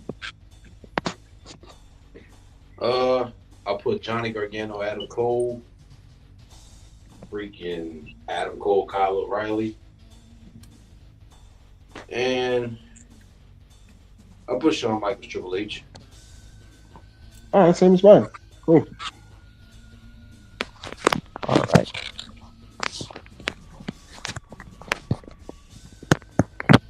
We got this legend right here in gold. Hell yeah. Well, let me correct you. We have Legends, and we also have John Cena and Goldberg. Next. Oh no! Stop! What the Stop! hell? They're legends. Stop that. Wait. I'm sorry. My bad. My bad. We have Legends, and we also have John Cena, Goldberg, and Triple H. Oh my! Stop, bro! Stop. I mean, I'm sure Robert agrees on that one with Triple H, but, I agree with that, by the way. yeah, of course. Yeah, see. All right. Now, what comes to this? You can pick your top 5 greatest of all time. Oh, easy. Undertaker, Shawn Michaels, Bret Hart, Kurt Angle, and I'll go Stone Cold Steve Austin. I know that's gonna piss off Rem, but I don't care. I'll go Stone Cold Steve Austin. What? What? For me, after John Cena, Batista. Trash. Stop. Undertaker, Shawn Michaels, and no. I mean, he is legend. I'll go with Kurt Angle. I'll go with Kurt Angle. Sweet. Yeah. I'm All surprised right. Randy Orton is on this. There's a reason he isn't on there. Next. Oh man. But for me, I'll go with The Undertaker, Stone Cold Steve Austin, Shawn Michaels, Kurt Angle, and Bret the Hitman Hart. Triple H. My honorable will be Hulk Hogan. My dishonorable will be Triple H. Yeah. Oh, wow. All right, Jordan. Yes, Jordan. All right. I will go with Jeff Hardy. I'll go with Edge. I'll go with Mick Foley. I'll go with Shawn Michaels and AJ Styles. What about Randy Orton? My honorable will be Batista, Kurt Angle, and Bret Hart. And That's great. All right. And my dishonorable will be Randy Orton. Of course. Oh, wow. All right. All right. What's more of This is for Moxley's John rival? Moxley. That's right. This is for John Moxley. So, who are you? Who are you guys? Mount Rushmore of John Moxley's rivals. All I'll go right. with Kenny Does Omega. also count as Ramos? Wait, what? Does it also count as like Dean Ambrose too? Like No, just Moxley. just Moxley? Okay. Yeah, Cry Japer. I just be sure. The Ambrose and Alright. Moxley is the two people. Moxley is about blood. Ambrose is about ketchup and mustard. Yep. Hey, gas. Yeah, Moxley's like, wild thing. Okay. All right. All right. I'll go with. I'll go with PG. I'll go Kevin Dunn. Oh God, sick man. What? I'll go with First Blood matches. Oh, Yeah. Wow. no, I'm just kidding. I'll go with Kenny Omega. All right. All right. I'll go with. I'll go Hangman Adam Page. Okay. I'll go Bryan Danielson. You know, their first feud, not the Death Rider crap. Okay. And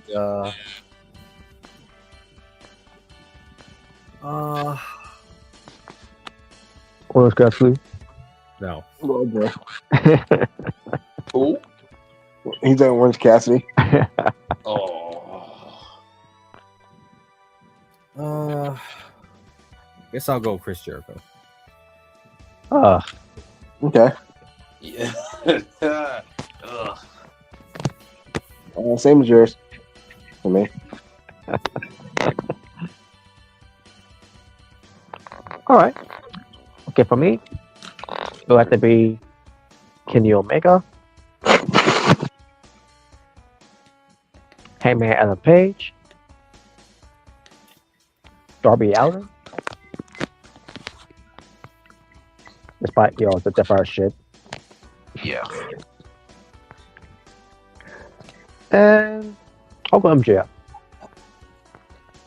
Same as yours, Robert. Same as yours. Oh wow. I'm good. Laugh and help. Hey, what are you guys, green buddies now? Wow. What, you agree? What the hell?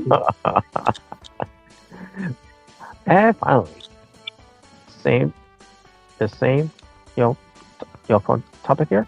This time comes to the Macho Man Randy Savage. Yeah. Oh, yeah. Where's the picture? Good picture. You're impressive. Is that so? Yeah. Technical difficulties. Is that so? Yeah. Oh boy. What are you doing? All right. Well, either way, on the Okay. live not showing. On the live not showing, but anyways. Okay, I'll go with Hulk Hogan. I'll go with Ricky the Dragon Steamboat. I'll go with Jake the Snake Roberts. And I'll go with the Ultimate Warrior. Sweet.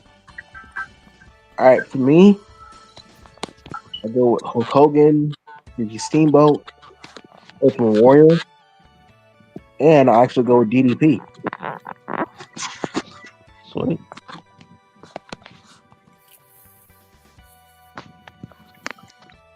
All right. For me, I'll go with Hulk Hogan. I'll go with Ricky the Dragon Steamboat.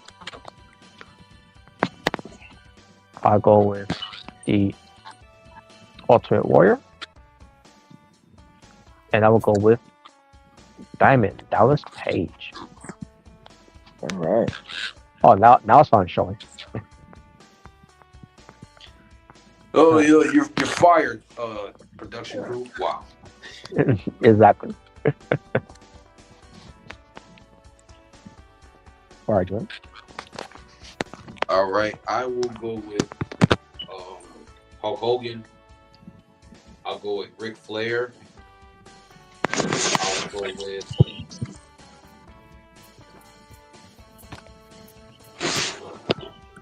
I will go with the $1 Million Man, Ted DiBiase.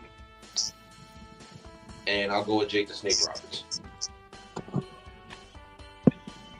All right. Well, I don't know if you guys heard, but I heard Ted DiBiase Jr.'s trials coming up soon. Yep, it is. Yeah, he's going to jail. Yeah, he's fucked. He's fucked. Yeah. Him and P. Diddy are going to be sharing the cell. So yeah, and also fuck Brett Favre too. Fuck him too. Yeah, fuck him. Yeah, damn shame, man. Great NFL player, great quarterback, but goddamn, what a piece of shit he turned out to be. Apparently. Mm-hmm. Yeah, sad to see it when stuff like that happens. Man. Sad to see. But yeah, but as far as Ted DiBiase Jr., his brother, Brett DiBiase, has already been found guilty of it. They're just waiting to see what happens with Ted Jr. here. Yeah, his trials, starting this month, I believe. Actually, I think so. Ooh, yeah, we definitely should keep an eye on that one, or at least to see the outcome of it. Yeah, basically the outcome of it. Man, how the mighty has fallen, but then again, there wasn't really mighty about Ted DiBiase. Kind of funny about Ted Jr.'s theme song. When we look about it, I come from money. I come from that. Clearly you don't. Yeah, I was gonna say clearly you didn't. Nope. Yep. Damn shame. He scammed a bunch of people. You know what I'm thinking about with scams? I wonder if he hired Somalians to help him out with that. What the fuck? Minnesota Somali scam. There's another scam going on in my state. The daycare scam. I don't know. Have you guys heard about this? The daycare scam? Nope. No, I haven't. Oh, so apparently, Tim Walz, is the governor in Minnesota. We Tampon Tim. If everyone knows who doesn't know. Tampon Tim. But yeah, Tim Walz to go. And which, by the way, he was the if you guys don't remember who he was the running mate for Kamala Harris last year during the election. Yep. Oh, that's just so if you don't remember him, yeah, you might remember him, Robert. So, yeah, he apparently he and a couple other Somali daycare centers up in the cities here in Minneapolis were exposed for frauding the government billions of dollars of fraud scams of money. So pretty much they would create these daycare centers and claim that children are enrolled in there. But guess what? There was never children in there, and they were just taking money from the government. So that's pretty much what's going on too in Minnesota. Damn. Billions of dollars, by the way. Billions of dollars. That's So yeah, I'm glad to know where my taxpayer money is going to each time I get a paycheck. Oh, it's so great, isn't it? Oh, that fucking sucks. Yeah.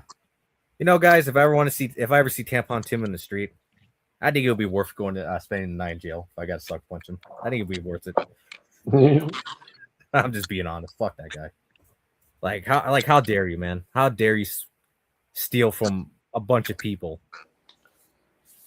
and then put into fraudulent freaking scams? Like, how dare you? Like, seriously. Yeah. Fucked up. no shame. Exactly. But yeah, there's two scams going on. First, Ted DiBiase Jr., the whole welfare scam going down whatever state he lives in. And then the scam going up in my state. Yay. He's got to love it.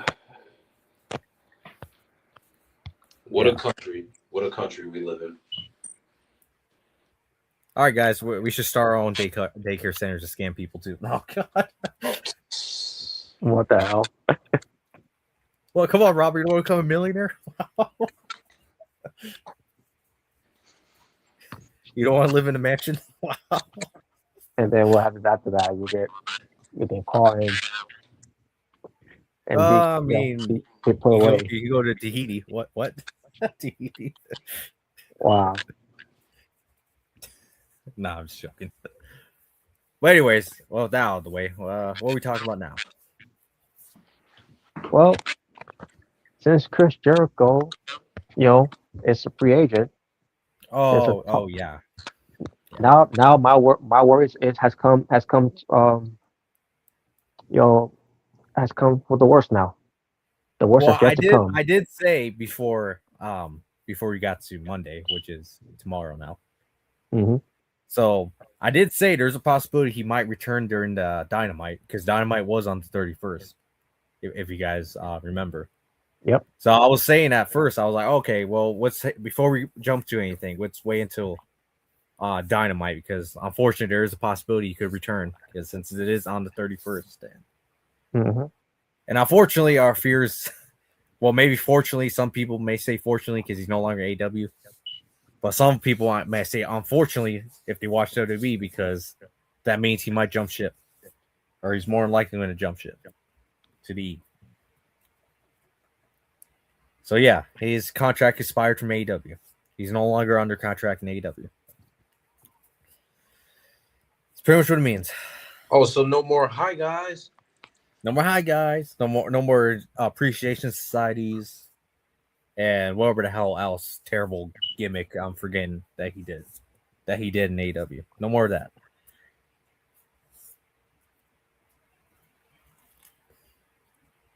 But unfortunately, though, when it comes to watching Raw or SmackDown, whatever show, it'd probably be Raw, but it will be Raw. Yeah, seems like we're going to get to that in the build of WrestleMania this year, unfortunately. So what do you think, Robert? More than likely to Royal Rumble or possibly even tomorrow night he's going to be returning? That's two things that's going to happen. Either he'll show up on Raw, and my worst fear is that he'll be involved in the main event, which we already know what that's going to be. Oh, come on. You don't want to see Jericho versus Punk again? Oh, God. No. Well, come on. It was a great match in 2012. 2012, 2013. Yeah, they were great matches. Why you don't want to see it again? Oh, God. Yeah, it's gonna be a lot better with them being older. I mean, Jericho moves slow as hell. Yeah. I don't care what shape he's in, nowadays. But yeah, that's really interesting to see how he how he keep up in the ring, with it. But yeah, but this is my worst fears, seeing him back on TV, with the company that that he found, basically his big break. Yep, and I did hear, we've been hearing for months that he's going to return for one final run before he retires. Yep, because the idea is Gunther versus Chris Jericho. It's going to happen. It's probably that. Oh yeah. Yeah, we can say Gunther's going to be his last opponent.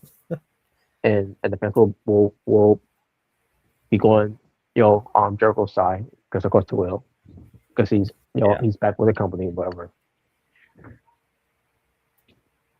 But yeah, don't expect me to be popping or cheering for Jericho when he if he does show up.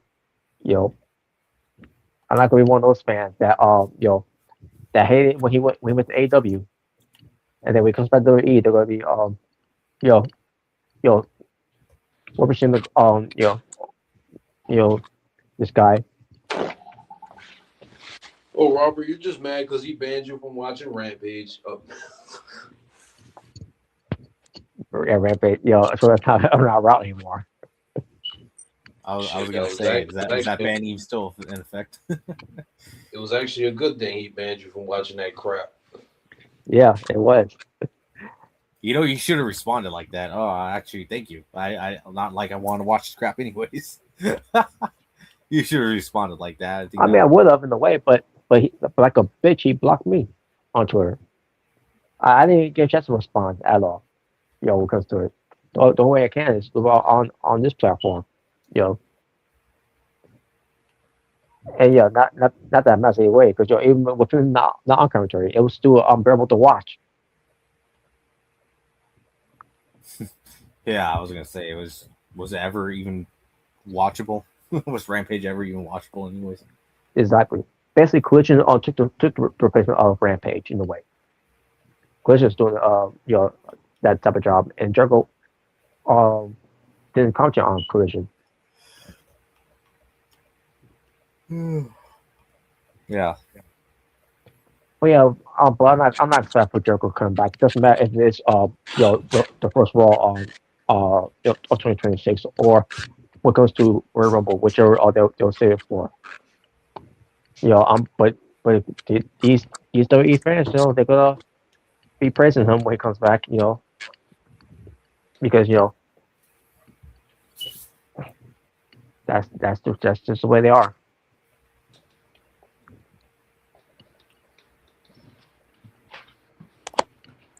Yeah, you know what? We're gonna have him debut or return. He's gonna be the new leader of the division. But I'm hearing people that are gonna are thinking think that's what's gonna happen. Like, no, why would you do that? First of all, like, why are we getting this guy much attention as it is? Besides him returning to WWE. Because it's great. Yeah. And as far as him leaving AEW, the sickos, showing how much of a tribalism they are, because Why? because him leaving from AEW to back to WWE, it's that he brought no value anyways to AEW. Even though I'm against Jericho in a way, the value of Jericho had when he came into AEW was a big deal. And I know we hear Jericho all the time. Well, they will not be in AEW while Chris Jericho. Yeah, it's the same thing with comes to Cody Rhodes or Don Callis or Kenny Omega or the Young Bucks, the founding founders, whatever, or the Owens show they did, whatever. Yeah.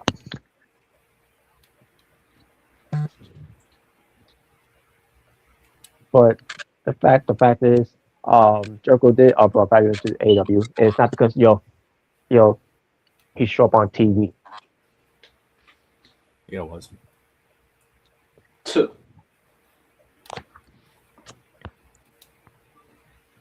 Hell, even during the pandemics, with the lockdown, there was a promo of Jericho that he did, and that was when it was the whole inner circle stuff.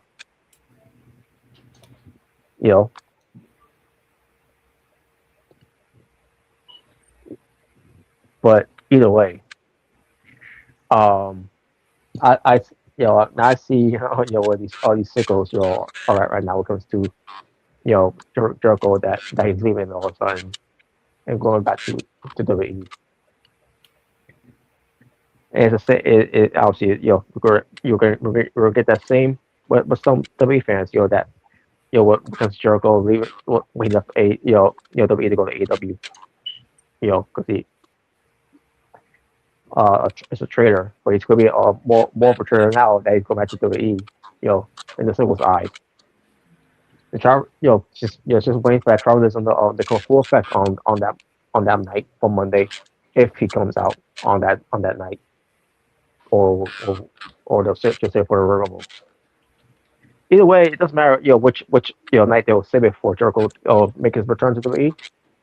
It's just wait to how social media is gonna had the internet break because Mr. Break the Walls Down comes back to put someone on his list.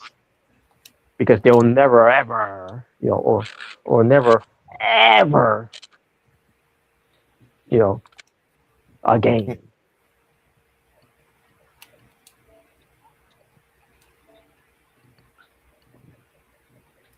We'll see about that. So, if he's part of the Vision, because he's going to lead the Vision, while they're going to have Seth return, and then lead his own faction, a faction warfare, They're gonna look this until we get to War Games, for November of 2026 for Survivor Series. Whoopee. That's gonna be so exciting. Yeah, we'll be. Yeah. And then Austin Theory and Logan Paul, they were it was their ruse all along. They wasn't on a very far division. They were on mold, and they were really on Seth Rollins' side when he came back. Oh, jeez. I'd rather not have that happen, to be honest with you. Yeah. But either way, what would they do with this? They're gonna say that it was all part of the plan. It'll be on their WE Unreal. Which, by the way, Unreal is coming back. This month on the 20th. And I think they're covering SummerSlam, aren't they? Yeah, they cover SummerSlam, and we're gonna see what they do with holding with Karen Cross and Scarlett. That's even Unless that's a ruse too, and also R-Truth, by the way, that whole thing. And they'll say it was all work. Remember that whole thing. They'll claim it like that, but obviously we all know that ain't true at all. No, yeah, exactly. Especially when Triple H, trying to play, damage control. This one guy, when they were doing media scrums, their own media scrum, where they had this one guy answer the question about was that part a plan, whatever's not that, with that art, I can't remember exactly what he asked Triple H, but basically Triple H, said, "Did you enjoy the show?" You enjoy the show, and his name was up, and it was basically trying to say, if you enjoy the show and you say yeah, and that, well, there you go. There's your answer. CM Punk called The Rock a ball fraud, right? Yep. I think that's the same applied to Triple H too. Triple ball himself there. He's more of a ball fraud than Dwayne.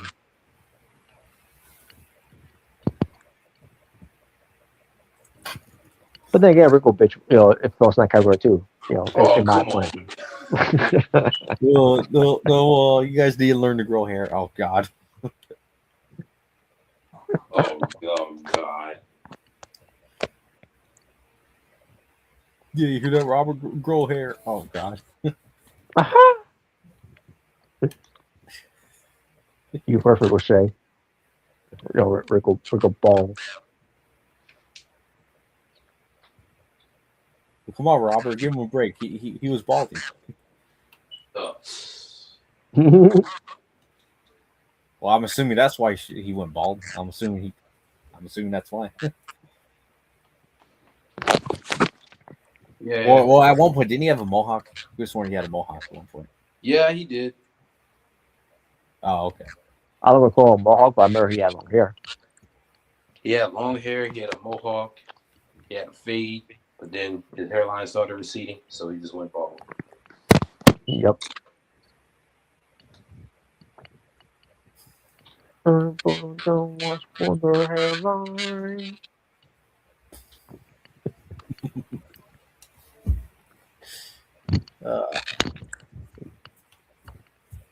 But I'm sorry to say this, but Rico bitch look at more like Rico Drake. Oh, Rico Drake? What the hell? All he needs to do is to do what is it? Oh yeah, Did I hear that? I heard you good with the soft lips. Obviously, he was saying his wife, Samantha Irvin. Oh yeah. But either way. But the point is, back to Jericho. We'll see what happens on Raw, which I will do. I'll watch along. What comes to Raw to see what goes down. I'm hoping it's a good show. I give a shit about Jericho showing up. I just want I just want to see how they deliver the first Raw of 2026 on Netflix at the end of the day. So that's going to look forward to what comes to it. Other than that, not much to say about here. I think we pretty much cover everything here, except for the awards stuff that we get to cover up here. I guess we'll say that for another time then. What comes to the awards categories here. So we'll come back to that another time. Because again, I was trying to do this, well, about good 3 weeks at this point. What comes to it, but then again, there's other things talk about as well. Because we came to it for TNA, but other than that, that's pretty much the gist of it. But that'll be discussed another time for BTA, which it should be a good thing. And I didn't get a chance to also talk about some movies I saw as well. Obviously movies I already seen before, and movies and there's some movies I haven't seen. I want to talk about as well, but I'll save it for another time. But there you go, folks. This was a fun show. I'm gonna end this right now because I'm about to die. Not me. I meant to say my phone was about to die. I meant to say my phone's about to die, so I got to hurry up. So that being said, folks, shout out to Jordan Williams, to Drew Jaber, and your Maker F for being with yours truly, Not the Ball Driller here. When it comes to Being the Asylum, episode 274. Next time we're doing an episode of Being the Asylum will be episode 275. And we'll pick up where we left off with some things I didn't get a chance to talk on here for next time. When that will be, I don't know. But sometime in the new week we'll do so. But shout out to Duko Gamer and to Tokyo for being the only moderators. In the live chat, chatting along. More so of Tokyo from his part. But either way, shout out to also Joko Gamer as well. But shout out to those two. Shout out to anyone else that watched, but then commented in the live chat. But if you want to chat on next time in the live chat, do so. When we do some other streams, later in the week. But be sure to keep things positive. So some positive love and support. Make sure to have some positive vibe, energy, mood, vibe, and make sure to keep things a safe space for all parties around to keep things cool, aloof, zen. And that being said, folks, and also if you want to do some trolling in the live chat as well, like if you want to, make sure it's positive trolls, not negative trolls. With that being said, folks, thank you all for watching. For the True Jaybird, your Maker Red, and Jordan Williams, it's the Natural Born Driller saying peace on the street story. Be well, stay safe, take care of yourself, and that's one in the world. But I am out here. Talk for now. I said you and Abdu with a goodbye and good night to all you to feel the burn. So, folks, we'll figure out what we do for this Wrestle Kingdom 20 watch along for the upcoming week. Hopefully, we'll get a chance to that. It was good because again, the plan was we'll do it later on tonight. But McRae say he won't be available later on tonight, so we'll try to either on a Wednesday or a Thursday for one of those two. So be on the lookout for that one. And there you go. My guess is I'm trying to do it when it comes to it. Maybe on Wednesday we can do it, and then on Thursday we can do PTA. But we shall see. But folks, that's one thing to tune in for. So that being said, folks, thank you all for being part of the stream and for watching the stream when it comes to BTA. So we'll see you on Monday for the watch along for Raw on Netflix, the first Raw of 2026. Until then, take care of yourselves and each other. God bless, peace, and take care. And I hope all y'all, had a safe and happy New Year as we have entered into 2026. Take care, folks.